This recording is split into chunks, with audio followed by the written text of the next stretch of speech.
Welcome everybody here to Challengers 2022. The Elite season is finally about to begin, and I couldn't ask to be in a better position doing it with anybody better. Really, of course, my name is Infinity. I'm going to be joined on today's stream by pretty much every stream throughout the entirety of the season now, Andy. I can't put into words how excited I am to be working with you this season, mate. It's been a long time coming, Haddon and Brody. You and I on a broadcast together, 4 challengers in the elite stage. Nevertheless, man, we got great teams competing for such a sizable prize pool. The pro points, yeah, that's more of a side thought at the end of the day. That prize pool is definitely what we're going to be combating for at the end of the day. I'm just happy to be here with you, friend. Yep, so am I, mate. It's going to be a super awesome, of course. Before we get into the specifics of the match that we are going to be going over in just a second, of course, you can see at the very top of the screens anyway. That's going to be Young Galactics and Moneyform. We're spoiling it before we even get into the match itself, but we'll be talking about the match specifically in just a second. A moment here to be talking about sort of Challengers Elite overall and kind of what Stage 1 looks like. Now, the stakes here on offer are pretty high. Not only do you win the glory of becoming Challengers Elite Stage 1 champions at the end of our 3-week season, of course, that does include playoffs, but there's a $50,000 prize pool attached to Europe and an additional $50,000 prize pool attached to North America. And 8 teams competing in each region. It's going to be pretty awesome. However, things have changed a little bit this season as well. If anybody kind of recalls last season, at the end of the pool play stage, which is at the end of week number 2, teams, they kind of used to the bottom 2 teams would be relegated, and then the 3rd through 6th teams would be put into kind of a knockout bracket, if you will. This time around, that ain't happening. The group stage has a lot more weights attached to it just because of the fact that the top 4 teams of group play go straight through the playoff bracket. The bottom 4 teams, they're eliminated, baby. Yeah, and those bottom 4 teams, when you do get relegated, you have to then compete again through the next qualifier, which is happening at the end of February for the March Elite Stage 2, as it may end up being. Top 4 teams, is to your point, it's that double elimination bracket that they're looking for at the end of this 3-week season. You got tons of different shots. You know, you got this opening stage, which is we are currently in for round robin, where you get to almost play everybody. Every single team is going to play a minimum of 7 maps, or matches rather, to be able to solidify themselves as either a top 4 team or bottom 4 team. Of course, don't want to be the bottom 4, don't want to be relegated. It would definitely be nice to at least see that double elimination bracket and play for that prize pool at the end of the road. Yeah, indeed, it would be. And, you know, the fact that we only have 4 teams making it through playoffs, it just puts so much weight onto every single match now. You play in pool play, you make a mistake, you get relegated, you don't make your way into playoffs. It's going to make everything super interesting. I am super excited to get into it. So without further ado, let's talk about our first match of the day here. Young Galactics going head-to-head with Moneyform. 2 teams that I think before Cup number 4, or even before Cup number 3, really, we might have said were the top 2 teams coming into this season. Not really much of a surprise, is it? Let's start off the conversation here with Young Galactics then. Coming into this season, Andy, you know what, they've had a great preseason already, but, you know, look back towards last season. They already started last season really well. They won stage number 1. Yeah, you know, this Young Galactics roster has gone by, what, like 4 different team names throughout the entirety of, like, over the past, like, year and a half at this point. First seed going into qualifiers, they won Cup number 3, placed 2nd in Cup number 4, losing to Moneyform. We'll talk more about that in a little bit.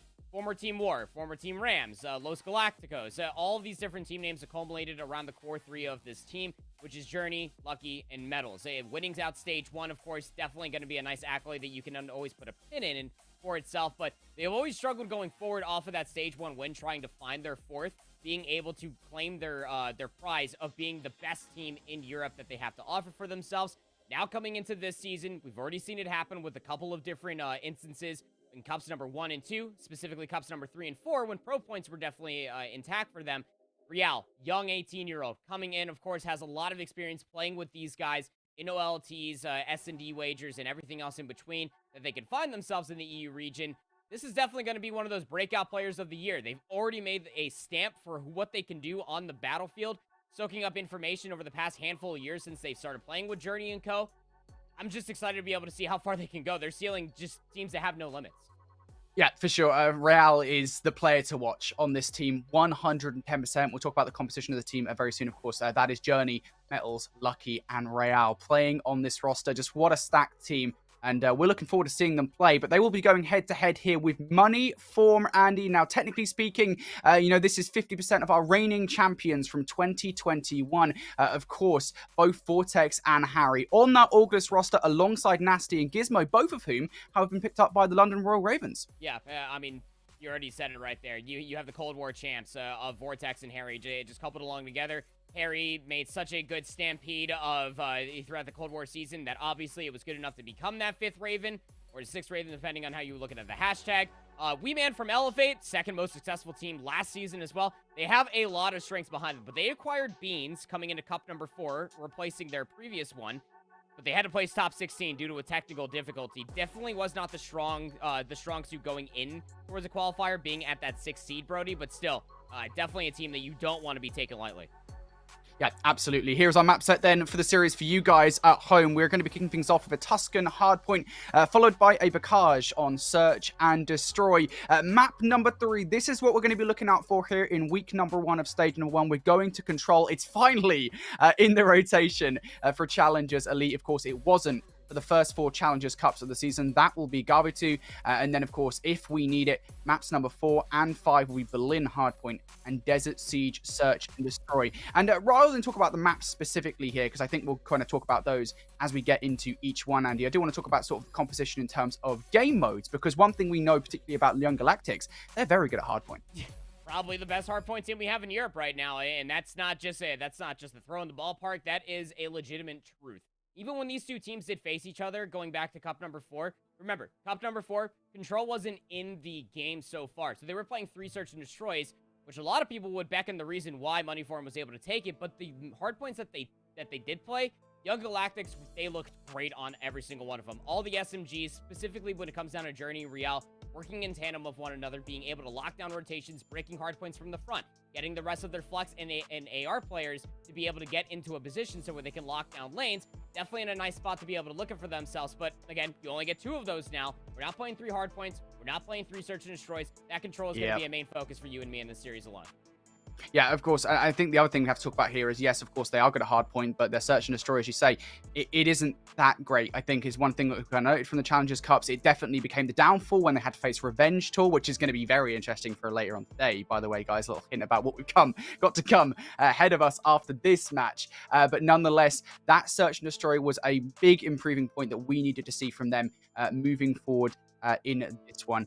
Looking over at Moneyform, though, that I think is what they're going to need to look for in this series. But that Control, that is hugely what is important to me for map number 3. But Andy and I, we've talked enough. Let's jump into map number 1 here, of course. Tuscan for Hardpoint. Young Galactics going head-to-head versus Moneyform. It's going to be Bacage. Sorry, we were misinformed, Danny. We were misled in what map number 1 actually was, but it's going to be Bacage for map number 1. And this is really exciting for me because, of course, the SMG power we have on these 2 rosters, just incredible. Oh, I mean, like, we continue for hours talking about the SMG powerhouses for these 2 different teams, but when it comes down to pacing, kind of tough to be able to judge it, given how just the overall pace of Vanguard and Bocage as a whole is. And I see a lot of teams battling for scrap time in the early 20 seconds. That's where you're going to get the full brunt of the time itself. But when it comes down to it, Brody, again, SMG stacking all the way through. And since we had a little bit of a lobby issue, so we are coming back to our beautiful faces here. This has a lot of interesting conversation points because Bocage is very dominant around the MP40, around the SMGs. When you're looking at the away roster, or I'm sorry, not the away roster, the secondary team, the Moneyform roster, Harry, Vortex, Wee Man, Beans, we don't really got one SMG, a tried and true SMG, I should say. I mean, you got some flex players on there, but to its core levels of the roster, there's about 3 ARs. So it's going to be an immediate consideration as to who's picking up that 3rd SMG. What's their pace going to be looking like? Are they going to be as explosive? Because we know it's one thing to already be certain of for this Young Galactics roster. They're going to come out of the gates absolutely swinging. We've already seen their triple SMG. It's quite good. Yeah, the one thing I will say about this right now, is yes, all right, I think naturally speaking, the fact that we've really only got one main SMG player on this roster, that's not to say that the rest of the team won't be picking up SMGs. Of course they will, because the MP40 is, I believe at least, currently the best weapon in the meta. And right now, I think looking at this team, they will absolutely have put in a lot of effort to learn what is going right for this Young Galactics roster on a map like Picard. I know it sounds pretty simple, but nonetheless, that is something they will always put effort into, especially I know their coach is definitely going to be doing that. Regardless, though, we do have additional matches around the grounds to be talking about. Let's kick things off here then with TMT going head-to-head with Sukri's Bakery. A very interesting match. Of course, TMT did very well in the qualifiers. They beat out Revenge Tour. Yeah, Revenge Tour, of course, ended up qualifying in the elimination side of the bracket. But TMT, I mean, that was the biggest upset all throughout the qualifier. A lot of us at home, and I'm sure a lot of us even in the Twitter sphere as well, were just like, how the heck did that end up happening? Because we didn't end up casting it on the Clutch stream. But when it comes down to it, this team cannot be taken lightly. Wardy, Maple, Connor, and Chaxter. Definitely a lot of names that have been thrown around the ring for some of the better consistent players for European challengers. But you're going up against Sukri's Bakery, which we talked about how, you know, this young Galactics roster have an SMG powerhouse. They are not too far behind. Eric Boom, Yako, they're back together as we remember the old Mavericks roster from Cold War. But here on Gavatu, through the first set of hardpoints, it's actually looking like a pretty sizable lead for TMT thus far.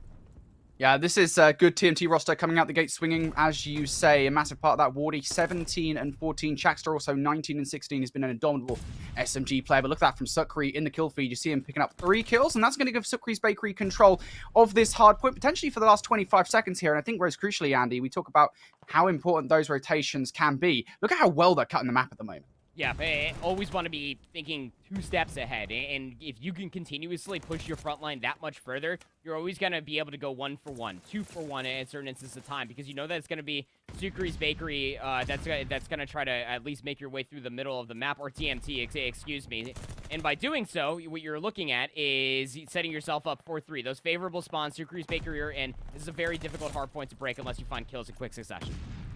Indeed it is. TMT, they want to get in as soon as possible here. Of course, their lead is quickly dissipating here in this game, but the kill feed is fully blue at the moment. Sukri's Bakery doing extremely well there. Of course, we'll be jumping back in with that when we can. For now, though, it's time for our main focus matchup here, Andy. Young Galactics going head-to-head with Moneyform. We talked about the importance of Bacage to a team like Young Galactics. You really do feel this has to be a map they win. Yeah, absolutely. I mean, it would be quite the... quite the argument against the entirety of the best of 5 series of Bunnyform come out and win it, but given how much we've seen from Young Galactics and what they've been able to do on Hardpoint, even across the entirety of the map pool that we have at our disposal here for Vanguard, it would be an exceptional upset if Bunnyform were to be able to do that. Hot start for them, able to at least get themselves some early engagements in 25 seconds and counting up on the P1 hill. That is very unheard of. Yeah, it's very hard to get a lot of time off the back of this hill, but of course, Young Galactics, they are very good on this map mode combination, so they've done a good job of it so far. However, Weeman's actually going to get in for the scrap time, and perhaps most notably here proper, we see Moneyform cutting the map extremely well. Young Galactics going to spawn out over towards that water wheel side. Now, we always talk about P2 as a hard point where you can get quite a lot of time, so this is going to be a good opportunity here for Moneyform to do exactly that. Beans on our screen, the newest addition to this roster, tries to get something going. He will get taken down. It's trades galore. Moneyform coming out on top for now, but you might notice here, Andy, they don't have control of the hard point. No, they don't have control of the hard point, not at all. They will actually be gifted over towards the spawn. Harry did spawn over by the shed, and that's because Young Galactics ended up pushing a little bit too close to the water wheel, but holding it from the opposite side definitely can be doable, but it's not exactly the favorite side, and Moneyform just completely collapsed on the hard point. A nice break from them, much needed at that. Yeah, incredibly done here. Last 20 seconds should, theoretically speaking, go the way of Young Galactics. You have medals on this tank, that one that kind of borders the very edge of the map, but nonetheless, not going to be enough to do really anything suspect here other than keep Moneyform away from that hardpoint, but they don't care. In this particular position, Moneyform now fighting for the spawns for this next ever so scrappy hardpoint here over towards Grandma's, but Metals, has he slipped the net? Lucky, of course, taking down Weeman has given him the opportunity to get in behind enemy lines, and this is really tough. That power position that Metals finds himself in will enable them to keep Moneyform in the back spawns if he can play his life. Unfortunately, he won't be able to. Steve-O picks up 2, and Moneyform, they deal with the threat that is Young Galactics. Yeah, that's actually a big play, being able to at least get a player off of that God Heady that is that tank on the backside. That's why we're going to continue to take a swift focus onto that. You can really keep players trapped. You're not blocking the spawns in that position, but you could really make them feel trapped. But Young Galactics, not really cutting down the pace at any stretch of the imagination. This is a very arguable hill that you can hold from the front and constantly break. It comes down to the SMGs, which Moneyform are really starting to come into their own stuff. We kind of speculated this in the digital green room, if you will. Beans is going to be that player. Again, very notable AR player. To pick up that 3rd SMG, they're 8 and 7 now, Brody. Able to keep their head on a swivel. They were able to get themselves some sizable time here on P3. Again, it'll be a marginal lead swap at that, but a tie game no less. Indeed, of course, Moneyform doing a really good job there to hold the majority of time off the back of Grandma's house. We are basically even Stevens here going into the fourth hardpoint. It's going to be Young Galactics in for now, though. However, I've got a feeling it probably will not last that long. This hill, as wishy-washy as it can be, probably won't stay in the hands of Young Galactics for long. But nonetheless, they are in control of it for right now. Moneyform trying to find their way on through, but they just can't get anything in their favor. Lucky sitting in the corner will actually just get turned and burned on. Regardless, this is now the opportunity the Moneyform needed to get into this hardpoint. Beans looking to get all of these kills in his favor. Steve-O dominating the kill feed as well, and Moneyform, well, they're right in.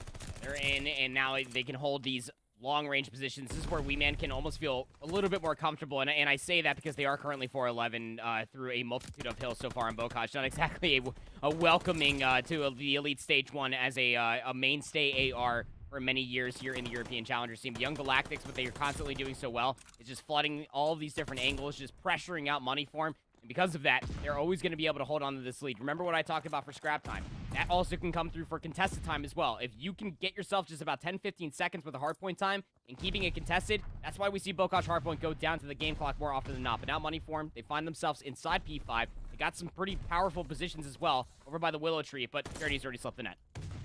Metals also wants to do some damage here, as you say. Journey tries to get through, will get shut down by Beans, but now Metals for the play will be taking down one. Of course, those players will continue to spawn in the backline, but Metals, can he deal with the pressure? Absolutely not.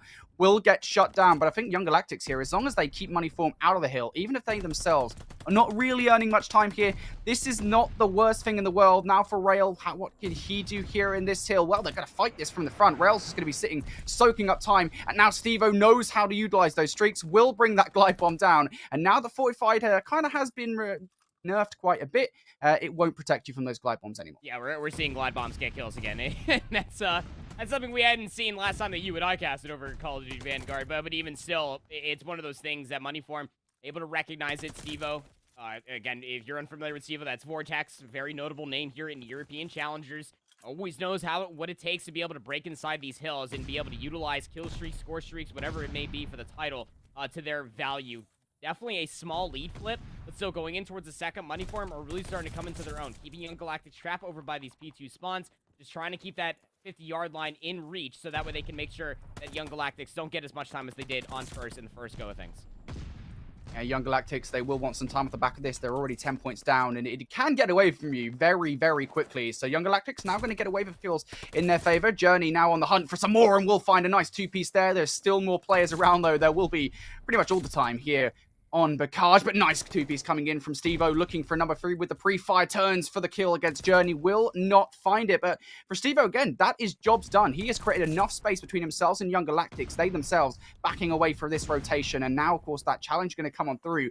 We Man and Vortex, they've created quite a lot of space over here. Yeah, they really have, and Harry as well is actually working up on the pinch. Now, Metals will take them down, but in doing so, Young Galactics are trying to take fights on 2 different angles. Vortex is up top. Steve-O's going to be able to lock down 2 kills on top of the barn roofing, and now they're just constantly getting mixy. They're always keeping Young Galactics straight away from each other. The one thing that we've been able to highlight from Young Galactics is their chemistry, their ability to be able to play together. If you're constantly pressuring them through the middle and never allowing them to complete the pinches, never allowing them to collapse together on a hard point, you're going to be able to hold this lead as Moneyform are looking to do so. But now they're completely conceding the middle of the map. Young Galactics, they still have those close spawns. Moneyform might throw a couple lives to try to battle in for the scrap time, but they definitely want to make sure that they're in for 3. They do. Moneyform, even with the scrap time, still have an opportunity to put some space between themselves and Young Galactics. However, can they get it done? Journey still trying to apply the pressure, despite having control of the spawns for the new hill. You can see that fight going down in the middle map here. Lucky looking for the kill against Vortex, and Vortex actually wins that. That's going to flip the spawns out. No presence anymore for Young Galactics. That could prove a huge moment here in this game. It absolutely can, because you saw how quickly the spawns ended up flipping there, Brody. Now you have the hedge spawns if you are Moneyform. Again, holding this lead. Being able to have a 30-second lead. Oh, that's just awkward from Journey. But even so, even still holding a 30-second lead, that is sizable on Bokaj. Again, we typically see map wins here around like 10, 15, 20 at the most. But Moneyform are just absolutely coming alive. 27-17 for Steve-O. The rest of the team is slowly coming back behind. Last time I talked about Weebit of their KD, we were like 4-11. Now they're 19-19. Just incredible play coming out here from Steve-O, 27 and 17. He is having an incredible game, and of course he would do, being the most natural sub player on this Moneyform roster. We'll continue to check in with him to see how he is getting on, but I think the bottom line here, Andy, is the Moneyform have just done an incredible job of putting that space between themselves and Young Galactics. It's well enough here on Bacage with about 50 points now between them. Can they maintain that as we move over towards that next rotation? It is going to be Young Galactics there.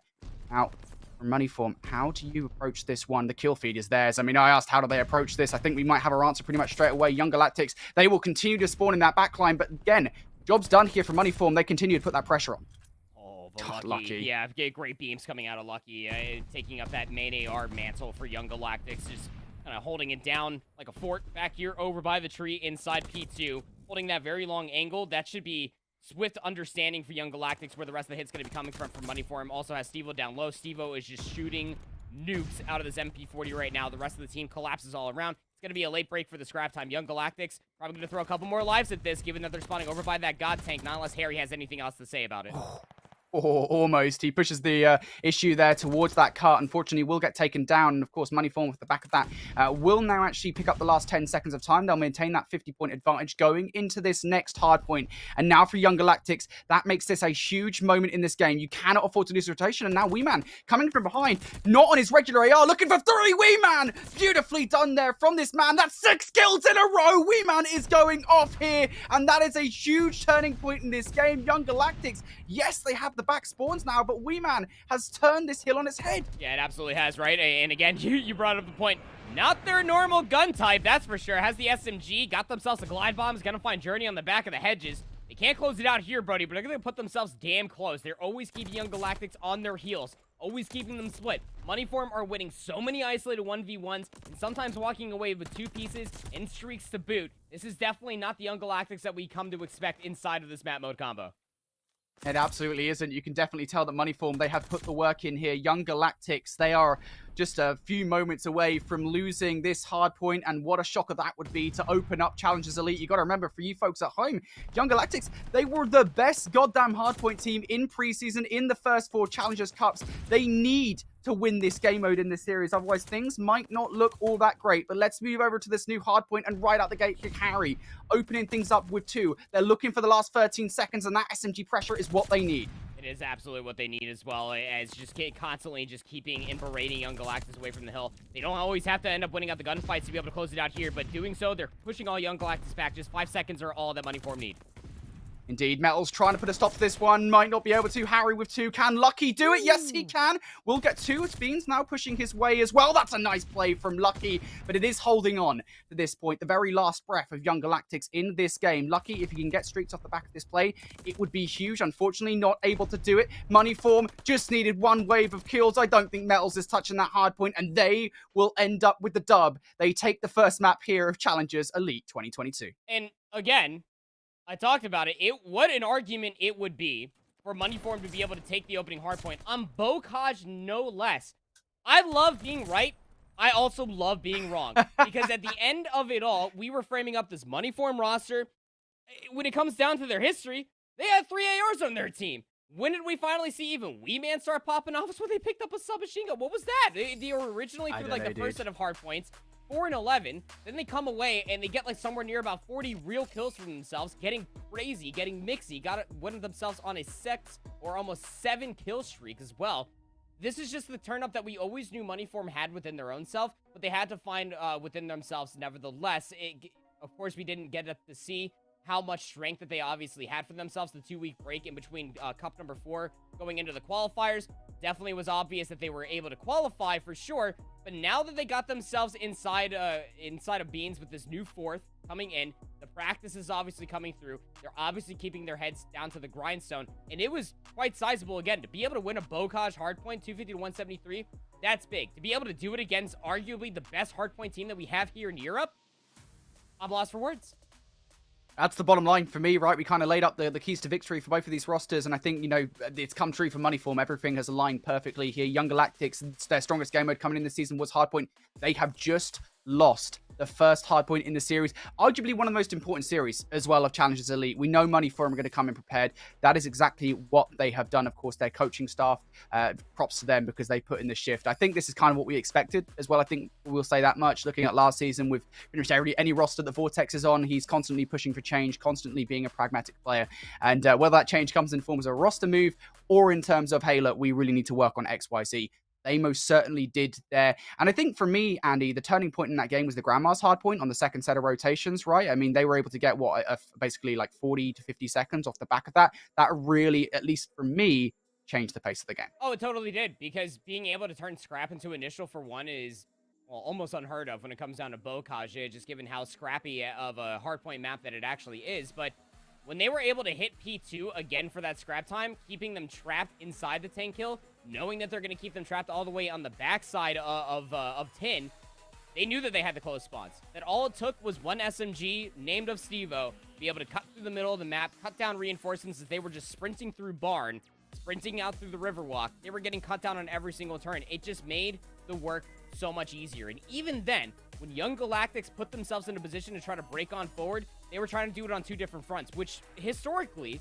in European challengers works quite well for them. But this time around, Brody, you had to deal with Beans inside the hardpoint. With the submachine gun, no less, they were getting twisted inside there. 251-73, the map number one, setting ourselves up for a Bocage search and destroy, which historically, Money Forum have been better at than Young Galactics on this mode. Yep, absolutely. This next map is going to be incredible. Of course, Bocage, Search and Destroy, that is what's coming up. And I think, if Young Galactics were to have won map one, I think coming into this one, I'd have probably put my chips onto Young Galactics once again. Of course, it is just Bocage at the end of the day. And the high-paced gameplay that Bocage brings to the table, I think, definitely benefits the Young Galactics roster. But again, we've had our calls answered. We needed to see SMG Pro S coming out of Money Forum, a roster that is made up predominantly of ARs. And that is exactly what we saw. It's shocking seeing Weeman with a sub. I think it's probably the funniest thing, right? It's just that Weeman is just such an incredible AR player, and him using a sub there is quite shocking. But let's talk about this Bocage Search and Destroy then, because, we kind of talked about again in the pre-show, Young Galactics, the one thing they needed to work on in kind of the pre-season, if you will, it was the reason that they lost to Revenge Tour in Cup number 4, is their Search and Destroy. Yeah, that was at the time when we were playing 3 Search and Destroys. Some teams were kind of gentlemen's agreeing to play 3 hard points. Money Forum said, absolutely no. We're playing the 3 Search and Destroys as it was listed in the rule set to play instead of that middle hard point as we were waiting for control. And throughout the entirety of Search and Destroy, this is where, again, we can highlight these players to such a high degree. I mean, Harry, Vortex, Weeman, Beans. They've been playing Search and Destroy and, quite frankly, European challengers to such a high level for what it feels like to be almost a decade at this point.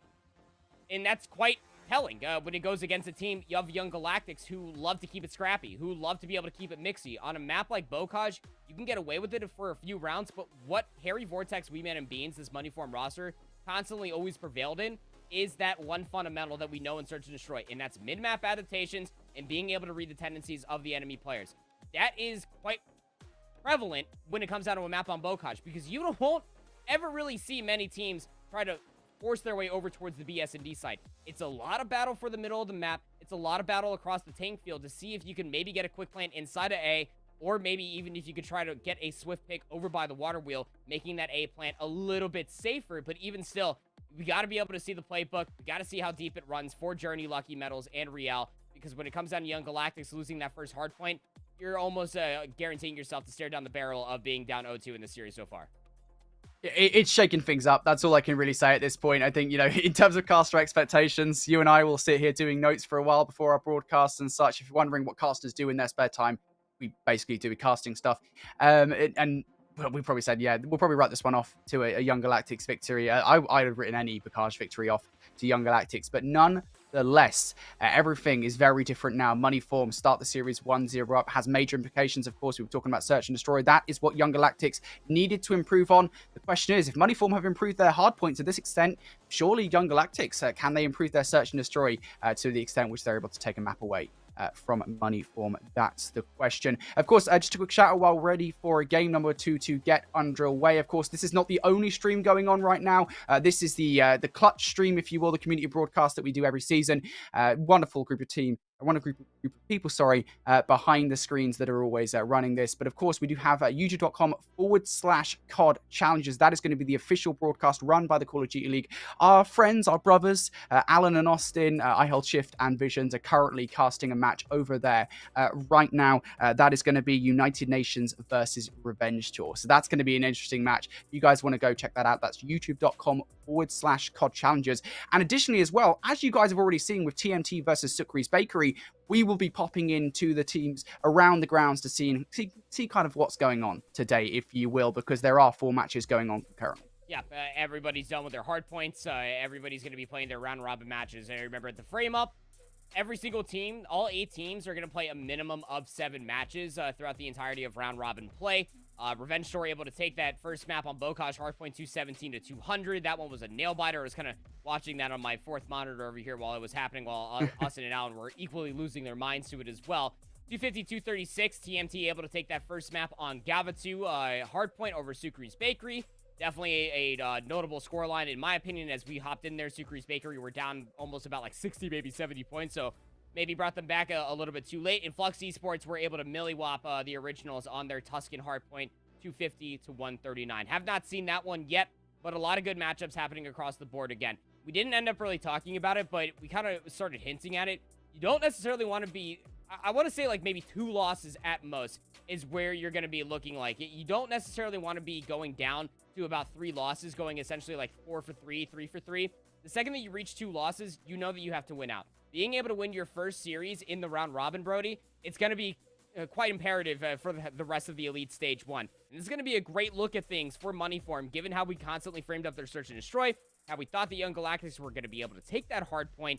This is starting to look like that they could start off the season with a very nice 3-0. Yeah, indeed. That is the crazy thing, right? We don't know how Young Galactics are going to be looking in Control. We don't really know much about Control, I think, generally speaking. So from Moneyform, if they come out, win this Search and Destroy, things will be looking very spicy for them. And Young Galactics might find themselves in a position they weren't expecting. Of course, our next map in the series will be Bokaj, Search and Destroy. You can see our wonderful fly-through right now. And I'm really looking forward to this one. Can Young Galactics bounce back in this series? Andy, let's get right into the swing of things here. Gosh, Search and Destroy again. Battle for the middle of the map. Offense first for Young Galactics. Again, just kind of tussling for all the information. Beans with a submachine gun. This guy, I swear, finds 2. Now it's Real on a 1v4. Good luck. Switches over to his automaton for Real. This last kill, Real taking those shots off as well. Of course, now they know where he is. Look, I have a lot of faith in Real as a player. Of course, he's been the player we've been talking about the most on this Young Galactics roster, the new 4 for this team. He fits like a glove. A 1v4 would be quite an accomplishment against Moneyform here in this position, especially considering, well, doesn't really have much to work with here whatsoever. That bomb is in no man's land as far as he is concerned, and I think that's where he is going as well, using the cover of the tank, thinking, look, I haven't seen a soul. These guys are not moving. No, I mean, the second that all those kills started coming all the way through, specifically when Beans found that 2-piece over by the Riverwalk, they knew that bomb was down, right? I mean, they've already played each other a handful of times. There's no question that you already took down the bomb carrier. I know who's going to be holding that pancake in their back pocket. And honestly speaking, that was a great aggressive defense that came out from Moneyform. Again, a lot of teams will typically end up kind of respecting the space and waiting for the aggression of the offense to come all the way through. Moneyform took the fight to Young Galactics, and well, it's looking like they're looking to do the same here on their offense. A lot of pressure over towards the barn, over inside the tank field. You can see Beans, the bomb carrier, that player pushed up pretty far forward. Young Galactics, though, apart from stuns and nades, not really giving them much of anything.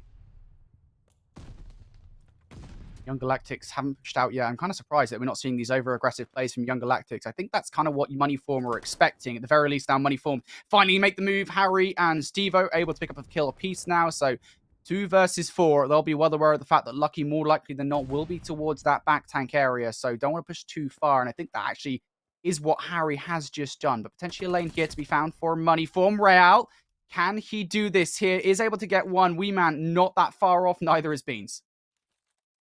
Well, Beans with that bomb carry, he's got to be able to extend this round. So have about 30 seconds left to do that before time is your immediate adversary. But Moneyform are kind of split on all different fronts. Beans up top. Oh. That is not an easy gunfight Real just took. But okay, absolutely smokes Beans up top. Now it's up to Wee Man, 1v2.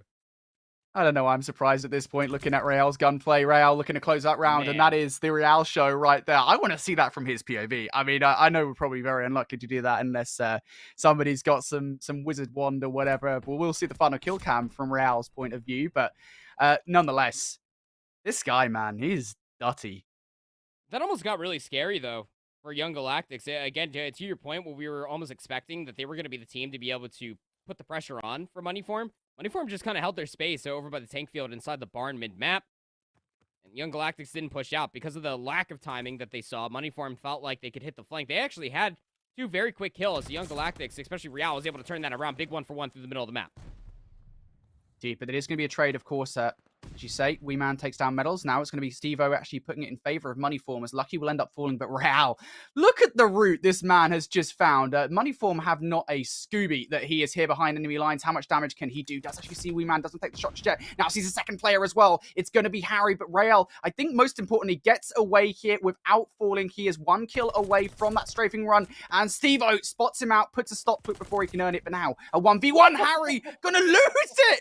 Journey, a hop, skip, a jump, and a bonk on the head. Journey closes the round. Just completely RKO'd him out of nowhere. There's no reason that Journey should have been able to win this gunfight here. That's insane. That's bad.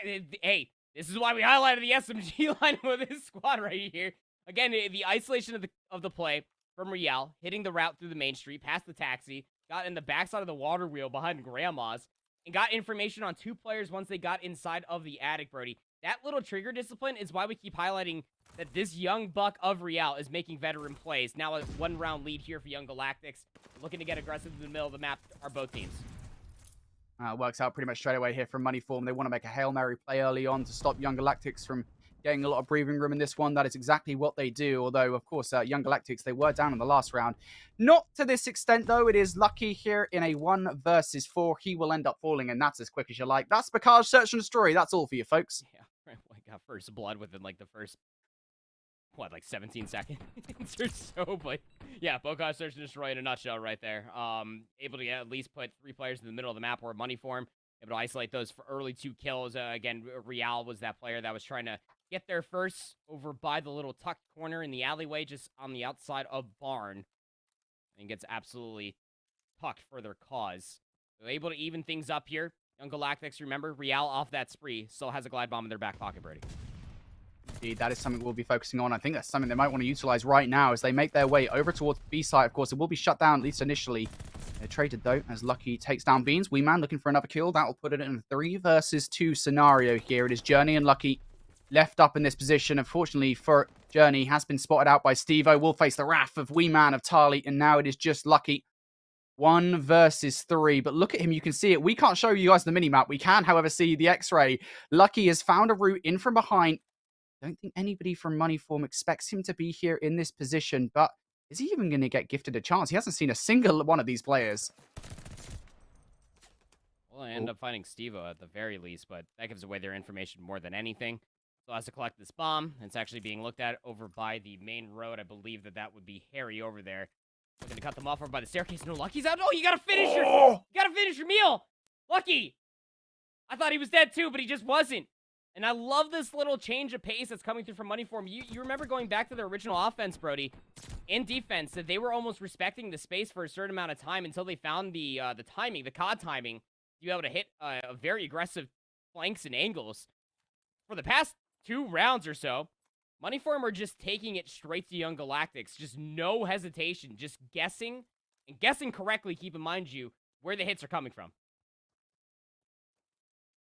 I feel sick. I'm not going to lie. That's a horrible position to be in for Lucky there. I think he'll be really frustrated with himself. That was a realistic 1 versus 3 that kind of slipped out of his hands. Regardless, he is going to have to put it to the back of his mind now as we move towards round number 6. And well, here comes that streak down. Unfortunately for Moneyform, it connects with absolutely naught. But unfortunately, even for Moneyform here, well, Lucky will actually draw first blood. Royale looking for the second as well. Will put some shots into Steve-O's feet. He lost a few toes there, but no more. I mean, this round is just all but over at this point. It's one of those things again. Calling in the glide bomb, was expect for eliminations to come all the way through, but there's a reason why players are very, very high on the glide bomb is that it's not just that guaranteed kill if there's no cover for the enemy player to be able to play with Brody, but it's also the information. Information in Search and Destroy is always your first go-ahead. To be able to play off of information is everything, and I love that coming through from Young Galactics. Look, they lost 2 rounds in a row. They got to be able to stop the bleeding, take care of money for them so that way they don't start accruing their own streaks. And they just completely collapse on the information that Real gave them. Nice little bounce back for them, tying things up 3 apiece. Did use a streak in that round, so that is something they needed to win. I feel at the very least, you use a streak, you lose the round. That is detrimental to yourselves. Regardless, though, right back into this one. Harry going to draw first blood once again. Wee Man wants to extend that advantage. He did just spot out Journey. I'm not too sure whether the Spaniard spotted him out, but I don't think it really matters either way here. Lucky in a 1 versus 3. Now, he failed the last one. Couldn't finish his food on the second kill. This time around, here is another opportunity to bat. These players as well, they are quite individual at the moment. Lucky just kind of passes Steve-O up top, and there it is to close things out. Steve-O able to win the fight. Nice little recorrection coming all the way through. Last time that Lucky was in a 1v3, they were just holding isolated angles, not necessarily playing together off the information that they were given, where Lucky was able to find the first kill. But this time around, Steve-O just does the little hop, skip, and a jump, get up on top of Grandma's, make sure that that high ground cannot be reattained by Lucky, where they did find that first kill. They're going to be able to close out that round all lickety-split. It threw very early and aggressive engagements as well. Going back to the day 1 strategy here of Moneyform, or round 1 strategy, I should say. A lot of pressure over towards these tank fields. They're actually throwing all of their stuns, but again, just holding the space. They're almost waiting to be able to see if Steve-O can get anything off this very aggressive angle towards the water wheel.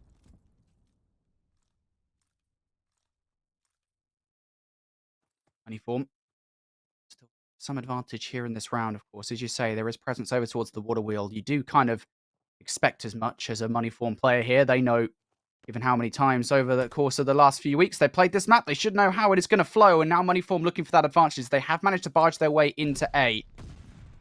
Now looking to get this bomb down, but elsewhere, Metals wins the fight against Harry. Now from Moneyform, this becomes a lot more dangerous of a task to pull off, especially as Rail in behind enemy lines, looking to do some damage. Doesn't actually get that 1 kill against Steve-O, and Wee Man takes him out, so that's the advantage for Young Galactics gone. And that was just a nice little cover of the cross. Almost waiting for Real to be able to make a play, but even things up, 3 apiece. They'll need to be able to work this plant here. Moneyform starting to rotate over towards B, but it's going to come down to Lucky. They're on the backside of that willow tree. They're in a great spot to be able to shut this down. Oh, not again! Lucky, you've got to finish these fights, Monfrey. You can't just let that one go, and it will now just be Metals in a 1 versus 2. The bomb is down, but Metals, he gets both players! We saw it off screen, but Metals does it anyway. What a clutch here from him, and again, you cannot understate the importance of that. There is a huge difference between 4-4 and being 5-3 down in an S&D. I mean, you just can't rely on heroics to be able to, close out rounds like that. I mean, things obviously would be a whole lot easier if Lucky was able to finish these kills, sure, but, like, when you're thinking about some of these round wins on retakes for Young Galactics as a whole, Real went on a tear, got 3 straight to be able to close out a round off of a flank. That round was won by him, and then you also take a look at what Metals was able to do, able to clutch things up, found 3 in that round as well. Just overall, just the chemistry is not really there right now, but it's a big turnaround for Metals. I mean, they were sitting on that donut for a good while. Now up to 4 and 6 for them. 3 straight. Nice little stun. We'll be able to read that there are players middle of the map. Not exactly something you can collapse on, but still Young Galactics quite gung-ho on making this B push happen, but will be a 1-for-1 in the end. The advantage for Young Galactics, maybe even more so now, as Journey able to pick up 2. It is Wee Man in a 1 versus 3, of course. On Bakaj has the automaton in his hand. Now that one goes down, this is going to be really tough for him to win. Now, you would presume for a Wee Man that somebody might be up there. That's where he was going, of course, and Young Galactics play to that information sublime. Yeah, and the thing that they do so correctly, or they do so well that time around, remember what I was talking about fundamentals of Search and Destroy, being able to read the enemy's tendencies, adapting against them as well. The last time the Young Galactics tried to amount towards a B push off the rip like that, it was Beans that was over inside the Riverwalk. Now, Beans was there again, but the difference is that Young Galactics didn't just aggressively push in towards the Riverwalk. They threw their stuns, they collected some information, and then they just held mid-map, expecting Moneyform to make the push, and they did. And because of so, Young Galactics able to close out yet another round, now putting themselves up on map point. Oh, Wee Man, no! He turns away. Just their opportunity here for Journey to push on through. That is really unfortunate Call of Duty timing. Man has now given up that entire side of the map so that Young Galactics can push through, but in the process, Moneyform, they actually get this bomb down. That's what they wanted here in this position. However, did just lose their first player. Man will end up falling to Real. Now, how much more damage can Real do here? There is 30 seconds or a little bit more over that on the clock here for Young Galactics to retake this site. Stevo and Beans, the last defenders in a 2 versus 4. Stevo taking shots through the wall. It is Beans now 1 versus 4. All he has to do is defend this bomb, but there is 3 players on the opposite side for him to deal with. This is horrible, and of course, Young Galactics use their numbers to brute force him out of the round, and a sigh of relief for all Spanish fans out there as Young Galactics tie up the series. So, I guess we can just throw our notes out the window then, eh? I mean, like, let's be candid here. You go back to Cup number 4 when Moneyform beat, or when a handful of times when Young Galactics were facing other top teams, especially in Search and Destroy, Brody, that they were not winning out the Search and Destroys. That we were expecting them to be the better hardpoint team. Everything of which we just framed up and what we come to expect doesn't exist anymore. Doesn't exist. But what does exist is the ability for this Young Galactics roster to fall back to the basics. The trust of one another, being able to collect information off of each other, and then collapse on top of engagements from better angles. That comes down to it in that round number 10. The Young Galactics just won. We saw Real up top Grandmas, and they saw that there was one player over by the tree, inside the tank field. Real threw his shoulder, confirmed the information, held their life, and then Lucky, with an automaton, came on the backside through that main road, and then locked down the kill.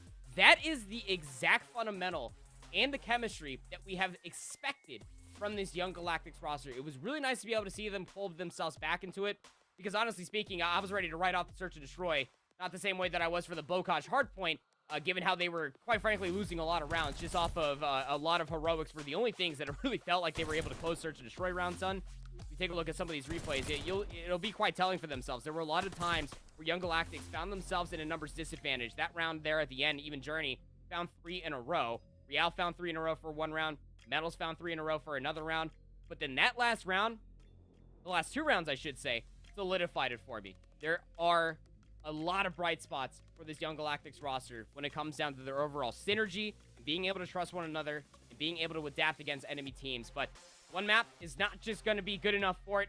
We already know that we're guaranteeing ourselves that Gabba 2 hardpoint, Brody, but now we finally get to see all of our speculations put into real tests. I'm excited to be able to see what these 2 teams look like on that control. Yep, indeed. This was the biggest question mark for us, and it kind of does feel a little bit like maybe the Revenge Tour versus Young Galactics final in Cup number 4, if you kind of recall that one, where we came in with the expectations that Revenge Tour were going to be super good at Search and Destroy, and Hardpoint would go the way of Young Galactics, and then right out the gate, Revenge Tour took a Hardpoint of Young Galactics, and then, of course, switching around for the Search and Destroy, Young Galactics were able to take the Search and Destroy away from the Revenge Tour roster. So things all even Stevens here. We go into the control. This was always our question mark in the series. We kind of put a lot of weight on this to say whoever takes the control is very likely going to take the series. And although that might not be the case anymore, I still think this is a real milestone in the series, because we are still very early on in deciding which teams are the best at control here in Vanguard, in Europe, and in North America, respectively. And I think this is a really good opportunity here to get some early punches in, if you will, for both Young Galactics and Moneyform. But Gabba 2, I actually really like this map for control. I think there's going to be quite a lot of AR pressure from both of these 2 teams coming into this one. You took the words right out of my mouth, right out of my brain, man. It is AR. Can I say, mate? An AR playground. It's almost like we spend a lot of time together talking about. I know. Probably too much time, to be honest. Probably. But, yeah. Given the time difference of being 5 hours apart from each other, it's probably not healthy for you to stay up that late. It's probably not healthy for me to wake up as early as I do sometimes. But regardless of the matter, I think that it's one of those things that, again, it's an AR's playground. We just hopped away from Bocage and SMG's playground. Tuscan could be right there, too, where you would have much more of a formal feel of, like, 2 ARs, 2 SMGs, sometimes 3 SMGs, depending on the hardpoint or the control zone or S&D hit. But here on Gabba 2, it's very rare that you see more than 1 SMG. It is very, very rare. So then we go back to the overall frame-up of this Moneyform roster. Again, think about it. If you are as big as a fan of EU Challengers as Brody and I, you just got to consider these names: Harry, Vortex, Weeman, and Beans. You have about 3 main ARs, or not even main ARs, just 3 ARs as a whole, on one team. We already got to see that they are not afraid to get their hands dirty, pick up that MP40, because to be quite frank, it kind of brings me back to some Maddox vibes going back to Black Ops 4.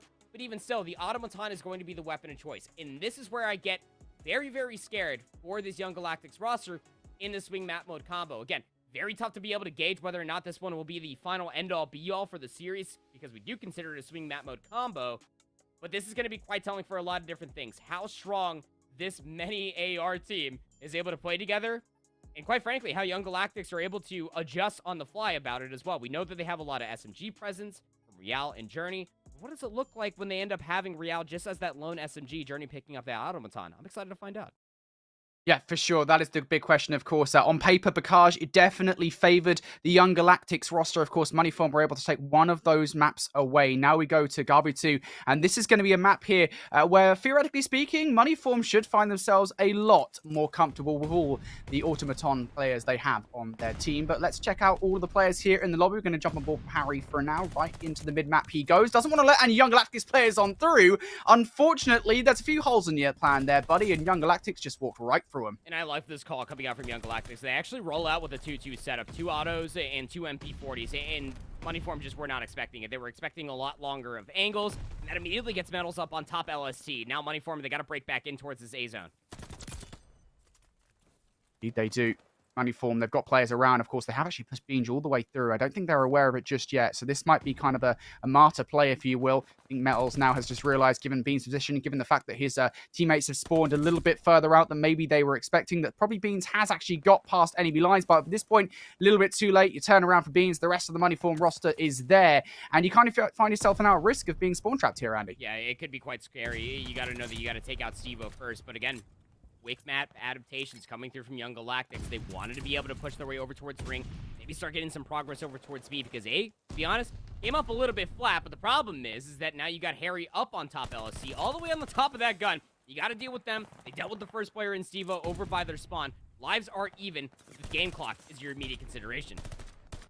It is Young Galactics. They kind of have to make a choice here. The last 15 seconds of the round will fly by pretty quickly. And now finally Real is going to jump onto B. And it will help, of course, as the kill feed lights up purple. That Young Galactics finally have a little bit of breathing room here in this one. Bean's trying to put some shots through the tank here. He has super bullets, apparently, looking for that kill. Will actually find it against Real. And now for Young Galactics, they've actually pushed past the point. They want a taste of B. Nobody anymore on A. This is quite a bit of commitment coming through from Young Galactics. They now have to do this. But look at Stevo coming from behind.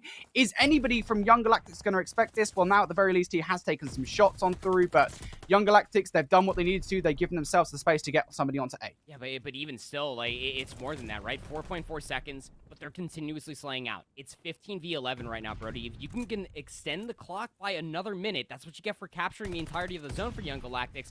You can have a good look at to be able to get these kills, to be able to close out the round. Harry hits it from the middle of the map, completely shuts it down. It's Metals on top. They got to drop back down to be able to stop that clock again. It is an overall scrap over by the A zone, and again, the game clock, just the immediate threat when it came down to Young Galactics as a whole. They completely outslayed for Moneyform. We're going to expect a lot of defense for defense, Brody, but the biggest difference, something we didn't talk about, when it does go defense for defense, you got to remember the kills. The kills are the immediate turnaround if you do get defense for round number 5. It's no longer tick progression like it was in Cold War. It's going to come down to the kills, which off of that round, Young Galactics definitely came out on top. For sure, Young Galactics, I think they just put a little bit too much pressure on being pragmatic there in that round, and it didn't really favor them in the end. They didn't put anywhere near enough pressure on one point particularly. Maybe Moneyform will have a better go at things here, and actually that's what we're seeing right out the gate. Instead of Young Galactics going straight towards A, Moneyform, they've pushed straight towards B here. Will it work out in their favor? Lucky was the guard of this point. He will end up being taken down. Moneyform win the gunfights for now, but they do lose control of that AA gun. That will leave Stevo and Parry stranded for the moment. They have a lot of work to do here. I think at this point, they're kind of just looking for tick progression, if anything, and they will only get one tick. But Moneyform, they don't mind that. They put so much pressure on B now that they've got an open path to A. Yeah, they will have that open path to A, but look at Real on the minimap. Real is actually all they're in their spawn. We'll go down eventually, but even going 1-for-1 in the back of the spawn, knowing that you're dwindling the numbers over towards A, now it comes down to the players for Moneyform inside of the zone itself to be able to find value. Wee Man is the turret up on top LST, and well, quite frankly, I didn't know you could wallbang that, Lucky. Thank you for that information. So, Wee Man will go down up top. Young Galactics looking for the break, but that tick of progress came through. It is Moneyform looking pretty hot here in this control. They've got the ticks of progression on both of these points. Young Galactics able to push them out towards A though. And once again, this is what Moneyform are doing so well at the moment. They, they lose control of A. Look, they've already got players on B. This is beautiful control play coming out from them. Looking to get this second tick of progression, but now Real. What can he do about this? Has the support of Metals and Lucky in close proximity, but as unfortunately the former of those will end up falling. I think for Real might have to approach this from a different angle. Yeah, more than likely. And you also have the battle on a different front as well. Journey off screen is actually going to get gunned down from behind of Beans, trying to cause a little bit more of a ruckus. And with Moneyform constantly trying to flood players into different zones, they're not fully stacking to be able to get influential holds onto one of these zones. Yeah, they are actually working up that third tick progression. B, keep in mind the more difficult of the two zones to be able to take for themselves. But because so, they're always putting themselves in positions to where Real can just do stuff like this, knowing exactly where they need to collapse on top of, able to find the second inside the zone as well. Another break coming through. 25 seconds remaining in the round. 25 seconds is all that's left here for Young Galactic, or for Moneyform, sorry, to get one of these points. Of course, Young Galactic's more than happy with that wave of kills to come through. You can see the pressure being applied now by Real, who has made his way all up towards this rock side. That'll push Moneyform spawns all the way back in, and you got to imagine only one more wave of kills will do this for Real. Can he get it done? No, he will end up falling. Journey falls as well. There might be a path open for Moneyform, but you got to sprint towards this point, and Stevo picks up all of these kills, but Lucky comes through with 2. It is just Beans now left on the point. He will end up falling. Lucky with 3.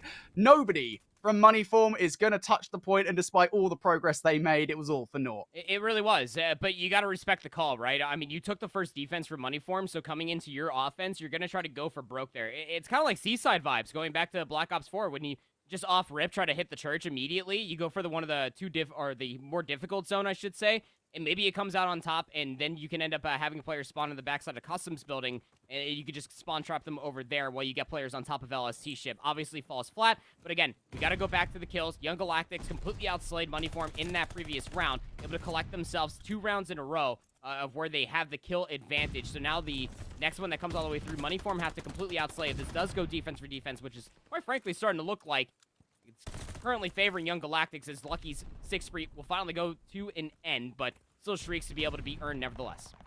Yeah, I was going to point out those streaks. Actually, of course, they will be important here on Garbutu, especially for a map like Control. You get control of A, those streaks effectively guarantee you control of B. So Moneyform will be very much in control of this point for as much as humanly possible. Harry now trying to put a stop to this push from Young Galactics. They've got quite a bit of pressure onto this point already. Metals will be the player to finally take him down.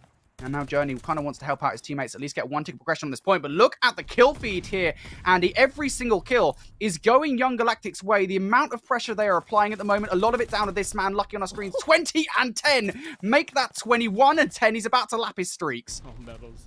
Remember, we just learned last round. That is very wallbang. Lash goes for the repeat at 9 HP. The stones on this guy, I swear. But still, all of these kills coming through, kind of a culminate to everything that we were kind of speculating. This is an AR's playground, and the main AR of Young Galactics is absolutely flourishing. We'll take down Wee Man as well. That should be the A zone secured, barring that Harry doesn't anything heroic. Will go down. And now they're throwing lives in certain positions where they're going to be losing gunfights. 23v17, Brody, and Young Galactics are giving themselves a lot of map positioning to be able to get themselves inside the B zone, but Beans is on a little bit of a flank play. Beans on a flank play. Can he do anything with it, though? That's going to be the question. Well, there it is, of course. Beans able to pick up 2 huge gunfights, and that will relieve the pressure. Moneyform, they use one of their streaks there as well. That's something that will absolutely be huge, of course. Young Galactics have built up quite a lot of pressure over the course of that streak, over the course of the play from Lucky. One of those has now fallen by the wayside, and we have an opportunity here for a spawn trap to come on through from Moneyform if they position themselves correctly. Harry towards this AA gun, having a very important position. Young Galactics will be well aware of that, will want to topple him from his crown. Don't really like that streak call that ended up coming all the way through. Definitely something you probably want to hold on to going in around number 5, because to be quite honest, this has been going defense for defense, but you got to respect the attempt to be able to cause a little bit of distress, or to get yourself over towards B again. Didn't have the immediate information that Beans was making that flank play until it was just too late. 14v14, keeping things even Stevens as far as lives are concerned. 40 seconds left to play. 2 quick kills coming through for Young Galactics. They're trying to battle for the middle of the map. It will be achieved. You got players up on top ring. Lucky's going to try to get themselves up on LST ship, trying to coordinate a pinch to break inside of B. Young Galactics, they do still have that streak in the back pocket, so don't be surprised if they want to invest it here to try and win this round. They've already invested one. Hey, why not go the whole hog and just get rid of the second one as well? But at this point, they've even got a chance to. Moneyform have brought that deficit down to 0 in terms of lives. There's 20 seconds left on the clock. Young Galactics, all the space they have is a tiny bit of real estate on this AA gun. That's not really all that much in terms of managing to get control of the point. Weeman going to be sitting inside the tank on the point now as well. Harry up close and personal will be taken down 3 there. And as we hit 0 seconds on the clock, that, realistically speaking, has been Young Galactic's best chance so far. Yeah, it really was, right? Again, one of their best attempts to be able to get players up on top ring. You had players towards the middle road as well. They were playing off of that one glide bomb that was called in. It's just unfortunate that the glide bomb, as it was being called in, Beans did make that flank play come all the way through. Of course, they ended up getting traded, but because you weren't able to collect the kills and, well, quite frankly, able to get themselves a favorable kill feed, basically looking for a 3-for-1 in that instance of time, Brody. 24 were able to hold strong. They won that round by a total of a single kill. They were able to close out this offense.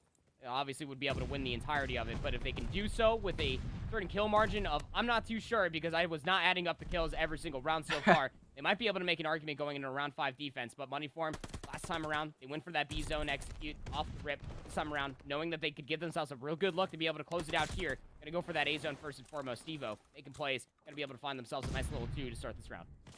This would be a real nice swing and a hit if they could get control of A right out of the gate, of course. It's been so helpful having high-performing players at the moment on the roster, such as Harry, who now, fortunately, will end up falling. Stevo now looking for the kills inside, will actually fall. So 2 ticks of progression made is all that Moneyform are going to get for now, but that is as good as you could possibly ask for, really, in terms of an off-the-rip break for Young Galactics now setting up. Can they get it done? They do have quite a bit of pressure lost over towards this rock side. Moneyform have kind of boiled over towards this side of the map. So now an opportunity for them to break on through once again. Stevo, can he find any kills? Unfortunately, won't be given to that one as Weeman picks up 2. Moneyform now back onto the point. All the kills in their favor. Young Galactics, I think, might be setting up here just to make sure they hold them to B. Yeah, you have to concede this. I mean, just look at the lives, Brody. It's 19v23 in Moneyform's favor right now. You have to concede the rest of the space and hope that Metals on this flank play, as we hopped off board with him, can make something come all the way through. Moneyform know that there's a player inside of Customs. That's going to be Real, trying to play their life for now, just baiting out the engagements. And Metals off screen actually takes down Stevo. So that's going to give away the immediate information for Moneyform that they don't necessarily have the numbers past middle of the map. They can't push themselves over towards ring. That is currently being covered by both Journey and Metals. This is a really good hold from Young Galactics. They're wasting time at the moment for a Moneyform. That is a nice nade coming in from Lucky to make sure the Beans doesn't get anywhere there forward towards that boat. Young Galactics doing such a good job at the moment of holding Moneyform at bay. And you've got to ask the question, right? Is there really a possibility here of maybe Harry even using one of these streaks to make sure that Young Galactics do not get any solid positioning? Yeah, and it's literally just that, right? I mean, being able to find themselves a handful of kills, then pushing that line of scrimmage that much further forward. Young Galactics able to do all of that and some more. Metals up to 21 and 18. Lucky still going on an absolute tear, is having themselves a great Galva 2 here, 30 and 18. No one was surprised for an AR playground that it is. Now the lead has flipped as far as lives are concerned. So only a 3-life lead for Young Galactics, but now you got Beans trying to get on the backside of Customs. Actually, we'll find Metals as well. So now you got to be able to turn around because you don't want Beans to exist back here for too long. Young Galactics, Real. Oh, he almost got that kill. Yes, he did in the end, but now looking for the second as well. I think he's probably well aware of the fact that Stevo, or at least somebody, isn't that far off. I think the problem here, if anything, is going to be Weeman, who is able to clear those players out on this side of the beach. And now Moneyform with 15 seconds on the clock. They've actually managed to break the front line here. This is brilliantly done from Moneyform. Lucky has to land this nade, has to live up to his name. Unfortunately, neither will. And in the kill feed, Moneyform, they've got some kills in their favor. Harry with a streak as well. Streak's gonna call in. 3 dead. 9v6. First tick of progression comes all the way through. It's just 10 seconds. Young Galactics, they just need 1 kill feed. They're gonna be able to win out this defensive round with Moneyform, putting themselves in a great spot to close it out here. They are 7 versus 4 in terms of lives. Young Galactics really losing on every single front now as well. And that might have been the chance. Rael gets shut down. Moneyform winning every single fight. Journey trying to play his life. He can't do it. It is just Metals left on his lonesome. And Moneyform win the swing game in the series. What a last-ditch effort from them. It went defense for defense all the way until that 4th and final round, Brody. And then Moneyform, they just hit a different type of gear. It was a very strong setup. I mean, there was at one point where it was like 23v19 in the favor for Money Form once the A zone was fully secure for them, or somewhere around that margin. But then they dealt with the players at the back of their spawn. They dealt with Metals. They dealt with Journey going up on the top side of Ring. And then from there on out, it was Beans being able to find 2 kills on the backside of Customs. That then allowed the rest of Money Form to be able to encroach past Ring, again, taking down Journey along the way, to then get themselves on the South Beach side, for them to be able to reinforce the hard point. Harry getting that streak was obviously massive, because once you got that second tick of progress to come all the way through, you call in that glide bomb, you get more space provided for yourself, knowing that you have an Overwatch player on the backside of Ring, knowing that they can just absolutely beam them with the Automaton as players for Young Galactics were trying to work their way in. If we take a look at some of the replays, again, this was a battle. This was truly the war here on the Solomon Isles of Gavatu, as was kind of like during World War II. I can only imagine. I wasn't there, but even still, for Money Form, to be able to close out that offense, that was amazing. All off of the A break, all off of that, they had themselves a deficit and a half. If they didn't win out that offense, they would have had to be able to put themselves in a brink of potentially doing it in a round number 5.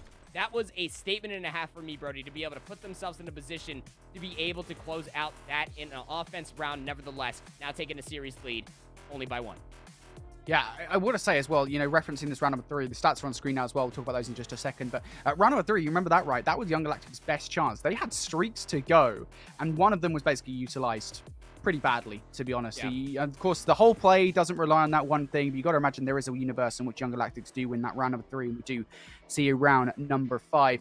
Regardless of that, though, let's take a look at our stats in the series. Of course, it shows a story that we kind of did expect here. Of course, the AR dominant squad, that is Money Form. Harry and Beans doing impressively well. Harry, particularly 31 and 25, of course, the London Royal Ravens substitute player.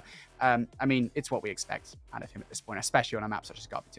I mean, it felt like the Harry v. Lucky show at the end of the day. I mean, both of them had 32 offensive kills. You get the offensive kills as well that by finding those kills around the zone, and then also finding the kills once you're inside the zone. That's how much value was found in between both Lucky and Harry there at the end of the day. It was definitely something that was very, very nice to be able to see. It's something that we, of course, speculated being on Gavatu. It is the AR playground, but still, job's not done quite yet. Still another hard point left to be played, and historically, that has always been Young Galactic's favor. Because walking away from that Bokaj hard point, gotta wipe the sweat off the brow. Try to push it to a Berlin search and destroy for map 5. It is a bit sweaty, isn't it, for Young Galactics? They do have to win one hard point, as you say. They lost map number 1, so it isn't exactly as secure as we might imagine on paper. That being said, I believe we're going to be switching up our matchup here on the Clutch broadcast. The reason being, of course, that the main broadcast, that's at youtube.com/COD Challenges. They will be picking up the remainder of this match as their first match has actually completed. I think that was United Nations versus Revenge Tour. And I think rather unsurprisingly, Revenge Tour able to come out with a 3-0 over that United Nations squad. I actually spoke to Josh on a podcast yesterday, my podcast, and he seemed pretty confident that his roster could get it done. They win their first Challengers Elite matchup. So if you do want to see the conclusion of that Prime matchup we were just in, make sure you go check out youtube.com/COD Challengers. For now, though, we're hopping in here with a hard point. This is map number 4 between Sukri's Bakery and TMT. Again, this is coming off the map 1 loss. TMT were able to win that Gavatu hardpoint 250-236. Sukri's Bakery were able to win the Bokach search around 11. And then how about this as a map stat line? Gavatu control, Sukri's Bakery won 3-0. So now we find ourselves here in a Berlin hardpoint. Again, this is a map that is quite demanding for a lot of rotations, and honestly speaking, it comes down to your SMGs once they get inside the hill to be able to lock down a lot of these different notions. 2 to 3 is quite a big one. Definitely want to get players into the backside of that crane to be able to get those favorable spawns. Those are currently being held by TMT with a very small lead. The TMT, they are in control of this rotation. Can they hold on to it? That's going to be the question, though. Sukri's Bakery starting to make their way through. Sukri, the namesake for this roster, will be kicking up a storm here by picking up 2 kills. Yako, looking for another one, will end up finding it. And TMT, despite the fact that DB Connor is placed towards this backline, he actually, the rest of the roster are going to be spawning out. It doesn't matter, though. Maple picks up 3. Sukri's Bakery, try as they might, cannot get control of this hard point. No, again, it's such a hard point to break when you're trying to funnel your way in through the main road. Wardy will find 3 in a row. Of course, Eric will create them all the way out, but the close spawns over by the crane are in full effect. Down to scrap time, and Berlin is not the same as Bokaj. You will not always find yourself hitting for scrap time here, Brody. Maybe a couple players here and there. Maybe find a couple of contested points. but you mostly want to favor the rotation. That's exactly what comes all the way through. Eric Boom going to spawn all the way in the backside of the train yard, trying to reinforce this, try to get a player on the backside of that warehouse as well. Don't want any of these TMT players to flank you. Got to be able to read where the hit's going to be coming from. This is going to be a big hard point overall for Sukri's Bakery here. You need to hold on to this. You can't really afford to have a massive deficit versus TMT, but the roaming subs right now for Sukri's Bakery doing quite a lot of damage. We just saw what Yaka can do off screen, able to get another one as TMT try to hunt him down, and even better here for Sukri's Bakery, the diffs just keep on falling right at their feet as Maple going to take down Wardy. Not too sure what he died from, but Super with a streak in the back pocket as well. Sukri's Bakery feeling pretty calm at the moment. TMT cannot get through the train station. No, and they're just shutting them down on every single push and every single effect. But Wardy, wait, hold your horses. Off screen actually flies all the way through out from the concourse. Yeah, I'm not too sure how that one ended up coming through, but I mean, that's going to be the break. Wardy's able to find themselves one. It breaks up the pressure. It breaks up all the sidelines as well. Now comes down to Yako for the recontest and is able to re-snap over towards Chaxter, taking them down. Now Wardy trying to get the last laugh. Nice help from Sukri. Won't be able to keep Yako alive, but will at least get themselves that scrap time at the end of the day. That was the difference in between TMT going up to 200 points going into P5 and Sukri's Bakery keeping this a hotly contested hardpoint. Indeed they are. This is a super close one. Again, reminder for you guys at home, Super still has this streak ready to go in the back pocket. That is something that might come out to play here as we go into the closing moments of this hardpoint. 193, 193 could not literally be any closer. Can Maple put a stop to Sukri's Bakery inside this hardpoint? Was able to pick up one. Again, though, the sub-pressure from Sukri's Bakery, just a little bit too much for TMT to deal with. Eric Boom flies on through. Sukri, he's made the longest flank through to P1. Almost gets a two-piece there with BB Connor, the second on the plate, but won't find it. All of that pressure has given Sukri's Bakery just so much room to play with. Yeah, and again, P5 is, well, normally not played out like this. You have to be able to find a sufficient amount of kill feeds, and you got to have an SMG of Eric Boom's caliber just getting all wildly and squirrely inside the hardpoint itself. Jaxer, of course, will take them down. Did have some help over by the mailroom hallway. Nevertheless, it is a very open hardpoint. Very tough to be able to lock down any sufficient amount of time. But what it does set yourself up for is exactly what Sukri's Bakery have. You got players that are up inside a lobby, players inside the office. You got Wardy. They're going to be read like a book as the streak does get called in. A lot of information. Nice angle coming through from Sukri, getting themselves for the initial time here at 1. Oh, Connor, that's 3 kills. Huge to break in. Give him 4. Just give him the 4, Super. Why not? Okay, Super's trying to spoil the party here. Of course, we'll end up picking up 1 kill, but Super ends on a 5 spree there. That is another streak in the back pocket if he hasn't already used his other glide bomb to go. But nonetheless, 35 seconds. This is not really time that I don't think Sukri's Bakery will want to give up. And Yako most certainly agrees with me. Gets the first kill, looking for the second. Of course, he won't find it because Super will be the one to pick that up. And Sukri's Bakery, they can close it out here. TMT, this is go time for you. Chaxter able to pick up 1. The kills going in favor here of actually TMT. They do the job. They remove Sukri's Bakery from the hard point, and now we have a rotation on our hands. Yeah, and the job was done essentially for Sukri's Bakery. You put your SMGs to be able to contest this hard point. A little bit of a late challenge coming through from Eric Boom is kind of opening up the floodgates to go against what I was going to talk about. You win that gunfight even by Yako standards, and then you get yourself the rotation over towards 2. The problem is that Chaxter was able to also slip the net. The SMGs come flying all the way in. Chaxter has a 1v odd situation. They got to be able to find all these kills. There's the second. Has 1 more over by the front door. Now just 10 seconds of Sukri's Bakery. They're looking to close out this hard point. But Super picks up 3. That is huge from him. Of course, Eric Boom following up with another one there. Sukri's Bakery off the back of that 3-piece. Gonna close this one out. TMT try as they might. And let me tell you, Chaxter's 2-piece there was huge to give TMT the space they needed to at least have a chance, a shot at that final rotation. But wow, Super comes on through to pick up 3. I think this might actually be it here. These last 2 players, they really unfortunately kind of just line up there, and that just tells you all you really need to know about the prowess of the MP40, especially in the right hands. Oh, absolutely. And again, you know, when we talk about teams, when we were talking about Young Galactics, for a team that has a lot of chemistry as a core 3, the same conversation actually comes around for Sukri's Bakery. Again, they lost that Galveston hardpoint just by 14 points. When we had that look in before we actually hopped into map number 1 of Young Galactics in money form, it was one of those things where they almost looked kind of lost with one another. And it was the same consideration both you and I had when we were casting over the European qualifiers just this past weekend. But coming back into their own, this is the ex-Mavericks roster. You knew I was going to get to this point eventually, Brody, if we ever had these guys on broadcast, but this is the real deal. You know, Young Galactics, obviously the strongest Spanish team that we have to offer. This Sukri's Bakery roster always makes a fine argument for it as well. Their ability to rotate, their ability to know that every single kill matters. And right down to it, from 1 into 2, the trust that Eric Boom and Yako off their spawn to be able to find a 1v odd, multiple different situations, to be able to contest P1, and keep the numbers staggered for TMT to go into P2, it's gonna force TMT to go into overdrive mode, to get very, very desperate for themselves. And by that point in time, they just have to flood through the back door coming out of the warehouse side, and it's just a very easy lineup there for Eric Boom. Not to discredit the amazing kill spree that he did go on at the end by any stretch of the imagination, right? But forcing them into that desperation tactic is just what makes this team so scary on hardpoint. Just incredible. Just an incredible play there towards the end of that hard point. I can't quite believe it. I love close hard points like that, man, especially on Blinn. There's something special about them. And we will have a game 5 here in this series. Of course, you talk about the history of Sukri's Bakery as a roster.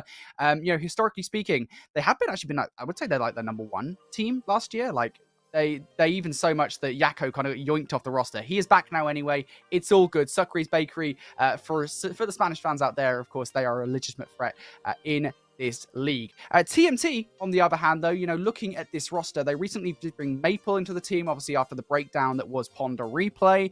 And I think Maple is just like a really good player to bring into any team. I think he was playing with Belgian Power towards the end of last season. I think it was top 12, I want to say, or maybe a top 8. I think it was top 8 actually that Belgian Power managed to finish with. But regardless, I think looking at these teams, both of them are evenly matched. TMT, they kind of exploded, as you will. They actually beat Revenge Tour in what was, I think, one of the only shocks we actually had in the European qualifier, Andy. So this TMT roster, we know they are a good team. And we also know that they can take on Sukri's Bakery. That said, before we get more into talking about this match, just a reminder for you folks at home, of course, this is a community-run stream powered by Clutch GG. That means we are not the only broadcast coverage available for Challengers 2022, especially for Challengers Elite. Right now, on the main broadcast, you can watch the conclusion of Young Galactics going head-to-head with Money Form. Of course, we're not too sure who will end up winning that map, but regardless, that will be over at youtube.com/COD Challenges, casted by the ever wonderful Alan and Austin, aka IHOLDSHIFT and Visions. But back to this one, Andy. Super excited to get into this map number 5. It's going to be the first one that you and I get to cast together. Well, it's actually not going to be a map 5. A little bit of a little bit of an overlay malfunction coming through for us. This was actually it's not my fight goals. No, of course, we're blaming you, Brody. You're the one who said it. We're trusting you with this information. But regardless of the matter, look, I know that you don't have as many monitors as me to have all this different information and all different angles for yourself. It's true. But nevertheless, this was a 3-1 for Sukri's Bakery. Again, they lost the map number 1, 250-236. They won that Bocage Search and Destroy in around 11.65. They milli-whopped TMT on that Galva 2 control. I didn't get to watch it. Didn't get any stats or information off of it. But being able to win 3-0 on a Galva 2 control is definitely milli-whopping. Definitely not easy to be able to do that. And then, of course, at the tail end there, we got to see them close out the Berlin Hardpoint 250-222. The only match that's still going on, actually, during the first set of round robins right now is that Young Galactics fight versus Moneyform as they're battling through Gava to Hardpoint right now. I got it open on my my fourth monitor here. And again, Alan Austin absolutely crushing it on the main broadcast right now as just to give you a full-on update for the first round robin matchups. The originals, nobody can't really be surprised, able to beat Flux Esports, but the Berlin Hardpoint came down to the final 5 points, 1-250-245. The map that they lost was the Berlin Search and Destroy 6-3, but the originals able to beat Flux Esports, starting off with that 1-0, and again, kind of frames up what we were initially talking about. Don't want to be having many different map losses, or series losses, I should say, going forward into later rounds in this round robin play. Remember, top 4, you move into that double elimination bracket. Bottom 4, you get relegated and then compete inside of that next qualifier at the end of the month for us. And honestly speaking, this is kind of all framing up to almost how we expected, Brody, so far. Yep, indeed, of course. And that means our first wave of matches, at least here on the Clutch stream, are done and dusted. Out of the way, but that means that we're also not done. We have a second set of matches. The second round of play is coming through for these teams. Now we know who has managed to win the first set, of course, coming right after the break. Of course, we're going to be focusing here, I believe, on Revenge Tour versus Young Galactics. I am hyped to get into that match. Of course, Young Galactics had to finish their match versus Moneyform. Regardless, that's what we're going to be focusing on. First of all, though, we're going to go to a break. When we return, we've got that match and much, much more right after this.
Welcome back, everybody, here to the Clutch stream for Challengers Elite 2022. Of course, this is stage 1. My name's Infinity. I'm joined by Proper on the cast, and we're jumping straight into our second set of matches here now.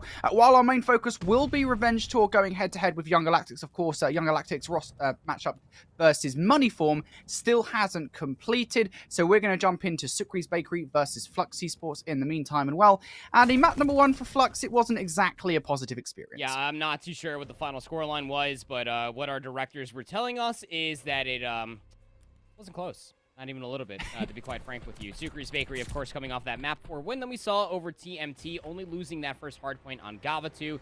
250-236 was that final scoreline. It seems to immediately rectify itself, taking map number 1 and, well, winning the first round here in the Search and Destroy. Flux Esports, though, a team that a lot of individuals, us included, quite frankly, not fully expecting to be able to make it all the way through the qualification matches that we had this past weekend, but they are here. They got to show us what they got. We know 11 can definitely bring some moxie when it comes out of the Search and Destroy, but already losing that first round. Snake going 1 for 1 over top. Going to be in a great spot to make this a little bit easier for Sean to plant this bomb. Sean will get this down.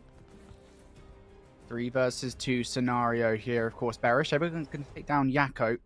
Super with the sniper rifle. This is the play you love to see here in Search and Destroy. And of course, those shots from Snake up top will deter him for the moment. On the other hand of the play here, we have Sukri coming from behind. You got to feel like if Sukri gets that kill, this play becomes a lot easier to pull off. But now Super with a 1 versus 3, 25 seconds left on the clock. A sniper rifle, a pistol, and a dream. Can he pull this off? You got to imagine the answer is probably no. He's just looking for some snazzy sniper shots. Got to go for the kill with the rat. He will not get it, and Flux Esports win the round. Great collapse coming all the way through. Again, even being able to find that 1 for 1 in the middle of the map, that's going to immediately deter any sort of retake possibility through the middle of the map. You're almost expecting for the long flank to come all the way through. And in a post-plant situation like that, that was really, really nice coming out from Flux Esports as a whole, right? You keep the player inside the site, put the player inside the clutch spot, over by the warehouse, over by the boathouse. Basically just kind of lick your lips and wait for the engagements to come to you. Evening things up 1 apiece here. Super. Kind of playing around with the idea. Maybe they're going to break out the sniper. I think that got put in their back pockets. Sukri's Bakery trying to get this A site very quickly. On the opposite side of this, between Yakko and Bearish Corey. Oh, there goes the play. Yakko, he runs right into Bearish, but nope.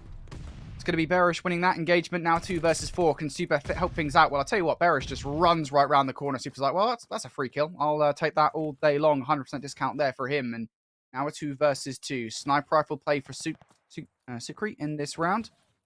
What can he do with it?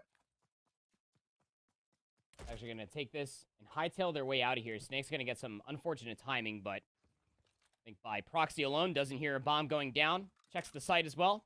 Not going to be a single soul in sight. So able to slip the net entirely. Love this call coming through from Super. We'll go for this plant, but see Sean on the X-ray. He puts himself in a prime position. Be able to stop that plant coming through. Now 28 seconds remaining, 1v2.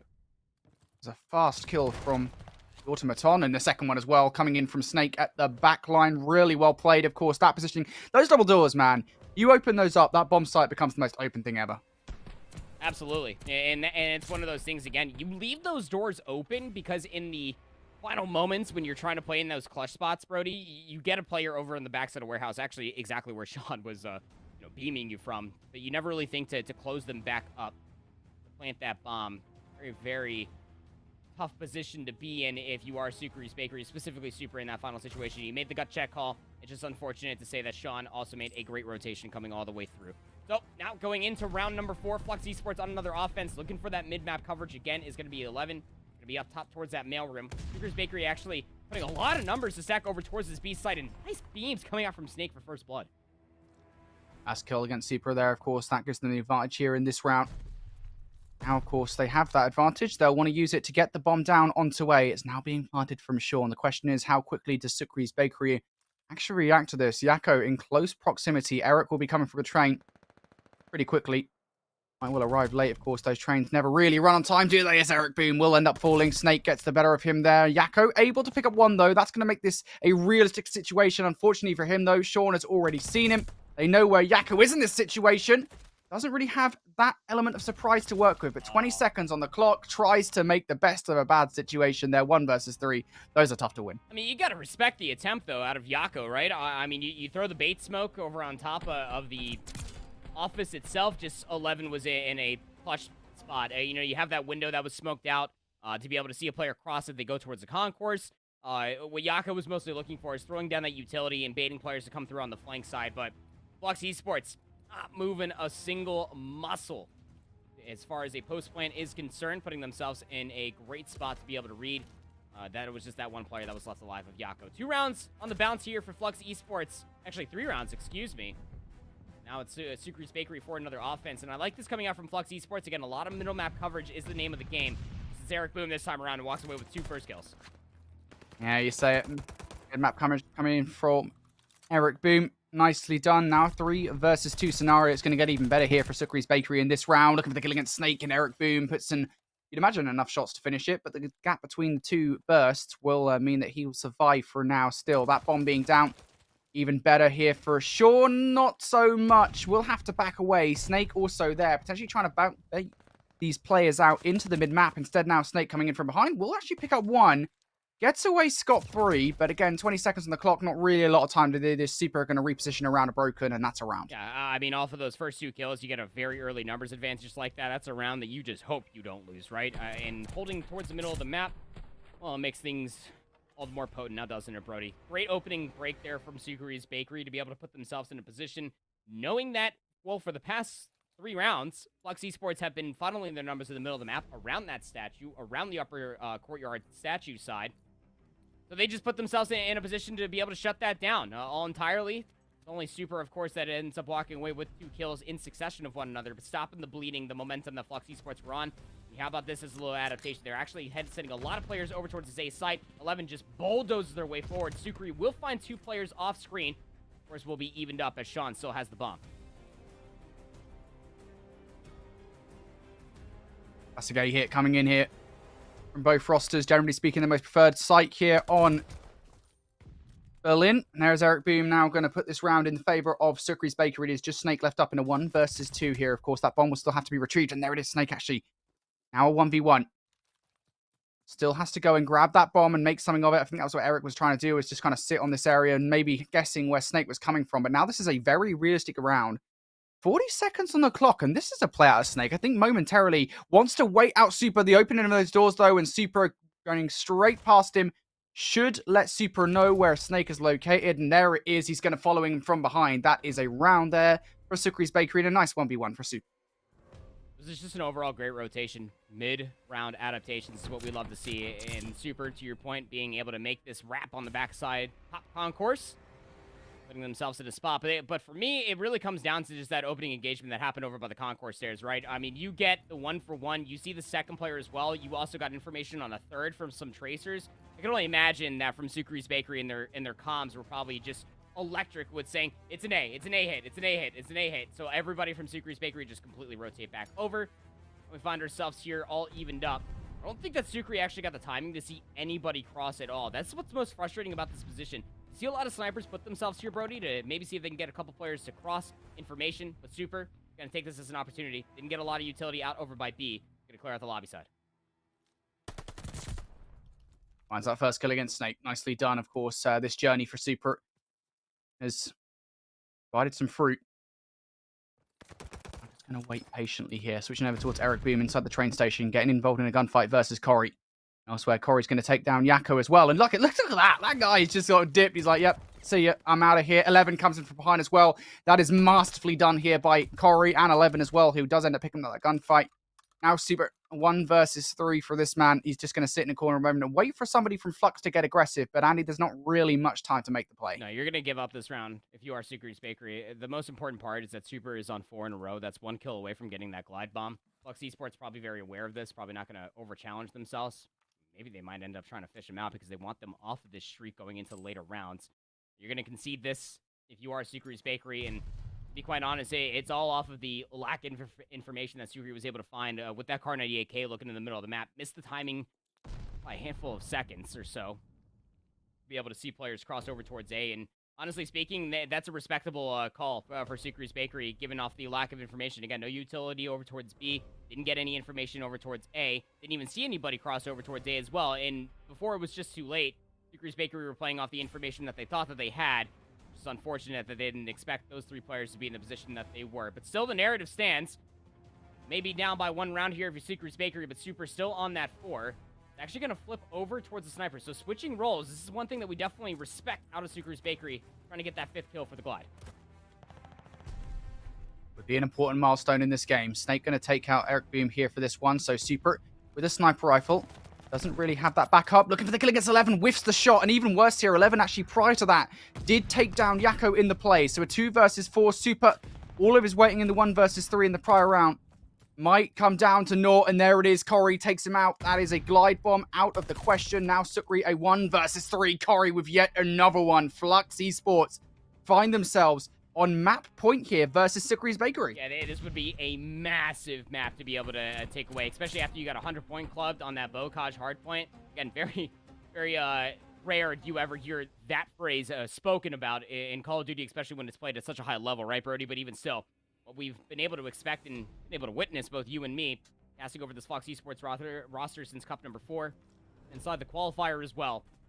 Team definitely can come to play. We know that 11 has a good background in search and destroy, definitely knows their timing. Corey is right there with them as well. Now can they shut it down here? Gonna be a heavy hit for Secret's Bakery coming towards B. It is Corey ready for it though? That's the question. This guy has been the most explosive player on Flux Esports. Has actually just spotted out Yakko, unfortunately for him. So as Yakko seen him, Snake will trade it off though. I think if anything though, Corey will be very happy with the fact that he has slowed down that push towards B. But just as I say, Eric Boom able to put the numbers in favor of Sukri's Bakery here in this round. Now for Eric Boom. Still kind of feel like they want to get this bomb down on B, but aren't quite certain they have control yet. That's the player that they were waiting for. Up on top fire. The second that you shrug away that player, now Eric Boom can move forward, plant this bomb. You may have the numbers advantage. It comes down to the post plant. And what the rest of Flux Esports try to do, pull their way around. Nice little bait and switch, long range bait and switch, actually. I mean, maybe it wasn't intended. 11 just up top is eating shots from Eric Boom. Snake's going to even the odds, 2v2. 11 did actually just check top third there. Didn't really see Super in the first attempt, but now Super are going to at least put the shots in.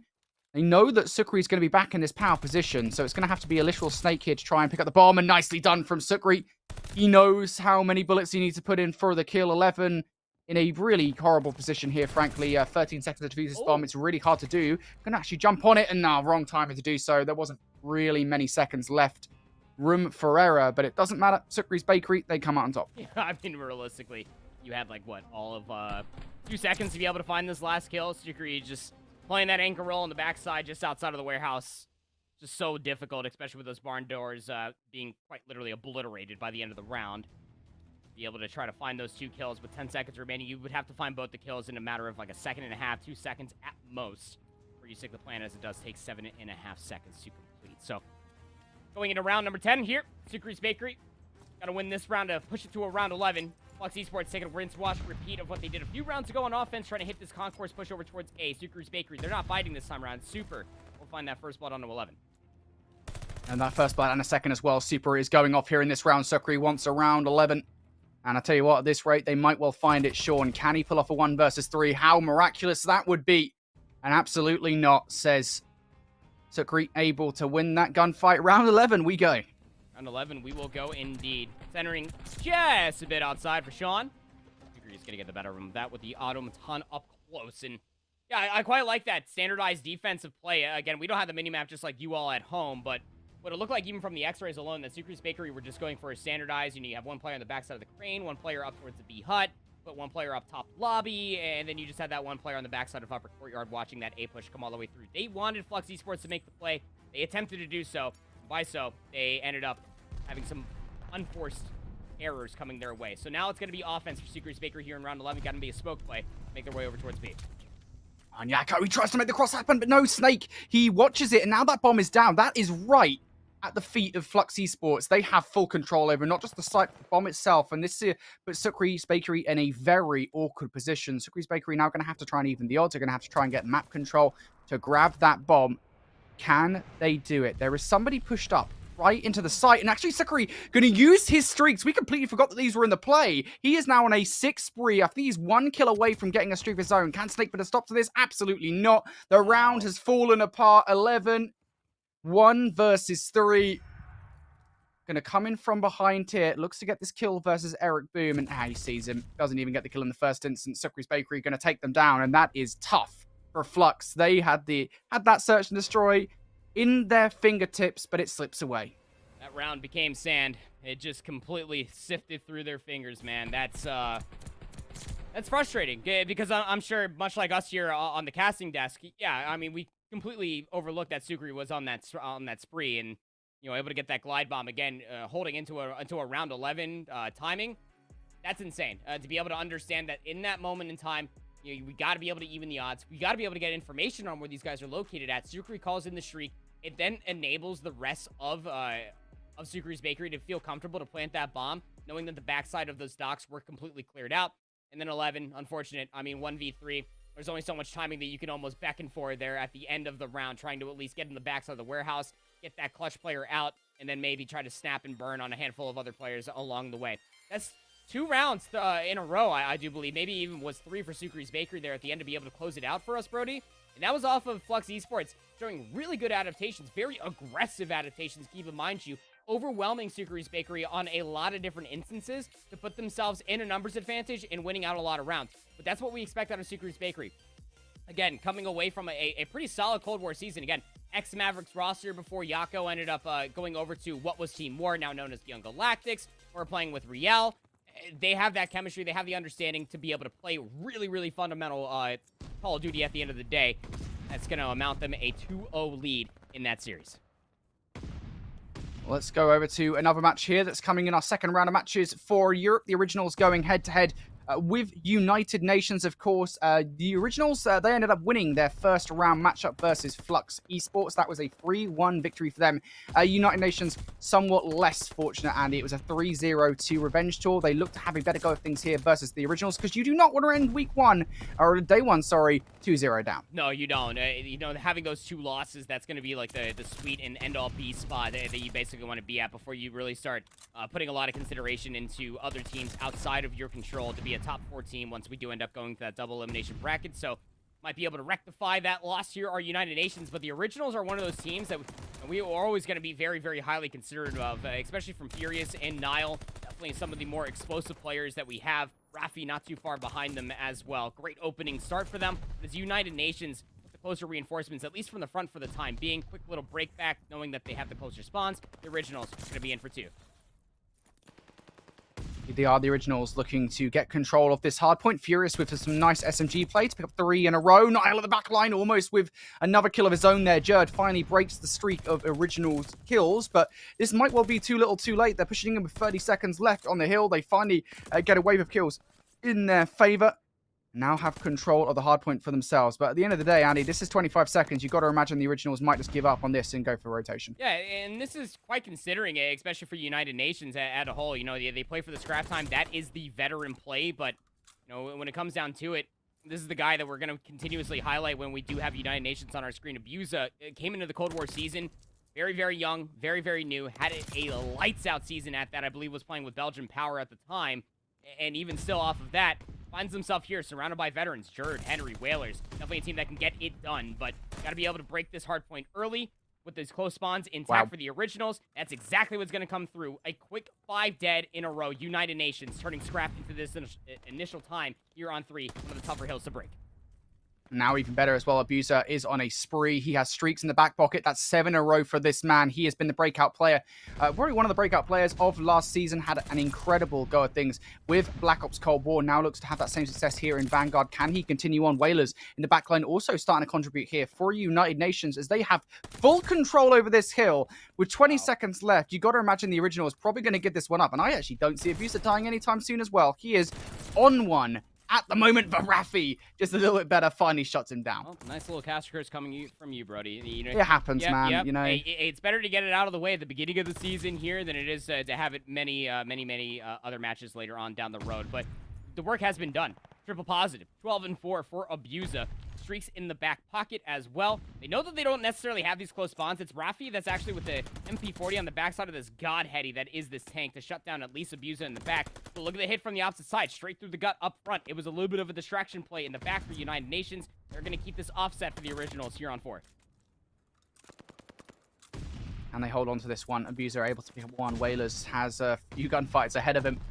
He will survive for now. United Nations just doing such a stellar job with all the SMG pressure. Raffi trying to make his way through that left side. He will be shut down. Nice 2Ps coming in from Jerd. And all of these angles at the moment, United Nations are doing a terrific job of watching them. Just as I say that, Whalers does actually let one through. Has the help of a teammate, though, to deal with it. This has been superb hold coming in from United Nations. This is what? The third hill in a row this has happened? Yeah, it is literally the third hill that's happened in a row. It happened from the scrap time with about like 18, 20 seconds remaining on 2. All the time that you're seeing from the originals is time from 1, initial time off a contested over by 2, about like maybe 3 seconds over by 3, and then they get broken immediately over by 4. So they need to have a strong hard point here on 5, being down by a solid 50 seconds or so. The United Nations, though, covering all different fronts. You got Jerd on screen going absolutely AWOL across the monument side, has one more player mid-map.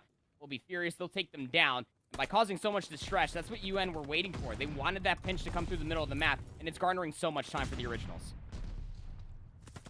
United Nations, they cannot, they just can't do this again. There's surely no way. They've already got the first 30 seconds in hand. Can grab, put a stop to it. Able to pick up 2 and a third as well. This is what the originals needed. They need a file it under them. And finally, they might well have it. Yes, it's only 20 seconds of scrap time, but that will prove quite valuable in this kind of match versus United Nations, given how valuable their time has been over the last few hard points. So the originals will get that scrap time as Furious wins a 1, but let's move over towards the rotation as Abuser, still with those streaks from earlier on, looks unstoppable. He's already picked up 2 kills, looking for number 3, will be denied it, and now the originals are going to hold on to this new hole. They won't be able to. It's United Nations who are here first. Good call by Whalers, who actually went completely unnoticed, getting themselves a glide bomb as well. We'll find 2 with it.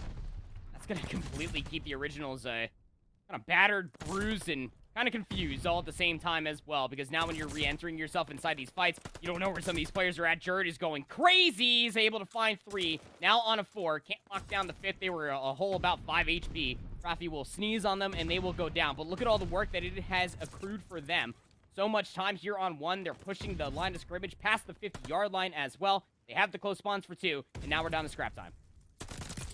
And we're down to scrap time indeed. United Nations in such a solid position here. Henry looking for this scrap time. He will be denied it. The originals fighting desperately tooth for nail for this one. But I think more importantly here, the focus will probably be on that rotation sooner rather than later. Of course, United Nations already over here. You can see Jerd preferring to fight inside the command center. Will win it against Raffi, and the originals now kind of forced to make a one-dimensional play through the church around the backside here, but Whalers on this Godheady will be prepared for it. Jerd instead is ready for the fights over by the command center, and as Nile and Furious combine for 3, the originals, this is the fire that we needed to see from them. How much can Henry say about it? Not very much. The originals, they've broken through. Yeah, completely broken through indeed, Brody, and honestly, going forward yet again, you need to be able to mount some sort of comeback, and Abuse is not going to be happy with that break. It's going to start dipping their toes inside their streaks. We'll end up finding 1, and look at the collapse that's coming through from the United Nations. Say what you will, Henry at 9 and 16 with 1 minute and 40 left of hardpoint time. They're doing such a great job at just collecting themselves around the plays that are being called in. You call in the glide bomb, you collapse inside the spawns, you break them from the back, and this is where things started to spiral out of control in the first set of hardpoints for the originals. The United Nations were able to turn scrap into initial, which is why you're seeing a more forward setup for the originals here once 3 comes around. This has to be a hold here for the originals. You cannot afford to lose this one to United Nations like you did previously. And this time they've actually got Nile potentially on a kind of flank around from United Nations from the push around the front. He is keeping an eye on that left side. Raffi ready for any push from the front. He thinks that somebody might have made it way through the cut. That hasn't happened. Unfortunately, losing that gunfight means the spawns will flip once more. And Henry doesn't stop at 1 kill. He's looking for more. He will end up getting a 2nd kill. Wow. Jerd and Whalers combining for 3 as well. And just what a flip this has been. Yeah, and honestly, again, I will still say that P3 here on Tuscan is the hardest hill to break out of every single one of them. It has to be a coordinated pinch from vines, from the rooftops, from the middle alleyway as well. Grad for 2. Gonna open up the hard point. Will be team killed, but we're just down to scrap time. And it really starts to feel like that's the only time the originals have been able to find for themselves off these very nice coordinated and patented aggressive breaks that United Nations are starting to find for themselves. What a great time to lose a gunfight considering that they're gonna spawn in the back for 4. The originals, they gotta fly. They gotta win this rotation, Brody. Indeed, they do, and unfortunately, they have lost the rotational gunfights. Grad will be the last remaining player here. I think the United Nations will know about this, considering they themselves did not get the favorable spawns, or maybe not actually. Jerd's going to run straight past Grad here in this position. Grad can do so much damage. Can he get it done? There's the first kill against Henry, and unfortunately, no more than just the one kill. He might well have been the nuclear option. Very much so be the case, but and you can absolutely close it out here if you're United Nations. If you win this upcoming gunfight, it's going to force the originals to spawn so far out. Nice little double challenge again. United Nations, I mean, they're playing with a certain amount of fire, but the originals on the other side, another team kill does come through from Grad. Keep it contested. Keep it mixy. Knowing that you can possibly win the rotation over towards 5. You don't want this time to go up for free here on 4. Nevertheless, it has to be a battle on 2 different fronts. Perfect hardpoint comes to mind. Perfect hardpoint comes to mind indeed, but unfortunately for the originals, they haven't really had a shot at this rotation just yet. Abuser is technically speaking the only player here right now, but he will be joined by Henry any second now. So the originals, this has to be huge from then. Abuser, is he ready for this? Nile down bottom as well, but it's Furious and Nile combining for 3. Henry forced out of the command center for now. How much damage can he do? Able to pick 1. Looking for the second as well. We'll find it. Whalers in for support gunfights, but Furious lands a nice nade. Nice nade's going to be able to open up the floodgates a little bit more for the originals for reinforcements to be able to come around the corner. Nile has a big gunfight that they got to win on the stairs, but all the stuns and everything else in between are coming in. The 16 seconds remaining for UN to be able to close out the hardpoint, and they have control.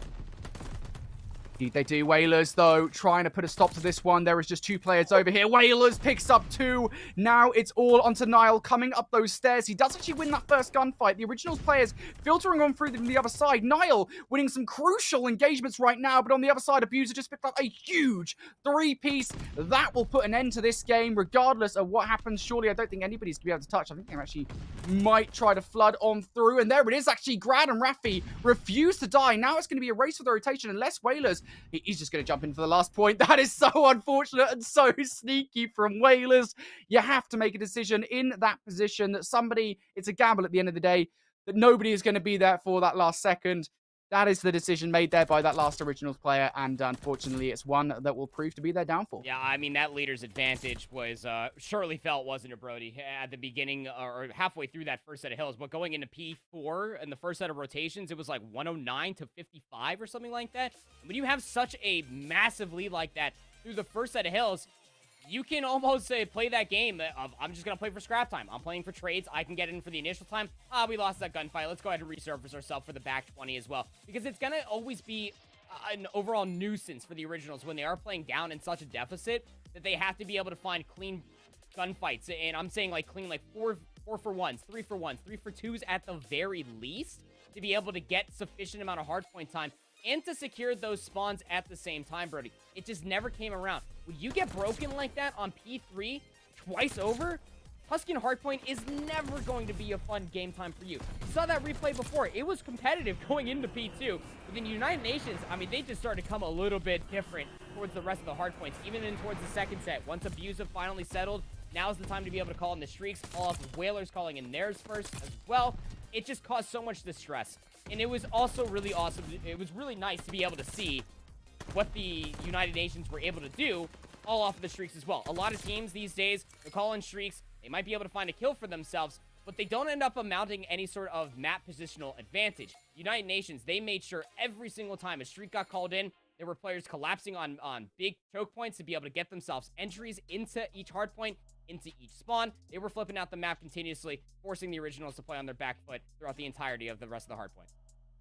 Yeah, you know, one thing I will say is, you know, despite the fact that Young Galactics had, or sorry, not Young Galactics, I'm looking at the top of our screen right now, the originals had that incredible opening. I really do think, United Nations had that incredible opening. I'll get there in a second, Andy, I promise, mate.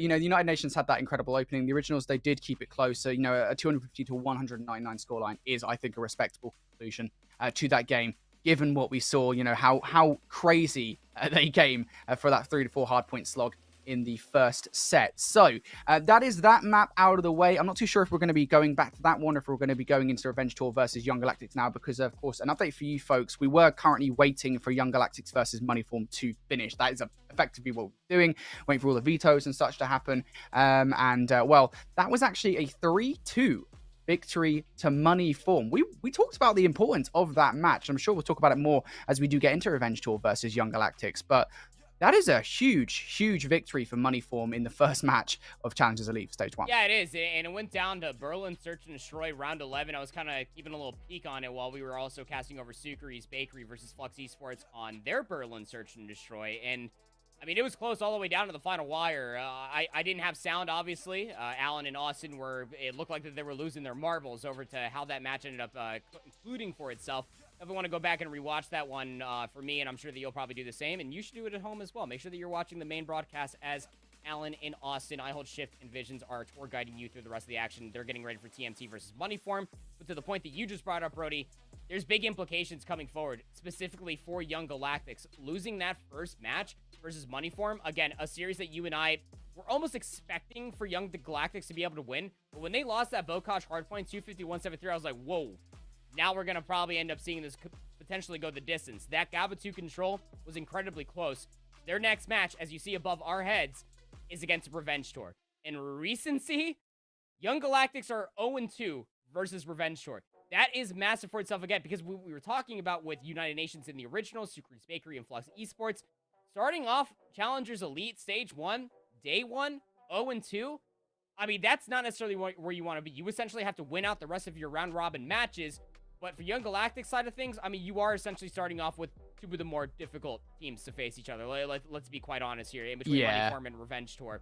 That if you can walk away 1-1 on the day in between these two teams, it'd be massive. But my hands are sweating just thinking about how that matchup is going to frame up for itself. Because Revenge Tour, from what I've been able to see from different clips, different players on Twitter, they're definitely looking a little bit different here. Yeah, for sure. You know, I think the other thing we have to consider here is that there are only so many mistakes you can make. Again, last season, you kind of got a bit more breathing room at the end of the group stages. You know, we talk about the formatting changes coming into this year. You know, whether or not you think it is an improvement, regardless, there is a massive change in the way the knockout brackets work. So obviously, for those of you who don't know, last year, 6 teams out of pool play made it through to the next stage of play. Just 2 teams got relegated right out of pool play. Then, of course, there was the top 2 teams of the pool, first and seconds, went straight through to the final 4-team single elimination knockout bracket. And then, of course, there was an elimination bracket prior to that one as well, which are the top 2 teams. Third, 3, 6. It was a bit of a complicated process. I think it's been simplified quite significantly this year.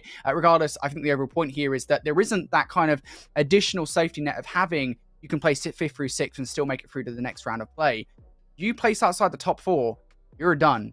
Down to relegation you go. You've got to qualify for stage number 2 separately through that qualifier. And as you and I know, COD being as day-to-day as it can be, you never know whether you're going to qualify. I mean, you look over at North America, which obviously I am so excited to get into later on, because that is just incredible, stacked with talent, that region at the moment.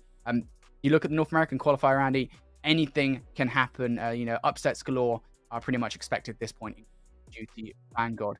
Regardless, though, let's take a look here at map number 1 in the series. I believe Revenge Tour versus Young Galactics. We didn't really get to tee this one up. We didn't know we were doing it. We're jumping straight into it, Andy. I'm super excited for this one. It's Tuscan. This is a really nice map. I think probably my favorite here in Vanguard.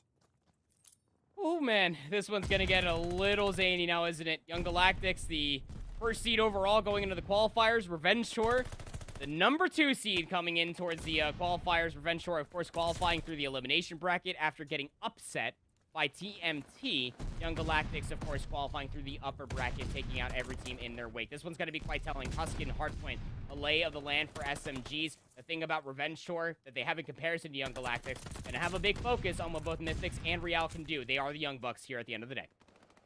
Yeah, for sure. Revenge Tour looking pretty hot here right out the gates, though. The first 20 seconds of the hardpoint control will be going their way. And the rotation also looks like it's going their way as well. Mythics has kind of made his way to that hardpoint a little bit early. We'll have a 1v1 to deal with right out of the gate. That will be Royale that will end up falling. And this is what you really want to see, I think, from Revenge Tour right at the gate. You want to see something crazy, a really good start, a really advantageous start for them. But Denza, this is the man on a mission. This is the team that they named him after. Revenge Tour starting pretty strong here. Denza, of course, you know, getting dropped from their previous team, finding themselves here with Watson, Keza, and Mythics. I mean, this team is definitely something to be writing about, because they definitely have the ability to slay out. They have the ability to absolutely out-rotate you as well. Tuscan is a map that you can feel that, quite frankly, as Revenge Tour come on the backside. Going to try to flip out the spawns. It actually will be a north and south spawn here on P2. So Revenge Tour going to be very quick to be able to recognize this. But Young Galactics also have to battle for the scrap time, because they are down considerably early here on the first 2 hills. This is really good. You know, this is a really good opportunity here for Revenge Tour, I think, in this game. Young Galactics can continue to spawn over there, and Revenge Tour, yes, they'll lose a scrap time, but they'll be more than happy to take the rotation. So we'll keep that in mind here, looking at some of these battles. Denza still looking to try and fight for that time. Will be shut down, but Keza just flies at the hill. No qualms about it whatsoever. Almost gets the second onto Lucky as well. But regardless, now these rotational gunfights, I don't think Denza will be aware of the fact that a couple of players have slipped in there. It will be up to Watson to deal with both of those. The former will end up falling. The latter still alive. Retreats back towards his teammates. Real, can he get in? Absolutely not. Denza's still winning his fights up in that power position. And as far as the first wave of kills comes through, Revenge Tour looking pretty hot here. Yeah, I mean, they really are, right? I mean, they knew off of Young Galactics battling for that scrap time, even losing that gunfight, they'll essentially be spawning in 4P3 again. This is one of the harder hills to break if you have a formidable setup. But Revenge Tour don't have a player all the way back on the half wall. As you saw Journey just try to turn and well, obviously, those bullets hit nothing but air and a little bit of cobblestone, as the setup for Revenge Tour there on 3 was a little bit further forward. Real for 3, though. Lucky is going to be able to clean up the fort. So now they're battling for the scrap time is going to keep them marginally behind, just about 30 seconds or so if they soak up the last bit of it. But you're okay with this if you're Revenge Tour. Again, you're going to be at the backside. This comes down to Journey. Find a lot of value up top nest. They take down Mythics first and foremost, and that's going to create a lot of space and opportunity for Young Galactics to push forward. Like that nade from Denza, just eat it into the air, hope it lands somewhere onto the opposition. It would have been nice if it did land, wouldn't it? That would have been a clip and a half regardless.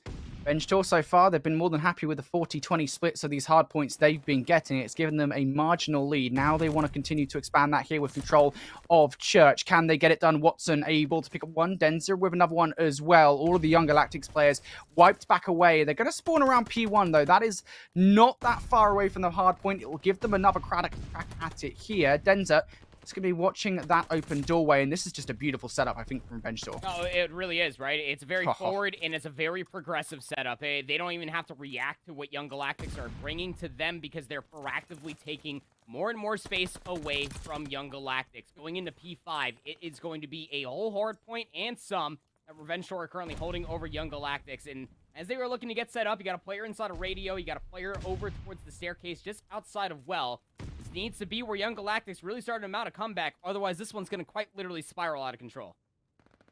This is incredible right now from Revenge Tour. They are playing as by the book as it gets, but they are strictly keeping themselves to exactly that. Every single gunfight at the moment is going to go their way. Real will put a stop to it by taking down Keza, but at this point, might well be too little, too late. A stun thrown his way. That'll make it weak so that Keza can come and clean up shop. Revenge Tour, just like clockwork, now going to make their way forward to try and put the pressure on Young Galactics, and this is 20 seconds of time that has gone the way of Revenge Tour. Young Galactics here, Andy, cannot find their way on through. Mythics looking to hold onto the hard point. Lucky and Journey able to pick up 2, and for Young Galactics, they need this wave of kills. They need to get in, but they just can't seem to do it. Man, Denza also reading a player through the wall. Lucky enough for Journey is going to be able to clean up that kill, but again, you got Watson coming back in, reserving themselves, getting mixy with the automaton. Contested time, it's not going to be good time for Young Galactics, to your point here, Brody. They need to get themselves a sufficient amount of time. 7 seconds just is not going to be enough. It's 100 point is the difference for Revenge Tour over Young Galactics, and you go back to cup number 4, the cup that this Revenge Tour roster won over Young Galactics, where they did beat Young Galactics twice, once in Winners Finals, once in Grand Finals. The hard points were constantly being in favor for Young Galactics. This Revenge Tour, off of the handful of weeks of practice with one another, definitely coming into tip-top form. Just incredible play at the moment. Ala Revenge Tour, they're just doing so well. Of course, Streaks in the back pocket, ready to go for a Watson, looking for a number 2 in a streak of his own. Yet another one for this man. Revenge Tour, off the back of that, looking for this last 30 seconds of time. For Young Galactics, they really need this, but the problem is, there's Streaks for Revenge Tour. They're going to use them to, at the very least, remove Young Galactics from earning that time. Now, Mythics, can he fight for it? Well, the answer will be no, but I don't think they're going to be losing any sleep over it. At the end of the day, it is only 15 seconds, and that pales in comparison to the amount of score that Revenge Tour have brought together here in this hard point. Now, look at this rotation.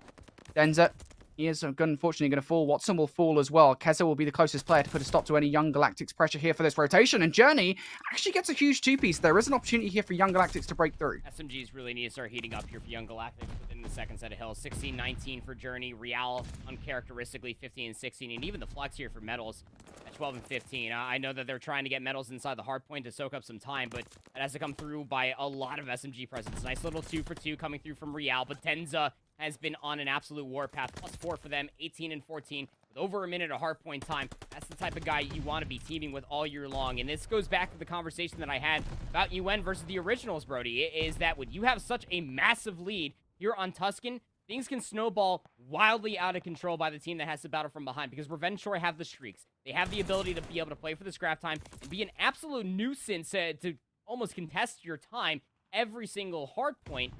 Always feel like you're going to be playing from far behind unless you find a 4 dead constantly.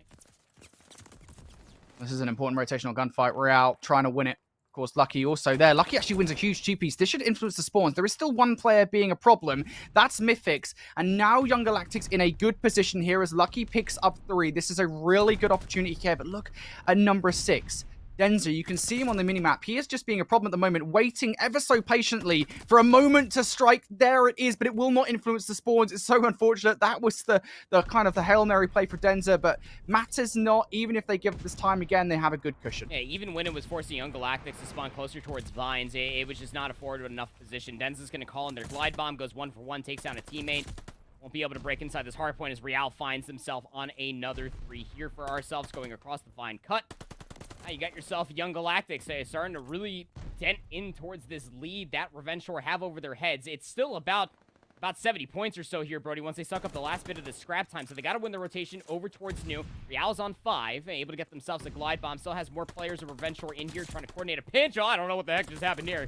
Still able to take down Mythic. Snaps. Is able to resurface themselves. It's got to be Denza to take them down, but enough space has been provided for Young Galactics to cut through the middle of the map and get in through the front.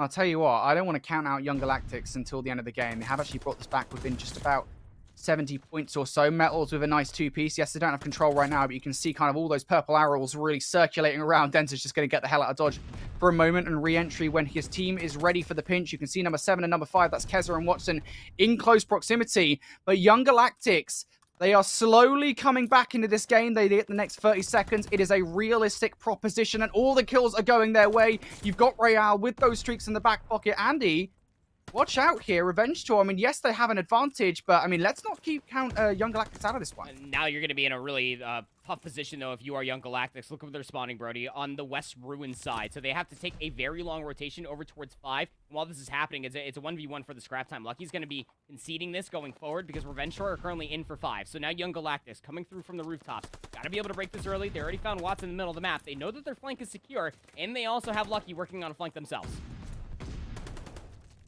Right, it's in the hill hit. On the other hand, you have Young Galactics coming from behind. Nicely done from Mythics, though. Turns around saying, hey, look, mate, you want to come in here? No problem. I'll have you for breakfast, dinner, lunch, whatever. You will be mine. As Revenge Tour, just 15 points shy of victory here for Rail. Those streaks, you might want to consider slapping one down. You can get a kill with a glide bomb in close proximity. Lucky wants to do it himself, though, and he does have the support of Journey from down below. So they do stop Revenge Tour shy here. 12 seconds. But will it be enough? You know how important this rotation will be. It absolutely can be. A lot of teams have actually won the rotation from 5 to 1 and completely closed out the map while forcing out the P2 rotation itself. But it's just 12 seconds worth of hardpoint time that Young Galactics can give up to Revenge Shore. And again, they're back to their old mischievous ways. They're going to hit the scrap time. There's not enough time here, Brody, to be able to close it out. They're going to put themselves within 1 second if they win the rotation going over towards New. They do have streaks to work with as well. Be prepared for these to come on down. There is Rail with his first. Young Galactics, of course, will have to deal with Denzer's streaks on the other hand. The kill feed might well be theirs, but Revenge Tour just 1 point shy of victory. Here comes Metals in from behind, able to pick up 1. There is somebody in the power position above him. He will get taken down. Young Galactics happy with this for the moment. Revenge Tour, though, they want to do this via brute force. They know Young Galactics can't win it here. You know they have a safety net. Yeah, they absolutely do. But here's the thing. Easy Young Galactics, they got to be able to hold this strong. Dens is going to hit through the flank of the backside. And they're going to clear out the entirety of the hard point. Revenge Tour. Again, just needed that one last second, Brody. Maybe a little bit of a late resurgence coming through from Young Galactics as a whole. We'll lose this opening hard point. It was a deficit and a half going in towards the second set. Metals took a little while longer to heat up than what we were expecting from them. Of course, getting closer and closer towards positive. Same could be said for their SMG lineup. The moment that I said that the SMGs need to start heating up, they started heating up marginally. Just was not to the same extent of what you saw from Revenge Tour. On all different fronts, they were winning rotations to be able to get themselves favorite spawns for initial time, especially for money hills like 4, 2, as well as 1 going in towards the second set of hills. They were just slaying out on every single front of Tuscan. And that's exactly what you want to be able to do, to be able to win yourself all these different rotations and get yourself some really crazy times. If we take a look at some of the stats it's going to be quite telling to the scoreline, especially early. Denza was that guy. 30 and 24, 14 objective kills, Brody. That is a massive amount of damage to be able to found for yourself. Plus about 2 minutes of hardpoint time. He was everywhere.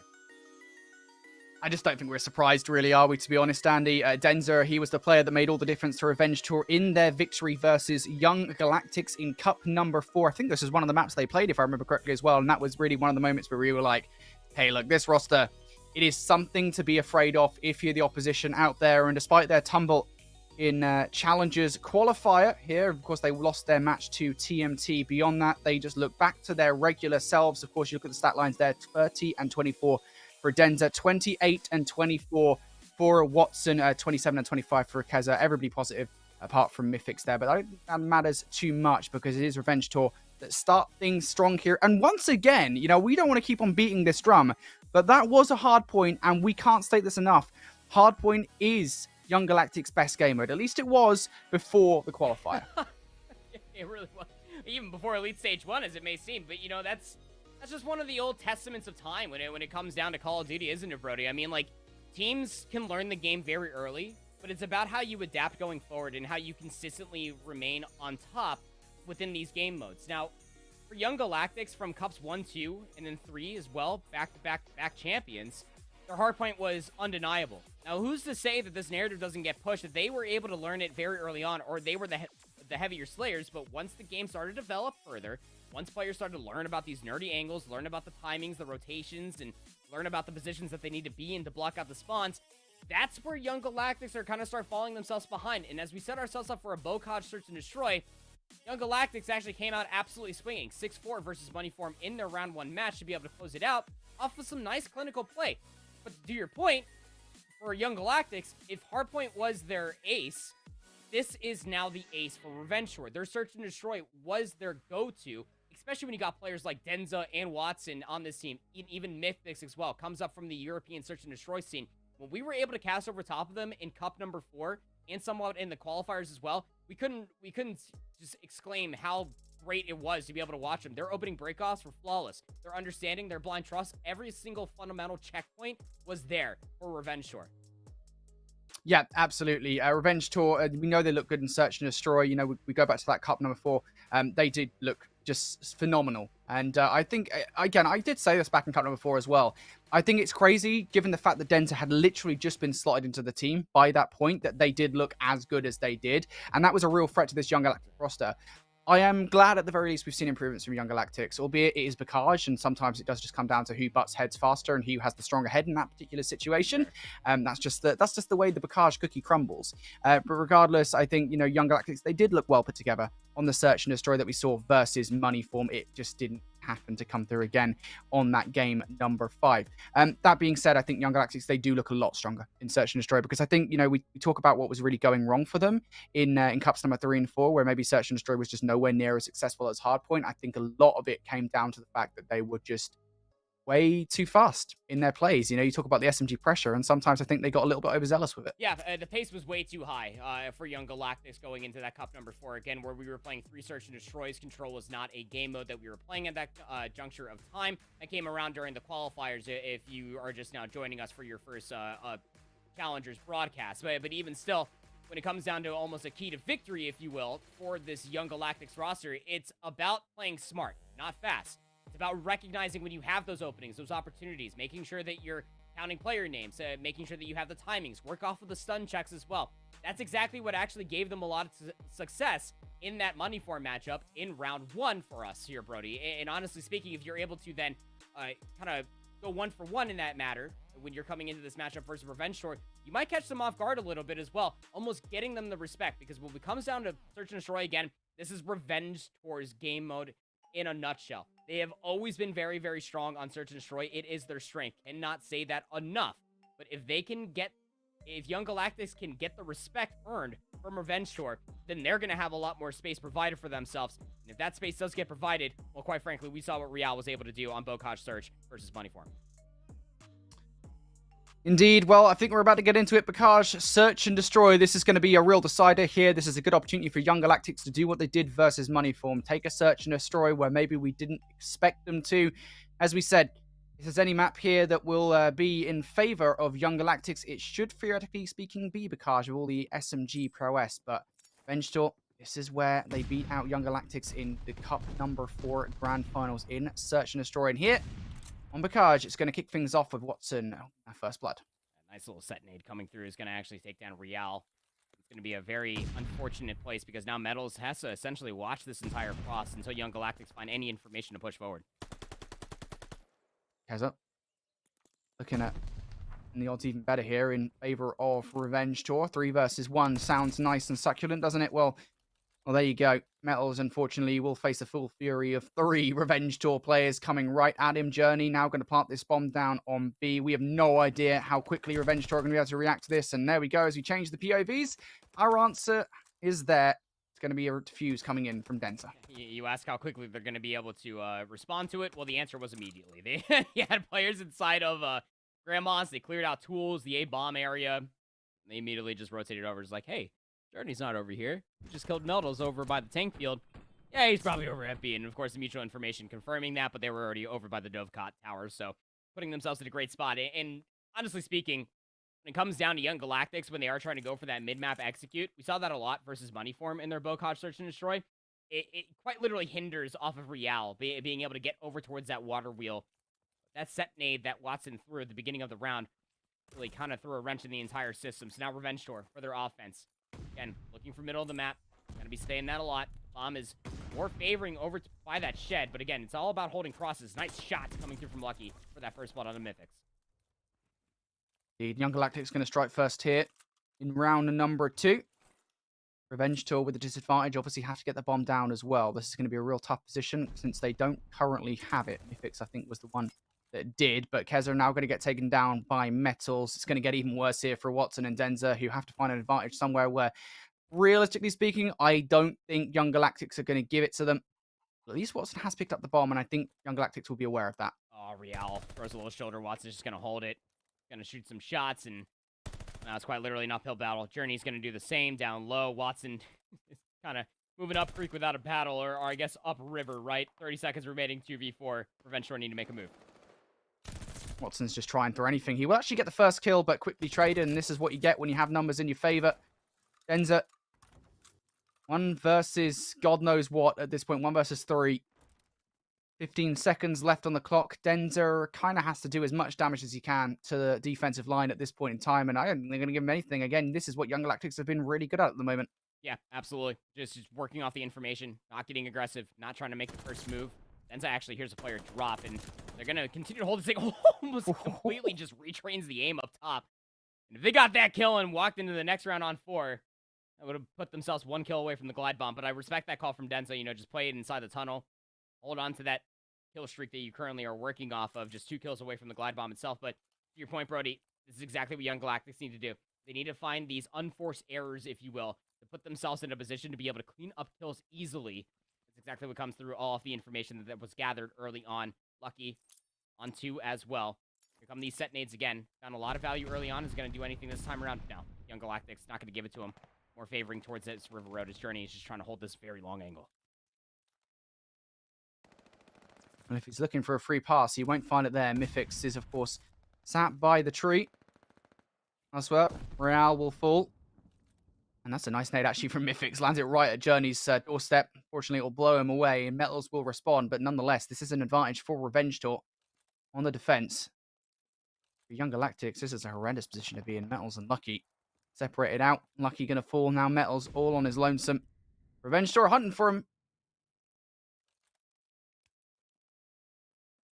The Metals just going to draw outside the lines there for a second and just let the round end. Look at his play. It's going to try to complete this flank on the backside. A lot of angles to be aware of, but I mean, this round is all but over at this point. Metals is going to need a couple shots. Denza's going to see him. He's going to chase him as well. Would be kill number 4. Get outside of the lines, says Denza. Puts themselves on 4 in a row. And yeah, again, this early information game that Revenge Tour are playing. This is again what we have framed up continuously, watching them through a handful of cups, or through cup number 4 and through the qualifier, Brody, is that they're very, very good at the information game when it comes down to search and destroy. Through all maps that we've seen them play on. All of those nades, stun checks around the corners, and then just waiting, knowing that the aggressive push wasn't coming all the way through. It's the same thing that we framed up for Young Galactics. As the offensive team, nobody was surprised. You have to make the play happen. As long as you just wait for those unforced errors to come through, might just find yourself in a favorable gunfight to be able to close it out. Setting galore right at the open of this one. Mythics and Watson will, off the back of that, draw first and second blood. A lot of blood here to be found on Bacage. It's Journey and Rail trying to do what they can. Journey will pick up one. Some nice burst shots coming through from Keza there. Didn't quite want to kick his weapon up into the air with that gunfight, but it's now Real. What can he do? Able to pick one. Unfortunately, his attempt to escape into the bush will fail dramatically. It is going to be around here for Revenge Tour. Yeah, and again, they just completely collapsed in the middle of the map. It's not really big differences in between that offense that we saw right there and the one previous day. The only difference was in the first 5 seconds, they didn't hesitate and wait for the middle of the map engagements. They just brought it right to the doorstep of Young Galactics, not allowing them to get too comfortable. A map like Bocage, where your SMGs are in a collective 2 and 7 for themselves for Young Galactics, is not necessarily the frame-up that you're going to be looking for. 5-0 for Denza, finally able to get themselves that glide bomb, a resource in the back pocket, might come into play in later rounds to come.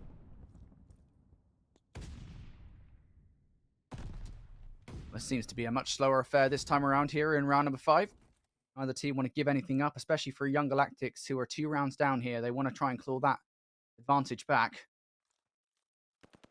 Journey, slow as you like here in this position. Recognizes that somebody will be up top in Grandmas, and unfortunately will line up alongside Metals. Mythics gets a 3-1 there.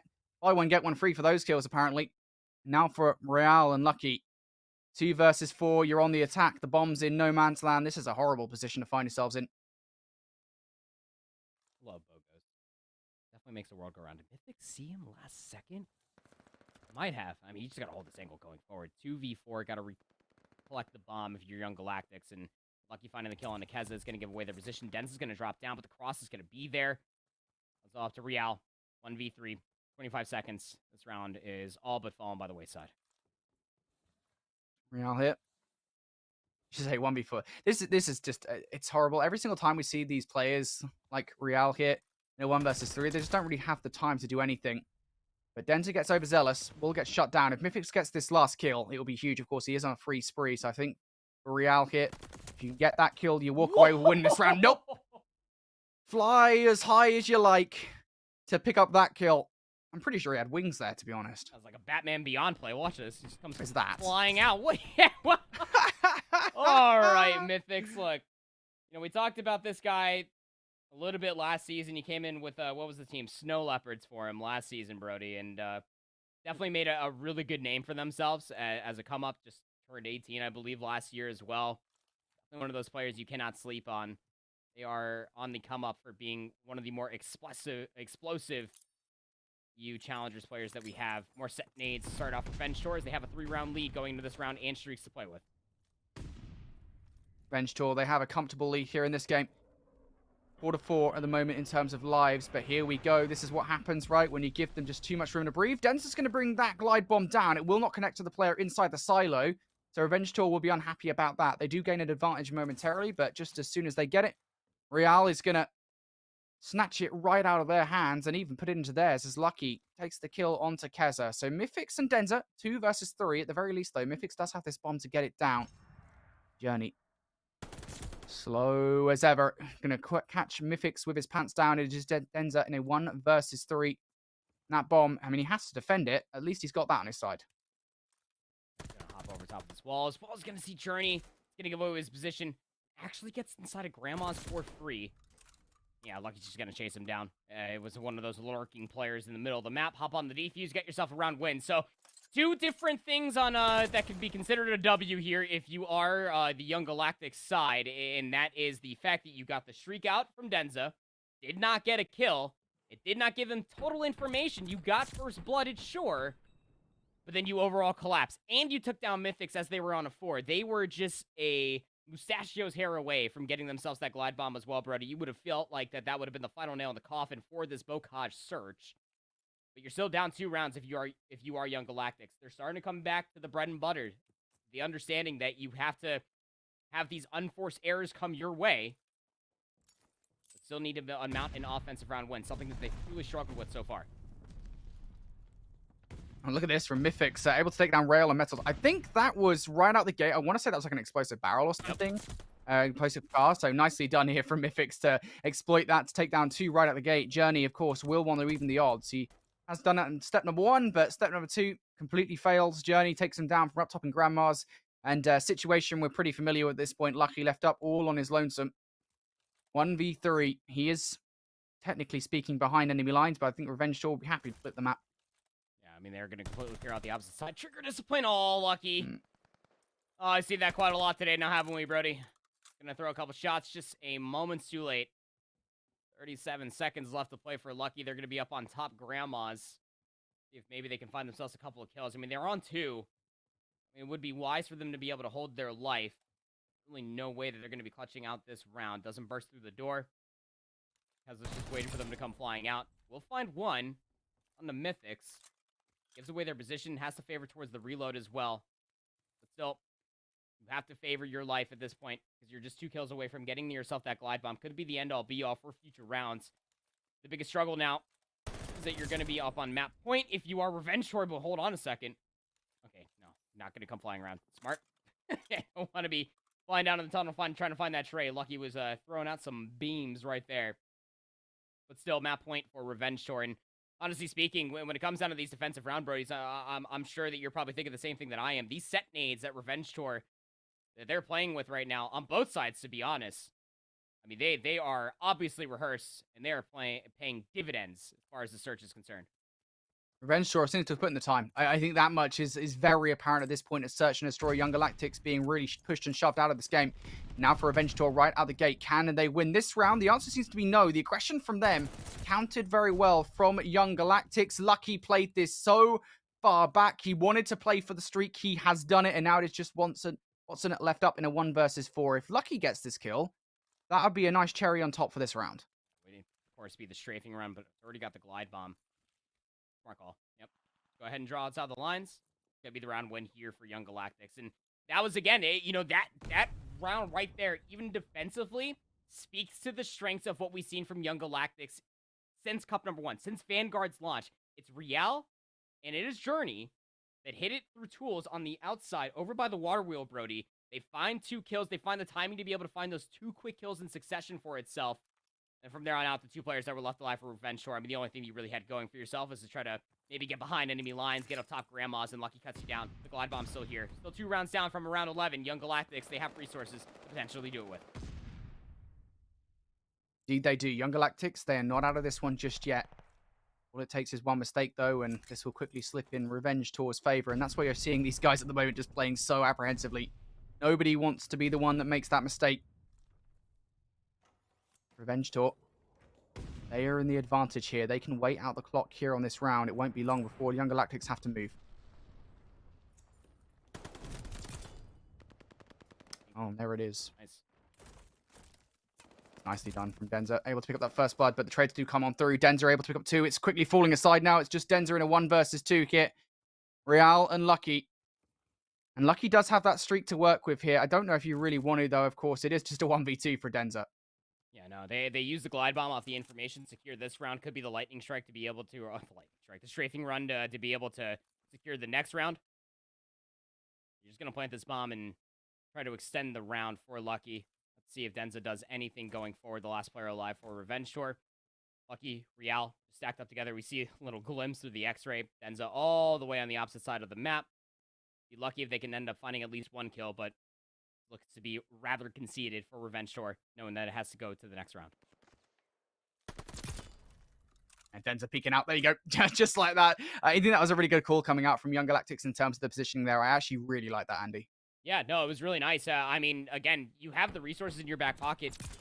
We've seen how many teams in recency, Brody, have we seen earn streaks, knowing that they want to hold on to them going forward into what could potentially be around 11, and they never get the opportunity to use the streaks because they get absolutely gunned. Lucky does not hesitate. Again, this is why we highlight the Young Galactics roster. I mean, barring Real, has always been playing a lot of Search, specifically with these 3 other players, but this is the veteranship coming out specifically from Lucky to call in that streak, get the information, ends up not finding the kill, but some damage, and then they collapse on top of it. Now round 10, and an offense here for Revenge Shore. Defense has definitely been better for Young Galactics. And this is the respect that has been earned. Look, Revenge Tour are all the way on the backside of their map, expecting for Young Galactics to make a play. A Sun check's going to come through. Don't believe that they actually get any tags with that. But if you're Young Galactics, you don't have to push all the way forward. You have to wait for Revenge Tour to make the mistake. You have to wait for them to attempt to make a play.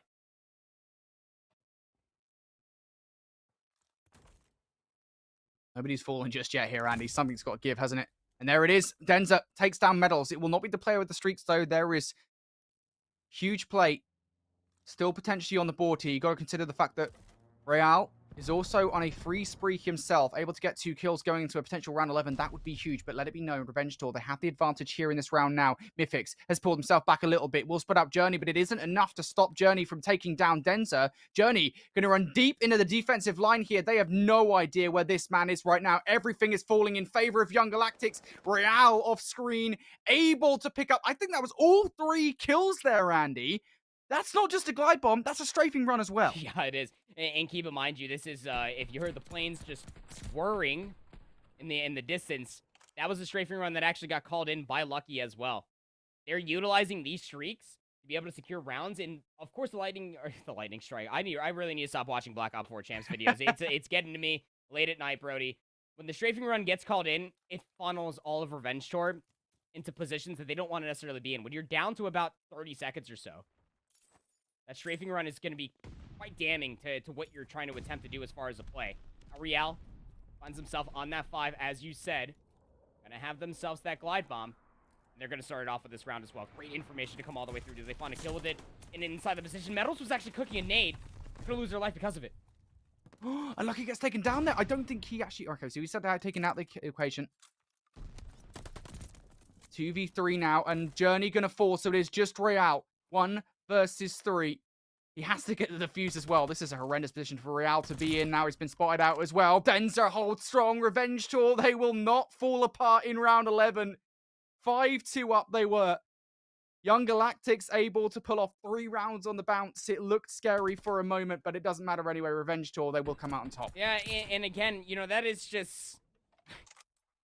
that's the most unfortunate COD timing I think Metals could ever ask for right there. Not exactly the sexiest map that we've seen, 2 and 10 from them as a whole, right, Brody? But you're cooking nade on the other side of Grandma's door, and then just 2 players from Revenge Tour just come bursting through, and you're just like, well, I'm going to try to drop the nade at my feet, I guess. Maybe try to go 1 for 1 here, maybe take them both down, but I respect the play. Was going to try to cook the nade and just kind of lob it in there and see maybe if they can find some damage and some early damage to be able to collapse on with their MP40, but, it's those little itty-bitty mistakes like that little bit of an overextension and mistiming Young Galactics find themselves in is kind of the tail of the tape for me throughout the entirety of those early rounds. When Revenge Tour went on an absolute tangent of winning 3 rounds in a row themselves, that was all off of just Young Galactics just completely overextending themselves, putting themselves in positions where they were not able to win favorable gunfights. Yeah, I know that the profile for Young Galactics, specifically for Real and Journey, were basically always try to fly at the enemy and mechanically outskill your adversaries, but it's not going to happen. Not versus this Revenge Tour roster. Their Search and Destroy, their background of Search and Destroy is just way too good. Their understanding of the game, it looks so polished. Those set nades were absolutely sublime. To be able to get themselves so much early damage and information.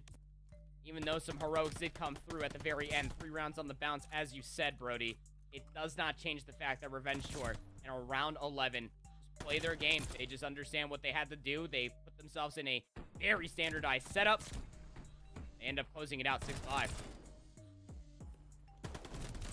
Really was something, wasn't it? Looking towards this roster, Revenge Tour able to take it in round 11. I think that the thing that definitely stands out to us here as we go over towards the stat line is just the amount of preparation that they have put into Search and Destroy. It showed in the hard point as well, the prep they put into that game mode, but for Search and Destroy as well, still looking incredible.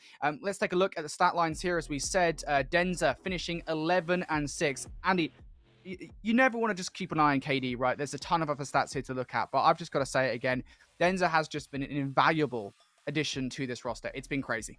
It really makes you wonder about the, obviously moving away from the team that they did, picking up Beans. I mean, like, I get it to a certain extent, but, I mean, Denza's Search and Destroy is so good. He just understands all the timings, and again, when you have a backbone of Search and Destroy already coupled along with Watson, and you add Mythix into the mix as well. I mean, like, I would never want to play this team on Search and Destroy. It is so good. They beat United Nations 6-1 on Berlin in their first round match.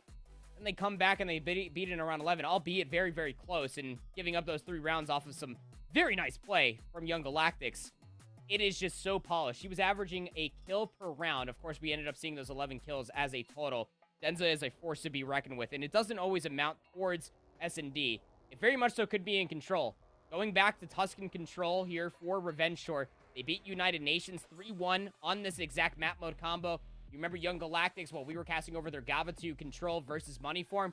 A lot of opportunities for them to be able to find a lot of value as far as winning offensive rounds are concerned. But they came up short there at the end, and it was a defensive round nevertheless, and it came by way of a lot of overextension plays, putting themselves in positions where they cannot reformulate themselves off of their spawns as well. These things need to be looked at and immediately corrected if Young Galactics don't want to start Elite Stage 1-0-2. Yeah, absolutely. I think this is the terrifying thing actually now going into control. Obviously, we can only read so much out of one map of control. But at the end of the day, what we did see on Garbu 2 for map number 3 between themselves and Moneyform, there were just so many opportunities that were kind of missed for Young Galactics. I also think as a roster, they didn't look as well put together as they usually do in a hardpoint, per se, right? And there were just so many opportunities like, right, we're going to split our numbers up. We're going to take players to B. We're going to take players to A. And on kind of both fronts, they fell apart. I don't think versus Revenge Tour, that's going to be okay. I think they're going to need to take kind of the lessons from that map and put them into here because a reverse sweep is necessary overall in the series. You've got to start it off with a game number 3 victory. It's going to be Tuscan. It's going to be control. Does play a little bit different though. You know, you're just going to have to get A right out the gate. Yeah, A can definitely be taken within the first opening gunfight if it is favorable for you. It just comes down to being able to hold the line, making sure you don't get crossed up through the vines pinch or through the middle of the map as well. It actually seems like that for Revenge Shore, they're playing this rather passively, making sure that Young Galactics get themselves on the A zone first and foremost, and then the pinch is going to come through soon after. So a bit of play coming around at the gate here from Revenge Tour. It won't work out, at least initially. They do have one player in the mid-map that could potentially make a play happen. That is going to be Keza, but Metal sniffs him out, takes him down, out of the play. And Young Galactics so far are going to be taking A. I think Revenge Tour, as soon as Keza falls, they're in a position to decide, nope, had enough. We're not going to pour any resources into this. No, there's really no reason to, right? 2 minutes and 50 seconds on the board. You've only lost you've lost 3 lives. Now you finally get your first kill. That's going to be Keza within all of this as well. It's about regaining the middle of the map and all of that territory as well. Off-screen Mythic is going to be able to take down Lucky, so more or less resetting themselves, just clearing out the rest of this P1 area. They're going to be able to do so, and knowing that they're not getting pitched from behind, just look at how proactive Revenge Shore are, immediately shifting their focus over towards maps. That's a big one for Keza as well, because of course you lose that first gunfight, you open the floodgates, Young Galactics might have an opening to make their way through Command Center. They're still going to try and brute force their way through. I mean, they do technically speaking have numbers in this 3 versus 2. It's whether or not they can do anything with it, and that's huge from Lucky to pick up 2. Mythics and Denza will end up falling. That's space that Young Galactics needed. Now the next question is, step 1's done. Can you pull off step 2? That is getting control of that zone and starting to make some progress, because you've got Revenge Tour players coming in from behind. That was Keza and Mythics. They get taken down. Young Galactics at the moment, they're in a solid position. Yeah, they absolutely are, but the problem is that Watson took down Journey. It would have been an absolute tear and a half if they got all the way in the backside here, but I love this coming through from Young Galactics, recognizing, hey, we didn't end up finding value over by the back truck. Let's make sure that we have the numbers to be able to flood all the way through, but it comes up, blown up in their face. Big 3 for 1 inside the kill feed there for Revenge Shore. Able to at least get this B zone back in their favor. Now just a 1 kill deficit on Revenge Shore. They can completely reset the map. Player push up first and foremost will be Real inside a radio. Does go 1 for 1, but still, it's Revenge Shore off the bounce. Able to flip that kill tally just by 1 in their favor so far, but holding this map position is going to continuously be good if they hold it.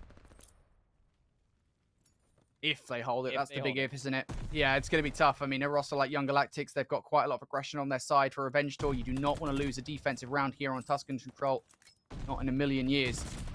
And Young Galactics boil over that pressure, though. That's the question. Real is going to win that first gunfight now, looking for more. Denza is here, and that's another one for Real, but coming in from behind. Real is ready for it. Journey also kind of sniffs it out as well. They know what is up. They played this map, this situation a million times over. They are not going to give that up, not in a million years. 20 seconds now left on the clock for Young Galactics to do something. Journey and Metal's able to win a kill apiece, but that is not enough. Revenge Tour, ever present here. They do not want to give this one up, Andy. No, they don't want to be giving it up. But again, you want to be finding as many kills as possible as well. And Lucky's now on that B zone. That's going to stop that clock. If you're new to Control here in Vanguard, That's how you stop that clock, is by getting a player on the zone. First tick of progress has been secured, and look at all the proactive kills that are coming through from Young Galactics over inside of the church and outside of the top of the patio. Metals is in a power position. They're going to get gunned off here for us, Brody, but even still, if you cannot secure themselves to this B zone, you cannot fully secure yourself an offensive round win. The damage might still be secure for yourself. Remember, it is kills that we look for in that round 5. It ends up going the distance. Journey's going to give one last look to be able to get this B zone for their team. He's got to do everything here. 1v4. He's facing down so many different players there. And I'll tell you what, Young Galactics, they had a good punt of that towards the end, right? I mean, they got 3 kills in a row. They managed to get into the point, but Andy just wasn't enough. Revenge Tour, they do come out strong. Good decision-making coming out of this Revenge Tour roster. But that was expected, right? I mean, we know this map is defensively sided. Oh, absolutely. That B zone is mischievous, to say the least. That's why you see a lot of teams fly with like 3 SMGs at the bare minimum, sometimes 4, to be able to completely overwhelm any sort of defensive members that are over there. But, you know, as far as the defensive round is concerned, when I was talking about the kills, I believe that one actually ended all even Stevens, about like no respawns remaining for either of these two teams. But how about this call coming up from Revenge Tour? A battle on 2 different fronts. 2 players go down towards maps. They actually win the gunfights. They only lose mythics along the way. If you have that one player is Watson over by the A zone, this is actually really, really nice to be able to split the defensive members up from Young Galactics. Just unfortunate, it does not go in their favor at all. But they do end up walking away with a tick of progress on either, on each zone. Now back to regular duty here for Revenge Tour. Just capture this A zone as quickly as humanly possible. They've already got one player over towards Command Center as well, so keep an eye on them on the mini-map. That is going to be Watson, who's trying to filter on through to cause problems for this Young Galactics roster. Young Galactics now going to deplete that point down to 1 tick of progression. That player, by the way, Watson, he was filtered through the enemy line. He is still over there on the mini-map, but back to this point, Keza looking for the gunfights. He will end up falling. Lucky still looking for this player that has got past them, and unfortunately, him not finding them means the Revenge Tour, they spawn up a lot closer, Andy. Yeah, they absolutely will. So they're going to be spawning inside a map so they can reinforce this this column zone, if you will. That second tick of progress might just end up coming all the way through, considering the amount of space and ruckus that Denza is finding in the backside of Young Galactic spawn. You also have Denza up top again, finds metals, then takes down Journey, almost gets a good look to be able to take down Lucky in return. Be able to take the first zone, being B, would have been a more difficult task to say the least, but gotta respect the moxie coming out from Revenge Tour. And they're not done. Keza inside a church, well, and at least taking down one more. The rest of their teammates are all trying to resurface over towards A. You got 39 seconds left. Second tick of progress has been earned here. Lucky is trying to make an argument to try to get these players off. Keza chooses the right option there in terms of that particular gunfight. Revenge Tour doing a solid job at the moment. Keza still playing his life, trying to make his way over towards B, and he wins the gunfight as well. That's huge, of course. That's going to turn the attention of Young Galactics over towards B. Should open the door for a potential push onto A for 3 different Revenge Tour players. Keza just being annoyance in the backline at the moment. That's actually been spotted out by Metals, who is voraciously hunting him down. Keza wins that fight as well. And again, it is just the fact that he kind of turns the attention away that allows them to put the extra 60 seconds on the clock. Yeah, but you got to take a look at the lives here, Brody. 13 versus 9, Revenge Tour. Just only need that last tick of progress over towards B, so you would feel that it has to be just one good gunfight. Mythics is already throwing some shots. Knows that there's a multitude of players over here. Real's going to take down their teammate before taking down Keza with the MP40, as Watson has some help in the back here of Church with Denza. See what that means for Young Galactics. They're currently trying to surround the B zone, knowing that they can keep these players trapped inside a church, and the reinforcements will be, well, relatively far away. I just love watching these guys play at the moment. Yes, it's only 45 seconds, but they are more than happy to take the longest of routes to really try and trick Young Galactics into making a mistake. They only need 1 tick of progression here in this particular push. 35 seconds left on the clock. There is breathing room for Young Galactics in the play. 10 versus 6 as well. That is in their advantage. And you've got to imagine something has to give for Revenge Tour. Any moment now, here comes the push. You can see the red arrows on the mini-map, but Metals takes them both down. All of them looking in one direction. Now Watson's going to have to come on through to help them out. It won't matter. Mythix is the last player left alive with 15 seconds left. I don't think anybody from Revenge Tour is going to make it close. I think Mythix has to be the playmaker here in this position. Young Galactics will be well aware of that, but they haven't actually done anything to push him out. And there you go, finally. Real will deal with him. Just 1 player left up to put any stop to this one. That is going to be Keza. Denza in from the other side. It doesn't matter. And they simply didn't have the time. Did not have the time, did not have the lives either. I mean, those are the last 2 players that were remaining there for Revenge Tour at the end of it. Look, we talked about this when we were casting the Gava 2 control in between Young Galactics and Moneyform. Moneyform did the same exact thing. Off of winning the early defense, I love how teams are really starting to do this. You win the first defense, and you go to the harder of the 2 zones first and foremost. I talked about it earlier. It kind of speaks further volumes, especially when you're thinking a map like Tuscan. It's like a Hacienda Seaside combination of the 2. The B zone being the church on Seaside, very, very difficult to be able to try to hit that zone first and foremost, but with Revenge Tour having that buffer of winning the first defense, they know that they can try to make a go-for-broke play. It's just unfortunate to say that they did not come away with a kill margin that is going to secure them around 5 if it does end up coming down to a Young Galactics now on the offense. Going towards that A zone, kind of rinse, wash, repeat. They kind of leave their flank a little bit more open, but from the respawns, Real's going to pick up that little alleyway. I'm going to take down Keza. Should be a tick of progress. Yes, guaranteed here at A. Potential for more to come through. Potential for more for Young Galactics here. I think they'll be able to get this point, to be honest with you. Again, Revenge Tour are pretty good recognizing when not to pour any more resources into a play. That being said, Young Galactics also really good at forcing the issue here. They've got Lucky into a good position, bottom church. I don't think Keza will be aware of it. And that will give Lucky a good opportunity here to try and cause some problems. He will unfortunately get taken down, and that will send Young Galactics back to square one here inside this play. About like 2 minutes on the board for Young Galactics again, just relentlessly be able to get that A zone early on, more or less through that opening break, but trying to isolate these kills. Real gonna get their ankles relatively broken as Denza has slipped the net. Is gonna catch one player off guard, up on top fire, and now you got to deal with this player in the backside. They actually have some help, but it looks player number 6 as well. Watson is over by the AS&D as well, while the rest of the hit from Young Galactics are coming through from maps. Got to be wary of the flank, but on the opposite side, Journey is over by that truck, causing a little bit of distress in the backline of Revenge Tour as well. Journey ready for this pressure from Keza. A nice nade will land right on him. That should have helped Keza out. It will not, though, as Journey gets the better of him in that position. Renshaw trying to find their way on through. Watson, is he going to recognize that somebody will be standing here? Yes, he will. Metals is dealt with. And now Revenge Tour. Can they get this done? Lucky's been forced away from the play for a second. Journey there for the help, but Keza moving forward. Picks up 2. And now for Revenge Tour here. Good job from them to make sure they remove Young Galactics from the play. They've pushed them back once again. A good wave of kills. Yeah, fantastic wave of kills to completely reset the map as a whole. Again, you're mostly looking at just the progress that has been nominally gained over by the B zone so far, but if you can constantly just go 2 for 2, 1 for 2, even in instances where we are right now, 3 kills to go away of the Young Galactics roster, they just have to resurface themselves as the bullet hose is just out of lucky.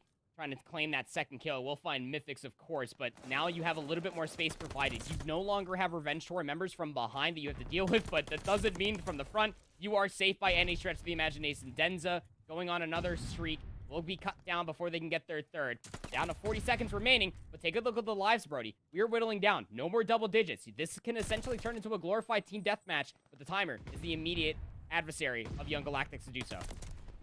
This is just so tough. Everything seems to be in favor of Revenge Tour at the moment, but as we say it, Real and Journey able to pick up 2 kills. Metals looking for another one. At the very least, they push Revenge Tour back out of this play. Metals looking for another kill here. Mythics has been forced all the way back. You've got players coming from the church side. This is a 7 versus 3 of Young Galactics in the life advantage. They can do this off the back of this. Denza is the last man alive, and Young Galactics, the pressure is just too much. They're able to get it done, and they win an offensive round. That's massive.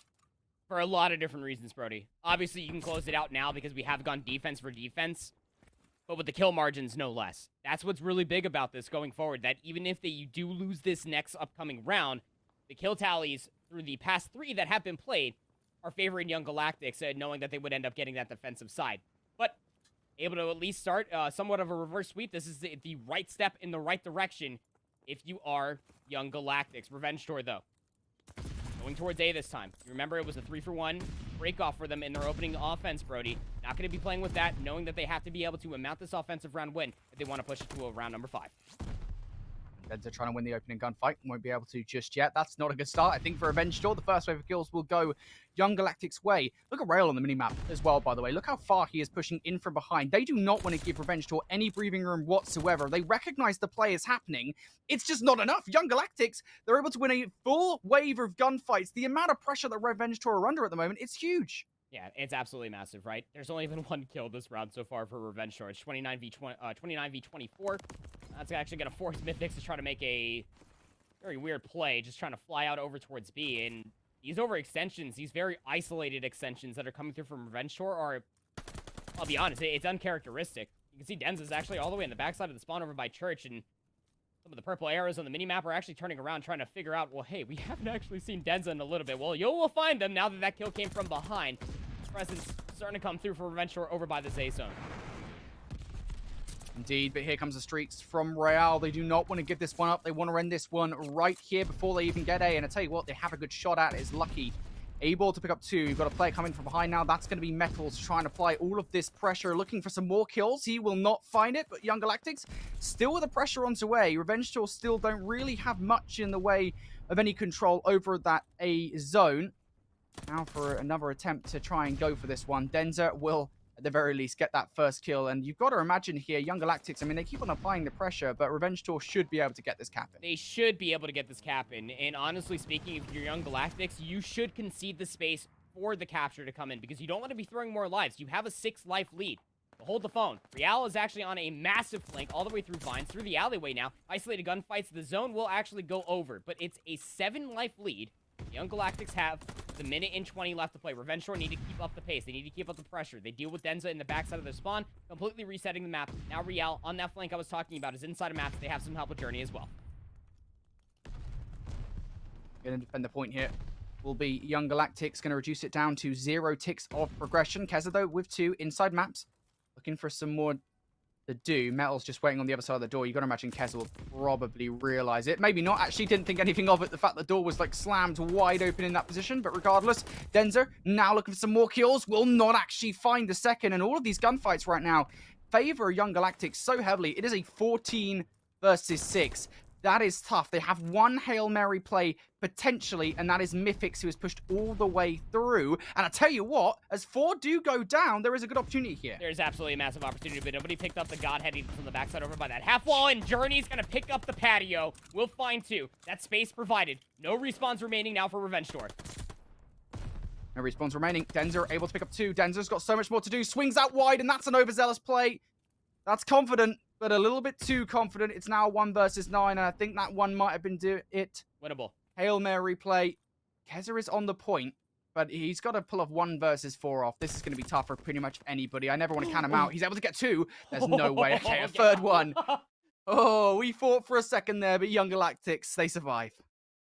Like, I always like throwing out the winnable there just in case, right? You know? Oh, that would have been absolutely marvelous. But again, you know, it's, it comes down to a lot of different factors for me. For one, that's the respawn team that we know Young Galactics can be. That hardpoint was not telling about how strong of a respawn team they truly were coming into the Elite Stage 1, Brody. Again, that was their dominant force of their hardpoints coming from Cup number 4 into the qualifier when it was just hardpoint and control. Got to see some bright spots from them during said qualifier on control, but not necessarily always facing some of these top 8 teams that we have in Elite Stage 1.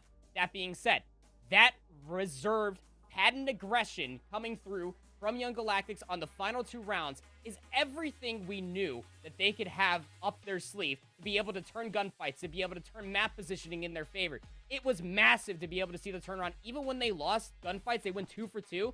Those last few players that were left alive, if it was Real, if it was Journey, if it was Metals, you can never count those players out to end up finding those crucial double kills to be able to put the rest of their team in a fine position. But on the other side, for Revenge Tour, as we take a look at some of these replays, there was a lot of missteps, a lot of overextensions that did not need to come through. And no, I'm not talking about that first round. Again, they won the defense, but their first offense, they try to go for broke on that B zone play initially. That's you're gonna have to get used to seeing that. That's what a lot of teams will end up doing if they do get defense first and they do end up winning the round. What I'm more talking about is all the way even at the end. When they had the space provided for them, they had 4 players around the B zone, but nobody picked up that God Heady on the backside of the half wall in the back of Church. Everybody just collapsed back over towards the column zone, and that just allowed Journey to be able to quite literally shoot fish in a barrel, picking up that very easy 2-piece for the reinforcements to come back around. Wonderfully played for them. As we take a look at some of the stats, Brody, Journey had themselves a fantastic map. That's the Journey we know and love. 32 and 25, 38 offensive kills, opening up the zone floodgates for their team time and time again. Yeah, not too sure. 38 offensive kills. You got more am I being stupid here? 38 no, more it's not tracked kills? correctly, but hey, I'm gonna pop off regardless because it had to be somewhere near there. Yeah, there's like 6 phantom kills. Apparently, all of his kills were off. It doesn't matter. Anyway, regardless, that is definitely not tracking correctly. He's found 6 kills that he never got. Regardless, though, 29 and 22 as well for Real. Yeah. Definitely that SMG too. I think Metals as well, who of course will be running an SMG on Tuscan. This is what you kind of expect out of Young Galactics. It's the overwhelming SMG pressure that you love to see from that roster. They are able to take control on Tuscan, and they will survive in this series. Next up is Hardpoint on Berlin.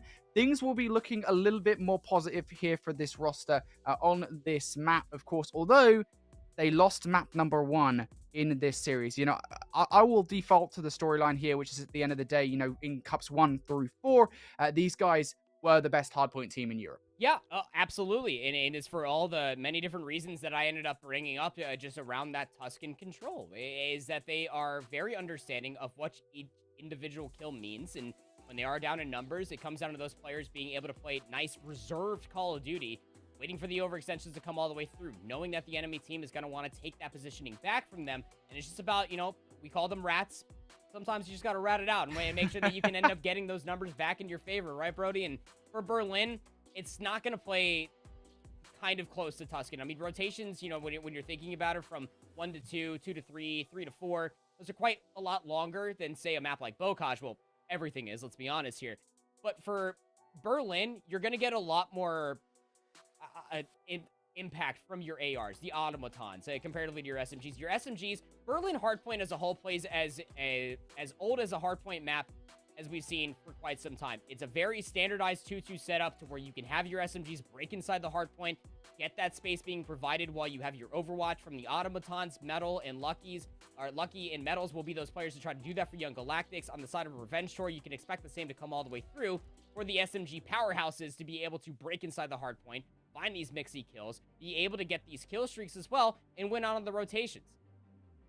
Yeah, for sure. I think on the other hand, though, you do have this Revenge Tour roster, right? That, you know, yes, all right, they're going up against some strong SMGs on Young Galactics, but they themselves have a lot of power on their side in that department. Of course, Denza, the newest addition to this team, you know, he can always play well, regardless of what position he is in. He thrives on this new team, and he's looking to have the same kind of performance again here as we go to the rather rainy day that is Berlin. It's a lovely map. It's not exactly a place I would want to go on holiday, but, you know, nonetheless, I don't think anyone would really. It is going to be where Revenge Tour and Young Galactics are going for what could, again, be potentially the final map in this series. We cannot state this enough. Young Galactics, this is, albeit potentially the hardest 2 matches to play in Challengers Elite Stage 1. They still don't want to lose both of them. No, I mean, because going down 0-2 comparatively to the rest of the teams that are currently duking it out for, you know, those 2-0 spots, you don't want to be holding destiny into many other teams' hands to potentially be a top 4 team or a bottom 4 team going in towards playoffs. So the potential for a reverse sweep, step 1 is done. Now you got Young Galactics coming out absolutely swinging, starting off on the, I would definitely say, the favorite side of the map. You can get through the upper courtyard a whole lot faster. Metals, Real, they completely understand that. It's going to be Lucky in the backs of the office. You hold down the rest of the angle. Revenge Tour, need to cut through the middle of the map and try to battle for some scrap. The Young Galactics going to be in here first, going to be getting the first wave of points off the back of that. Metals looking for 2, will be shut down, and now finally Revenge Tour can answer back by getting the remaining scrap time. I think Young Galactics will be better served here, spawning over towards the docks, making sure they keep hold of this rotation through. There is one player who has made their way over towards that rotation. That is going to be Watson sitting all the way in the back line. Keza also there. And even better here, Denzo uses the rat to get the kill in the mid-map. Everything working out in Revenge Tour's favor despite this rotation from Young Galactics. Yeah, and honestly, that was a nice little resurgence coming out from Revenge Tour. It was a potential to be staring down the barrel of a very awkward scoreline going in towards 2, and Revenge Tour also reading where the spawns and how everything has flipped on the map as well. Young Galactics now on the backside of the warehouse, trying to come in through that backside of Mail, to at least get a very early break, but nobody read that luck. He was still existing over inside the concourse. They actually got a squad spawn here with Real. Revenge Tour is still in for the hard point. We're halfway through P2. Oh, Lucky. Look, that rat is a powerful pistol. That's all I'm saying. But Lucky uses it perfectly there to get that kill. 20 seconds left in the hill for Revenge Tour. And that will be their time. So they'll be more than happy to get this one. Young Galactic, I think, recognize at this point that they would be better served to go for this rotation. They have allowed one player to slip the net, though. That was Keza momentarily. He did get spotted out a little bit late, but nonetheless, spotted out and dealt with. Now Denza next up to play to try and make this rotation work for Revenge Tour. That will not be the case. Young Galactics, at the very least, they have dealt with the first wave of threats, but it will not be long before Revenge Tour come knocking once again, and this time they are going to bring a sledgehammer, looking to get these kills on the docks, and just like that, Andy, they have flipped the spawns. Flip the spawns, indeed, but this is a very realistic hardpoint that you can hold it from the front. You just got to be able to win consistent and clean gunfights as well. Nice little slide chow coming in from Journey. Real is right behind them as well. Tough shots coming out of Lucky. Watson will take them down in return, but about keeping it contested going forward. You know, the first 30 seconds have passed. You're down by about 30 if you are Young Galactics. You're going to have another realistic opportunity to try to break this from the front again. Indeed you are, and this is still time that you will want to take here if you're Revenge Tour. Got the streak coming in from Watson as well. Nice kills coming in from Mythics and Keza, though. Nicely done for the last 15 seconds of time. Young Galactics, they're being beaten out here on this hard point. This is almost stunningly similar to what we saw in map number 1, Andy.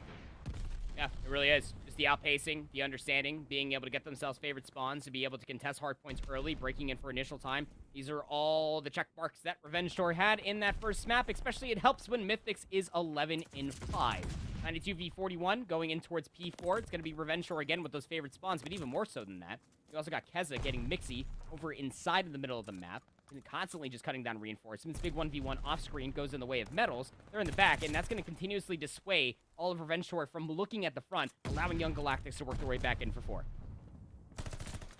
Young Galactics want to fight this one from the front. Journey able to get his 3rd kill in a row here, looking to put together his streak. It would be nice if he could do it. Actually, will get shut down is Mythics, but unfortunately for Journey, will not get that 5th kill, just get stopped at 4. So for streaks, not on the cards now for Young Galactics, but they do want this last 16 seconds. It will put them within touching distance of Revenge Tour as we go into the final heal of this rotation. Revenge Tour, now technically speaking, their first. Mythics able to put together 3 kills in a row. That will give Revenge Tour quite a bit of breathing room at Real.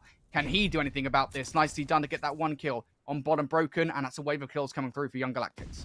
Again, P5, historically, quite notably, when it comes down to Berlin, is a very tough hill to be able to hold. But when you keep finding kill feeds like that for Young Galactics, might be able to make an argument for getting some very serious time. Metals inside the concourse area is going to constantly zone these players away. Denz is going to get stunned up. Can Real find the kill? Well, you know, the truck exploding is the third party you did not want in that is specific engagement for Real. So Revenge Tour able to rectify the beginning of this P5 hardpoint. They were able to at least find themselves some kills. A lot of this time going up towards game clock. Well, Metals had themselves a crisscross and applesauce as far as that gunfight is concerned, but still a lot of game clock time being soaked up by this hardpoint, but Revenge Tour going to be looking down a sizable lead going in towards the second set of hills.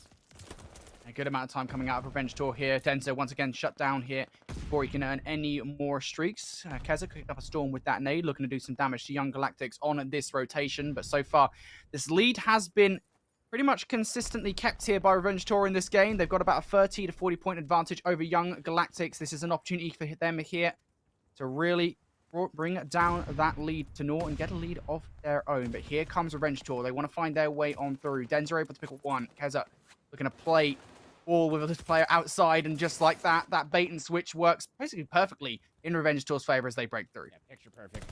Back and forth. That's exactly what was ended up happening in map number 1 of these two teams as well, wasn't it, Brody? It's just really clinical, controlled hardpoint as their lead extends to 34 points now. E1 can absolutely turn into a money hill if you're not careful going in towards the second set. Real makes the jump, slips the net. They're going to know that there's going to be a player in here, but again, if you're Revenge Tour, much like how we saw happening on Tuscany, you're okay with losing that gunfight. You're okay with giving up the scrap time. You have the leader's advantage. Worst comes to worst, Young Galactics, I mean, they're over their 100-point advantage, or their 100-point margin, excuse me.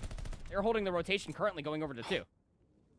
Nice nade from Lucky. Puts it through the smallest crack in the window and goes to the kill with the automaton, but it doesn't matter anyway. He's able to get it done with the nade. Now for Young Galactics, this rotation is another huge one, of course. They are only about 15 points behind now, Revenge Tour. This is an extremely close hard point for them, and they want to make sure they get control of the spawn, so at the very least fight this from the front so that they can keep Revenge Tour out of their hill. This is perfectly done so far as the first wave of kills do come through in favor of Young Galactics. What can Revenge Tour do against it? Well, a couple of kills in their favor now.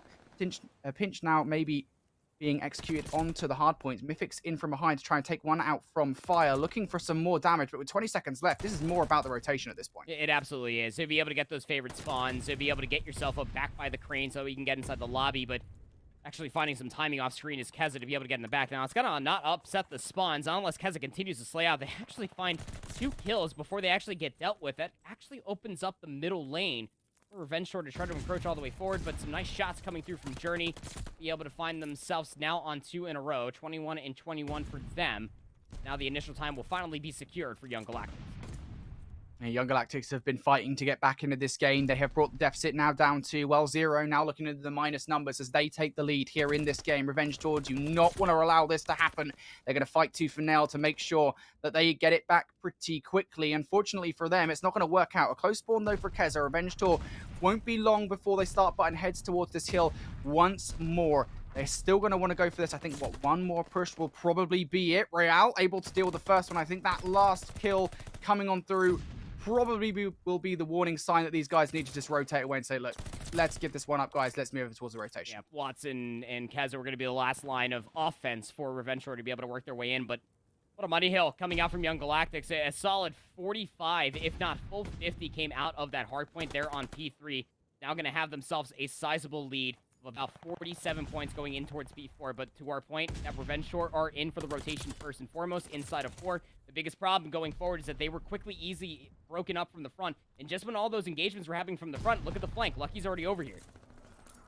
You got to make sure Lucky doesn't cause problems in the back line. You got to make sure you got somebody in the hill to try and suck up the time. For now, I think Young Galactics doing a really good job of pressuring them so that they don't get anywhere near this time. Of course, Watson taken down off a spree there. That's going to be huge for Young Galactics. Finally, though, Revenge Tour do have somebody in. Real's been given the movement to make him move forward. There it is. Young Galactics from the top ropes able to make their way on through. And now with 20 seconds left at this point in the game, Addy, this is not time that you can give up at all. No, it's really not, because it's the difference in between you making this a very close game, and it's a difference in between Young Galactics putting themselves at about like 20 or so seconds from closing it out in towards the rotation. Now, 5 isn't exactly a hard point where you see a lot of teams closing things out, not unless it's around like 240 to 245 or something like that. But even still, nice little resurgence from Revenge Tour. Young Galactics did not upset the warehouse spawns. They're actually able to capitalize it on top of it and able to recognize it. Metal is trying to go for some very cheeky angles on the player on top staircase. Won't be able to find it, but the kills do come through regardless. Young Galactus, they got the middle of the map, and this is where things can get rather dirty for Revenge Tour if they can't battle off from these spawns.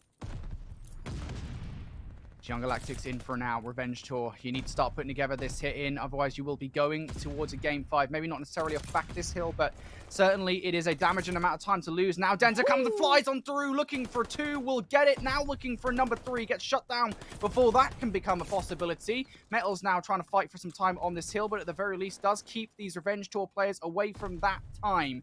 This is huge. Again, Young Galactics continuing to push the advantage. They have the rotation in their favor as well here, Andy. Yeah, they absolutely do, Brody. And holding on to a player up in the top courtyard, you also have Metals. Has almost about 1:40 left of hardpoint time inside the bank.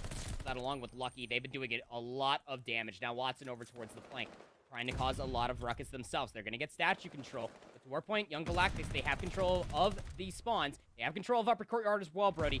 15 seconds remaining. Young Galactics push to a map 5. This is it. This has to be the push right here from Revenge Tour. Can they get it done? Lucky, can he defend it? Absolutely not. That is a wave of kills to come through for Revenge Tour. 40 seconds. That is going to probably go their way unless Young Galactics really want to push for it. I can't imagine they're going to give it a go other than maybe one push. You've got one more player coming in from behind. That is going to be Journey. How careful are you about this, though? Journey, he's made it through completely unscathed. Nobody sees him coming. Journey in from behind, able to pick up 2. Denza now the last player to do anything about this. He is shut down. Young Galactics. I don't think anybody from Revenge Tour is touching this hill. Not in a month of Sundays. Young Galactics probably going to be pushing us to a game 5. And there it is. Brody, what did I say? Coming away from that Tuscan control. That's the respawn team that we have known to expect from the Young Galactics roster. Favoring rotations, being able to hold down gunfights, being able to go 2 for 2 in certain instances of time. Journey, Real, able to get Mixie in the front side of the hardpoint. Again, another stellar game out from the SMG lineup of Young Galactics. Journey, 34 kills to their name, 34 real kills. Keep in mind, that's going to couple along nicely to the Tuscan control that they just walked away from as well. it kind of frames up nicely what I was ended up talking about for Berlin. If your ARs are able to hold steady, which what we saw from Lucky doing, that's going to constantly open up a lot of opportunities for the SMG presence to be more potent coming in towards the front of the hill. Now, Real obviously did not have the sexiest stat line there at the end of that Berlin hardpoint, Brody, but even still, it was Journey that was doing it. If it's not Real, it's Journey. If it's not Journey, it's Real. That's what makes this SMG duo so scary of one another, because even going in towards the second set of hills, it was what, like maybe like a 25, 30-second lead that Revenge Shore held over top of Young Galactic's head. So what they do is they pull themselves back, play that nice, composed, controlled hard point, being able to recognize, hey, it's time for us to hit from scrap. We're down to 15 seconds. Let's hit towards the rotation, making sure they always had either Lucky or Metals, depending on what weapon they were playing with at the time, looking towards the middle of the map, cutting down the cross, while you end up having Real or Journey try to get themselves in the backside of the spawns to be able to get themselves favored. It was P3 for me, Brody, that ended up doing it there at the end. As we take a look at some of the stats, I'm going to take it with a grain of salt at the end of the day, but still, 22 untraded kills for Journey, 25 untraded kills for Lucky. Those two veterans definitely brought it to play there on the Berlin hardpoint with Lucky, constantly overlooking what the SMGs are able to do, allowing Metals to get inside the hardpoint. Lucky also getting Mixie inside the hardpoint with 10 objective kills themselves.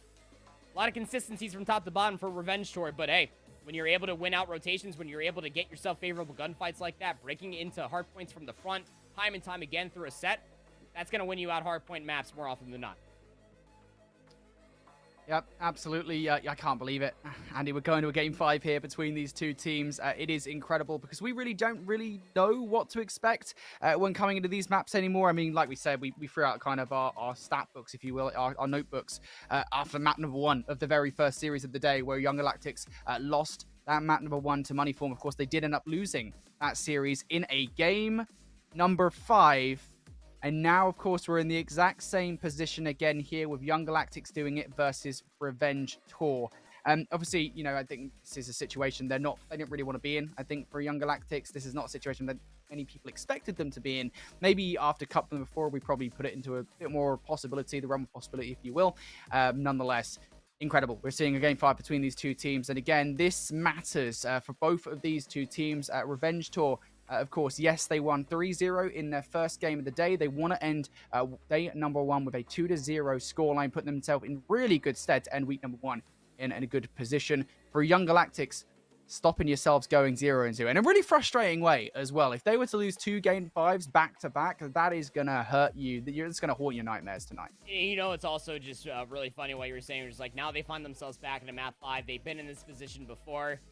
Brody, it's the same venue. They are going to another Berlin map 5, again, going up against Moneyform in their first match on the day.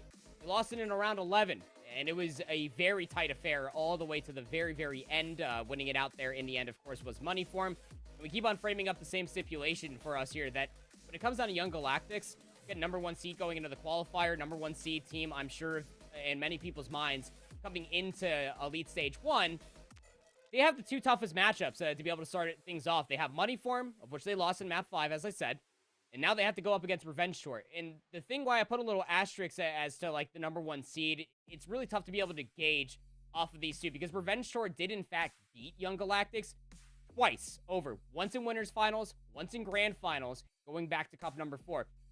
You can't be thinking about that if you are Young Galactics. That cannot be in your mindset. You have to be able to rely on the practice that you were able to find for yourself, walking away from Cup number 4 into the Elite Qualifier, leading into the Search and Destroy. Because, let's be honest, that Bocage Search and Destroy was a lot closer than it needed to be if you are Revenge Tour, given that they are probably the stronger Search and Destroy team. But Young Galactics, since that last few rounds that they were on the bounce, that Tuscan Control, the Berlin Hardpoint, even when they were down, Brody, they're able to collect themselves, reformulate themselves into playing clinical game modes here on Vanguard.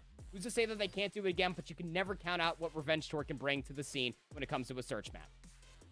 Yeah, for sure. You talk about composure. I do think this Revenge Tour roster, they have got a lot of composure, I think, between them. Actually, you know, looking at the team, the way they have played, you know, you've got that veteranship coming in from Watson, even Denzer. You could describe him as a veteran of the game at this point. Keza and Mythix, of course, there as well. Mythix, the youngest player here on this team. They've been composed before. Can they win this game? Number 5 to have a 2-0 start to Challengers Elite Stage 1. That is the question. We're going to be kicking things off with Denz's POV. And oh, how nice a gift it is. It's a sniper rifle. To get any information off this, though, that's the biggest question. I don't think he actually saw anybody cross out from the boathouse. And this little bait play coming out from Young Galactics. Again, a little fake. Throw some utility over towards B. Try to get more presence in the middle of the map. All 8 players still alive. Nettles will be the first victim here to Denz's sniper rifle. He's picked up, and Nettles will take him down. That's a beamer if I've ever seen one. Denza, that's a sniper rifle out of the play. Now a 3 versus 4, but Watson will even the odds. A beamer of his own will take down Nettles. 3 for 3 we go. But that bomb, make no mistake, it is making its way over towards A, and as Real picks up both Keza and Mythics, they already know where Watson is because Nettles fell foul to him, so... that information in hand, that bomb will now go down. And for Watson here in this position, I don't really know what you can do. You can try, Brody. Absolutely try. Well, Yeah, for sure. Okay, well, Journey's going to see you, so try as all you might. Actually going to pick up sniper. Don't do it to him. You see it.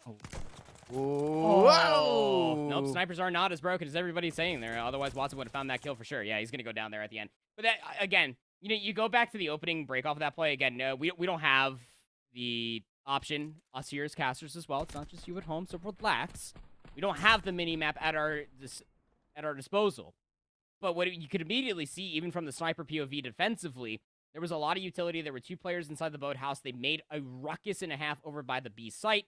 And because the sniper for Revenge Shore were hanging out over by the dockside, Brody, they didn't put themselves in a position to be able to see players cross towards the middle of the map. They didn't get any information on players leaving the boathouse.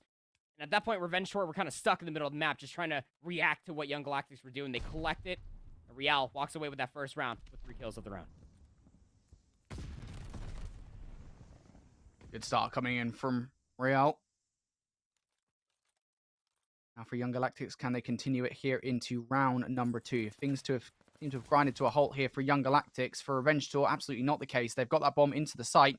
Now it's a case of getting this down. And Andy, so many times we see if you get the bomb down, it gives you a massive advantage. Yeah, it sure will. Now you have to basically cut crosses if you are Young Galactics. Real's actually going to catch Keza off guard inside of office. That puts him on a 4.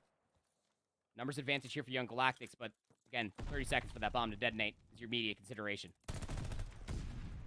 Mythics has got up close and personal. There's a player right to his left here. I think that player, there you go, Lucky, is going to take him down.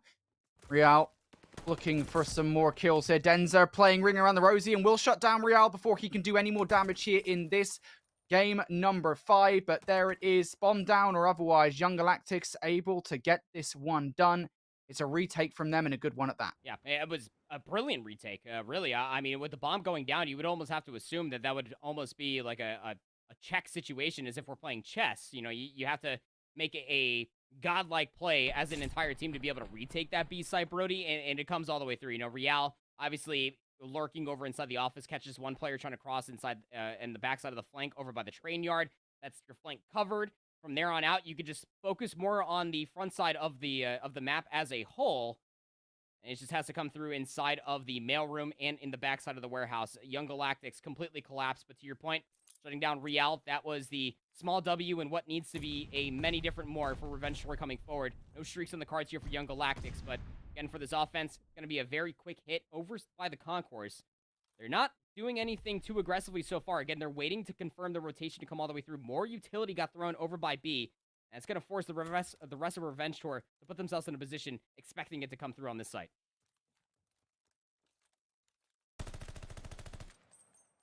Mythics trying to pick up Real here in this play. Won't happen just yet. This bomb still has to move somewhere. I think Young Galactics have their eyes on A. As Journey will end up falling, though, that might be somewhat tougher to do. Look at Keza. This is a proactive play and a half. Spots out Real. Or should I say Real makes quite a lot of noise. Keza able to get the advantage off the back of that one. Now it's Metals left up in a 1 versus 3. At the very least, I don't think that Revenge Tour are fully aware of where this player is located. Nah, I mean, Metals is all the way in the back. How would you ever expect it? But is it going to be enough to be able to pull off the 1v3? It's got to be through kills, you would assume. Not enough time to be able to shut down and get all the bomb and be able to lock it down as well. But the fun one, immediate information comes all the way through. And I like that coming through from Revenge Tour. You know, you give up the sniper this time around. You don't hold that very long angle. It was kind of a unfortunate mishap that happened the last time around. They just go for a more standardized defense this time around. Do Revenge Tour just almost holding the angles, if you will, expecting for more players to try to cut from the middle of the map. Maybe Young Galactics were trying to get aggressive towards the site. They do get slightly baited off of some utility that got thrown over by that B hut Brody, but they only stuck around for 2 seconds, not comparatively to where they were in that first round, where they all full committed to be able to shut down that B push that did not end up coming to B. So finally putting themselves on the board. Lucky's got the boomstick. See if they can catch any players on the cross. Journey's actually eating a lot of bullets through the smoke, but I like this position. They don't know how close Journey is off those hit markers. You don't know, Watson. Fortunately has a tussle with Okay. Fence. Journey just enters into the site, no problem whatsoever, and now looking for a second as well. Sees out Watson, I think, just off the back of the smoke. Journey's just going to get the defuse. And this is a heroic play coming through. Has the support of a teammate as well, and Lucky works out perfectly. Just going to close the door so that nobody can see what is going on. It's all smoke and mirrors and doors as Young Galactics going to come on through, and Journey there makes the play alongside Lucky. It's the Young Galactics Funhouse. That's what it is. There's all smokes and mirrors. Fantastic plays there at the end. And again, you know, what does it for me is Journey. If Journey doesn't end up finding that kill inside the B hut, that entire play falls by the wayside, because then you're going to end up having a player for Revenge Tour just inside the B hut, and that player alone causes so much distress that you have to get them out from that side. You have to flood inside of that dock, the dock side of the map as a whole, where the AR players of Revenge Tour would just cut you down, but still able to amount. Nice little retake there from Young Galactics yet again. Nice sniper angle coming through from Lucky. Watson turned around, saw the Glen, and probably said the same thing that I was assuming. Yep, you're dead. I feel like today we haven't seen as many snipes as we normally would like to see, but certainly Lucky always bringing the show whenever he has one in his hands. Going to put the advantage firmly in Young Galactic's hands here. Lucky with another quick scope here against Denzer. Now Mythic's 1 versus 3. Yeah, he's kind of in trouble there. You're facing down like 3 different players, and there's only so many directions you can aim your gun at once, namely one direction. So yeah, Mythic's not in the best of positions there. No. I mean, look, the automaton it's a bullet hose, but we're not all Angelina Jolie. We can't curve bullets in a multitude of different angles and find a lot of kills at the same time. It's just not doable. 3 rounds in the lead here. Young Galactics, Lucky on 3 in a row, finding value with the Car 98K. He's just not being challenged, really. I mean, he's being looked at, sure, but really nobody that's immediately looking at that angle. Journey's going to start this round by throwing a smoke over by the upper courtyard. Revenge Tour are actually kind of committing towards this concourse site. You can see the bomb right behind Keza. They're going to bust all the way through. One player lurking inside the office. It's going to be Real to reveal their position. And they find, it's actually Journey that finds first blood here, Brody. Yeah, and inside the site, though, Keza and Denza going to be picking up their bloods. Mythics takes down Journey as well. All the ones are going in favor of Revenge Tour this round, quickly falling by the wayside if you're a Young Galactics fan. But Lucky, he is the player left up here in a 1 versus 3, and this is that interesting dynamic that we always kind of go into with these positions. He's on a 3 spree. There's very little reason for him to get overzealous here in this play. No, I mean, you're on that 3 spree, and you're up by 3 rounds, right? So, I mean, you got rounds to play with, obviously. You don't want to be, overzealous, but the second that they actually challenge up the upper courtyard, Mythics doesn't actually chase it. It's actually a player down range that will take them down. But, yeah, I mean, it's definitely the conversation. You're on 3 straight. Definitely want to be playing for streaks. A glide bomb on a map like Berlin for Search and Destroy is quite potent to be able to take down players at the backside of the warehouse, back docks as well. All these different clutch positions that we know and love. Be able to win out rounds, but it's all just gone, considering that there's no streaks on the board. So Revenge Tour, able to win another round, slowly stopping the bleeding. One of those, like, Hello Kitty, small little Band-Aids so far. Got to be able to amount themselves a defensive round win, because Young Galactics are just relentless on getting themselves these round wins, and this is actually a really good spot for Lucky to be it with the sniper in these later rounds. Won't see anybody cross, knowing that Revenge Tour are definitely favoring players beyond the backside. Real breaks in. Keza going to get the better of Real in that particular engagement. Gets even better for Revenge Tour now, as they've kind of bullied Young Galactics out of that A site. They're going to have to rethink this play, I think, at this point. The bomb's sticking close by, though. Journey doesn't quite want to abandon everything towards A, especially as now he is actually going to get that kill against Mythic, so that should certainly help. And it does kind of leave Revenge Tour wondering in this moment, right, as Journey crosses the mid-map. Are they now choosing to go towards B? Do they still have desires of an A push? Well, either way, it does give them quite a lot of options as Journey tries to make the cross happen. That's a big kill from Watson because the bomb's now down. Oh, saw the Glen, too. Now Lucky's the last alive at a 1v3. They know he's got the boomstick. Got to do with the rat pistol. Look, rat's good. I got 9 bullets in it. Be able to make a massive play happen. Probably frantically looking for a weapon. Clear corners with a wrap pistol, but yeah, I mean, going forward off of this, there's just no reason to try to continue on forward. Probably going to be looking to take a little dip. They're not on any kills, but I mean, hey, you can find at least 1 or 2 for Revenge Tour trying to clear out the backside. Might just be in a horrific spot going forward. Lucky might actually get a good look at Denza. No, Denza just barely throws a shoulder. So, yeah, round win here for Revenge Tour. And look, as I said that they had to be able to amount themselves a multi-round comeback. It has to be both offense and defense. You cannot just win on one side when you are down in such a deficit like that. And they're starting to really do it. Again, just not giving any information in the middle of the map, knowing that Lucky will be holding that boomstick. It's a 50-50, right? You know, you can either guess that they're going to be heavily stacked over towards B, which is probably what the call was for Young Galactics, giving the amount of gusto that Real just kind of busted through those doors like the Kool-Aid man. It just comes up absolutely flat, losing their players. But now Revenge Shore up on the offense side. Looking to get a little mixy. You got Keza playing a tight low corner. Smoke is in play. Real did not see many players cross, and Journey did not expect Denza to be so close. Yeah, nicely played by Denza. Watson follows it up with another kill of his own. Keep in mind as well, look at Keza on the streak. 4 in a row. 1 more, he earns a glide bomb and Revenge Tour. What was not so great search and destroy resoundingly goes in their favor. Denza really hates that door, by the way. Slap that down so nobody could close it. And as this now goes to a 3 versus 1, Keza has actually earned that spree. Might not get a second, so no. So glide bomb earned, not the strafing run. That is at least some positive here for Real, but 20 seconds left on the clock. This is going to be a tough 1 versus 3 to pull off, especially with that ever so frustrating position that Mythics will hold at the very back. He can just pre-fire the bomb if he really wants to, but either way, this is a round that Real is not going to win. Yeah, Real gets spotted out as well by Denza over by the truck. It's a little game of cat and mouse. Please cue the clown chase music, and, well, Denza's going to finally find him. So, yeah, it's just one of those things, again, when you go back to the later or to the early rounds in this, it's a lot of information that's been given up. But what this Revenge Tour roster is, again, doing so well, this is something that we highlighted very frequently during the Bocage Search and Destroy, just on a grander scale for Berlin, is that they're reading Young Galactic's tendencies like a book. Like they've checked it out of the library and have completely dissuaded the library's intentions of ever giving it back. It just seems that they just know what they're looking for a lot of these rounds. Specifically for Denza and Keza, putting themselves in a lot of prime positions to be able to shut down these players that like to get aggressive, that take these aggressive angles as well. Young Galactics here on the offense need to get themselves back on the board. It's 3 rounds in a row for Revenge Tour. What a nice reserve play. They get pushed back, a lot of bullets. They reserve their life, Brody. They completely give up the site. They're going to be looking to retake it. Keza lands a nice nade there inside the site. As you say, though, they want to retake. Happen. No medals! Takes out Journey in the attempt to take down Denza. So 3 of the 3 we go. And it is going to have to be a retake coming on through from Revenge Tour. Is that bomb down now on A? They are taking a little bit of time to do this. I think Mythics is being really careful that nobody is just outside fire.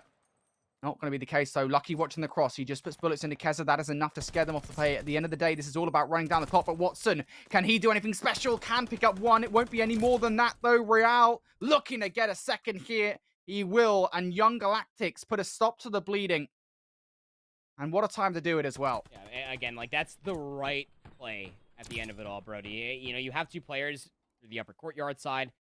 Try to really aggressively, quite frankly, push your way inside there. But, you know, it comes up flat. The second that you see all those bullet tracers, 2 players, you know that bomb is coming your way. You got to get the heck out of Dodge. And that's exactly what Revenge Tour do. But, you know, how many times are we going to talk about it here on Berlin Search and Destroy, you and me and everybody else in stream?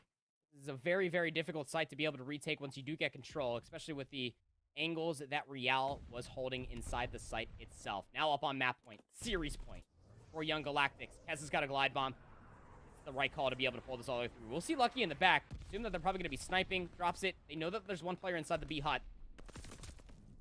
But Denza cannot act fast enough. Journey for first. That's big as well, right? I mean, Keza tries to slap that glide bomb down onto the hut because, of course, you know, you get that glide bomb to the top of that building, it'll take down anybody inside. That's just the way Vanguard works here on Berlin. Nonetheless, though, this has been a very advantageous position. It gets even worse now for Revenge Tour. Keza and Mythics, they got to stay alive to prevent the collapse, to prevent the reverse sweep. A loss which they, frankly, didn't want to take. They wanted to finish 2-0 at the end of day number 1. And Young Galactics have just spotted out Mythics as well. I think they probably know where Keza is, given the positioning of Real. But Keza will actually win that particular one-on-one. Mythics trying to take some shots from fire as well. That might actually just be debate Lucky out in this play. so far, all of these players trying to play as sneaky as you like, and now Lucky going to take down Mythics. It is just Keza. 1 versus 3. He can't do it, and Young Galactic, somebody get the broom. It's a reverse sweep. Wow. Wow, wow, wow. Look, we were ready to write it off, man. That round 11 I thought was going to be a rainy and stormy cloud held over Young Galactic's head off of that Bocage search. They got so close to closing that one out, Brody. But still, it's the resilience, the determination, the clinical map modes that get played out by Young Galactics to be able to shut out and complete the reverse sweep. I was jaw-dropped off of that Tuscan control. Absolutely amazed with the 60-point comeback that they had on that Berlin hardpoint. But that solidified it for me right there for Young Galactics. Being able to witness their turnabouts on Search and Destroy. If you go back to Cup number 4 between these two teams on Berlin Search and Destroy, they probably wouldn't have won it. But in between then and now, the practice is obviously coming through from Young Galactics. They seem so reserved. They're not always just relying on Real and Journey to make these very explosive and electric plays. And to be quite honest, they didn't even need streaks to be able to win out that Search and Destroy as well. They were just playing off the information that was either gained or was not given to them by Revenge Tour and completely collapse on top of it, completely catching them off guard, whether or not Lucky was playing with a sniper, what angle they were holding with as well, where Journey was at defensively. Were they inside the hut? Were they behind the docks? Or were they reinforcing over by the A site itself? A lot of questions for Revenge Tour coming into a multitude of rounds. And, you know, I talked about how they were reading some of those early round tendencies. They sure were. And the Young Galactic said, hold on a second. Here's my bag of tricks. And they just completely caught them off guard through those last 2 rounds. Marvelously played by Young Galactics to be able to close out that Search and Destroy. And a big hats off to them for not starting off the day 0-2. Yeah, absolutely. Young Galactics, they'll be overjoyed with that one as we take a look at our stats. We did actually miss one player. I think they left just as we took a screenshot of their stats, so we probably could have got it if we went back a little bit, and I think that will probably luckily be available for our stats guy. Regardless, though, we can show you guys at least what we know. It was a pretty, I described it as a team effort from Young Galactics, honestly. I don't think anybody here particularly stands out above the rest. Everybody had a good go at things, at least from my perspective, and I really think that is when Young Galactics are playing best. It doesn't have to be an individual performance from any player, from any XYZ player. When everybody is standing tall, Young Galactics play at their best. And I just got to say, I think that's just so unfortunate for Revenge Tour, right? They'll be really, really frustrated with this one. Obviously, you know, as we've kind of denoted in the past here, they do have quite a lot of experience on the team with Watson and Denza, especially, I think, Keza as well. You could probably apply the very same thing to him. So I don't think this will knock them too hard, especially when they kind of recognize that, hey, look, Young Galactics, they were the best team in preseason. Absolutely. Young Galactics, I mean, there's a reason why they came in on the #1 seed. They won, you know, Book Cups 1 and 2, take that as you will, before Pro Points were even allotted. But then they came out of the gates and won Cup number 3, damn near flawlessly. And it's one of those things that, again, for these players of Young Galactics, when you're thinking about it just on paper alone, oh, heads up play by our producer of sport, going back in time. He's a time traveler. Some call him a speedster. I call him both. Able to go back and see that Mythics did in fact go 2-7. But it's again one of those things that you can never count them out because they have so much experience playing Call of Duty at the highest level, dating all the way back to when we were in the CWL, trying to get themselves back in a good limelight to be able to put themselves to get into the league. But they understand what it takes. They understand the amount of practice that it does endure for a lot of teams and players to put themselves in a position to be able to do things like that. The reverse sweep has been secured. If it was Journey on that Tuscan control and Journey again on that Berlin hardpoint for me, Brody, it was really lucky that stepped it up there at the end. You saw they went 7-3. Now, keep in mind, a lot of those kills actually came through with the Kar 98K. And when you have a lot of experience playing sniper-based maps, you know, dating all the way back to older maps as well, Lucky's really been through it all to understand that they have to almost be that sentry turret that does get picked up and replaced in a lot of different instances, always keeping the enemy team guessing what angle is going to be covered. It just comes through for Revenge Tour that every single time they guess where Lucky might have been at, more often than not, they were wrong, and Lucky was still able to find a pick. Yeah, Lucky with that sniper rifle. It's synonymous at this point. It really would be disappointing if the sniper rifles were taken out of play. I can't even remember start of last season, right, with like Black Ops Cold War when Lucky was whipping out a sniper rifle on like Checkmate, and he was snapping people out the game. It was just incredible. And then of course snipers got taken away, and we were all sad that we never got to see those plays again until now with Vanguard, where Lucky has been reunited with his trusty old Snipper Stip. And he's been doing pretty well with it here in game number 5. Young Galactics then, they finish out day number 1 with a 1-1 scoreline. Could have been 2-0 if they'd won that round 11 versus Moneyform, but there's a lot of coulda, woulda, shouldas in that conversation. As for Revenge Tour, I believe they also finished out 1-1 with their 3-0 victory versus United Nations, and of course now their loss versus Young Galactics. Then actually, the end of day number 1 here for Europe, I believe. I haven't exactly got an exact scoreboard to see where everybody stands in pool play at the moment, all 8 teams. I think like 6 of the teams I want to say are at 1-1 now. I think only 1 team finishes day number 1 2-0. I think I'll probably be correct if I'm wrong in saying that. I think Moneyform, as I recall, are probably the only team in that position that are going to finish. I'm not too sure about Sucre's Bakery. Okay, so Sucre's Bakery, yeah. Yep. So 2 teams going to finish 2-0, Sucre's Bakery and Moneyform. As we close out day number 1, is that kind of what we expected here, Andy? I know it's pretty early and teams are facing various different rosters, so... It's kind of what I expected. I obviously expected, more teams to be able to start off 2-0, but you can't necessarily, rely on that. Given this is a conversation you and I had even coming into the Vanguard season before Cup number 1, this is probably some of the most competitive Call of Duty that we've seen in the European region for quite some time. You even go back to the elite stages last year, there were a lot of teams that just were starting off 2-0, that it was almost solidified for like top 4s, who you were mostly going to be looked at. As it currently stands, with so many teams being 1-1, again, a certain array of different competition for a lot of the way that these teams played off the first day, there's really no telling. There's still so many round-robin matches left to be played before we can even say this is a top 4 team, this is a bottom 4 team. Because again, you got Young Galactics going forward. They played their first 2 matches, 2 of the strongest teams within the entirety of this region. They went 1-1 for it as well. So if they win out, there's still a very much so a real stipulation that they could be that top 1 team at the end of the day, because we know that Revenge Tour still have to play Moneyform. That'll be a matchup you definitely want to be on the lookout for. That could be quite telling to be able to see who ends up solidifying itself. But it's never, for me, about who's going to be the top 2, top 3 teams. I'm more always interested in that 5th or 4th place team. I can't wait to be able to see the rest of the round-robin matches being played, because Europe has never been this competitive. Now, of course, day number 2 for Europe will be tomorrow. We're looking forward to that one as we start to whittle down which of these 1-1 teams might be in contention for losing a place in the playoff bracket. Just a reminder for everybody at home, the stakes have been raised here in Stage 1 in the 2022 season. The format has completely changed. Instead of there being 6 teams making it out of the pool play stage, just 4, and the bottom 4 will be relegated and sent towards a qualifier for Stage number 2. That makes everything all the more exciting. I cannot wait to see what happens tomorrow. And of course, with all European Call of Duty Challenges action, you can stick it here on We Are Clutch GG. I think it might be tomorrow for YouTube. Not entirely sure about that one. Regardless, you can follow Clutch. That is where you can catch all your challenges action. And of course, make sure you're following the YouTube for Call of Duty Challenges. That is the official main broadcast. There will be more action live for European Call of Duty tomorrow on that one as well. But technically speaking, we might be done here on the European stream, but we are not done today, full stop. Of course, there'll be more action as we move over towards the North American region. And Andy, before we go, any thoughts on that? Because that is a competitive region.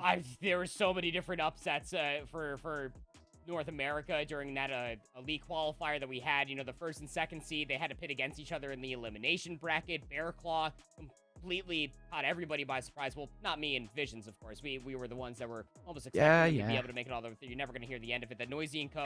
were able to take down the first seed of Texas Nation. They will be there. We don't have Real Madrid. That's Pentagram, GodRX, and Pander. The core 3 coming away from Built by Gamers, the most consistent team all throughout last year of Cold War. They're not in the Elite Stage 1. There's so many question marks around it. And if I said that European Call of Duty right now has never seen a more competitive stature of themselves, you can times that by 2, because I don't know what's going to end up happening coming into North America Elite. Anybody can beat anybody. Like you said earlier, Brody, it just comes down to the day, comes down to the matchups.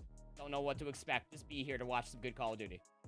Absolutely. Well, North America, I think we're going to return in just over an hour with coverage on that. Might even be earlier, I think, at this point. I'm not entirely sure. But we'll be back very, very soon, guys, with North American coverage. Week number 1 of NA for Challenges Elite Stage 1 begins very soon.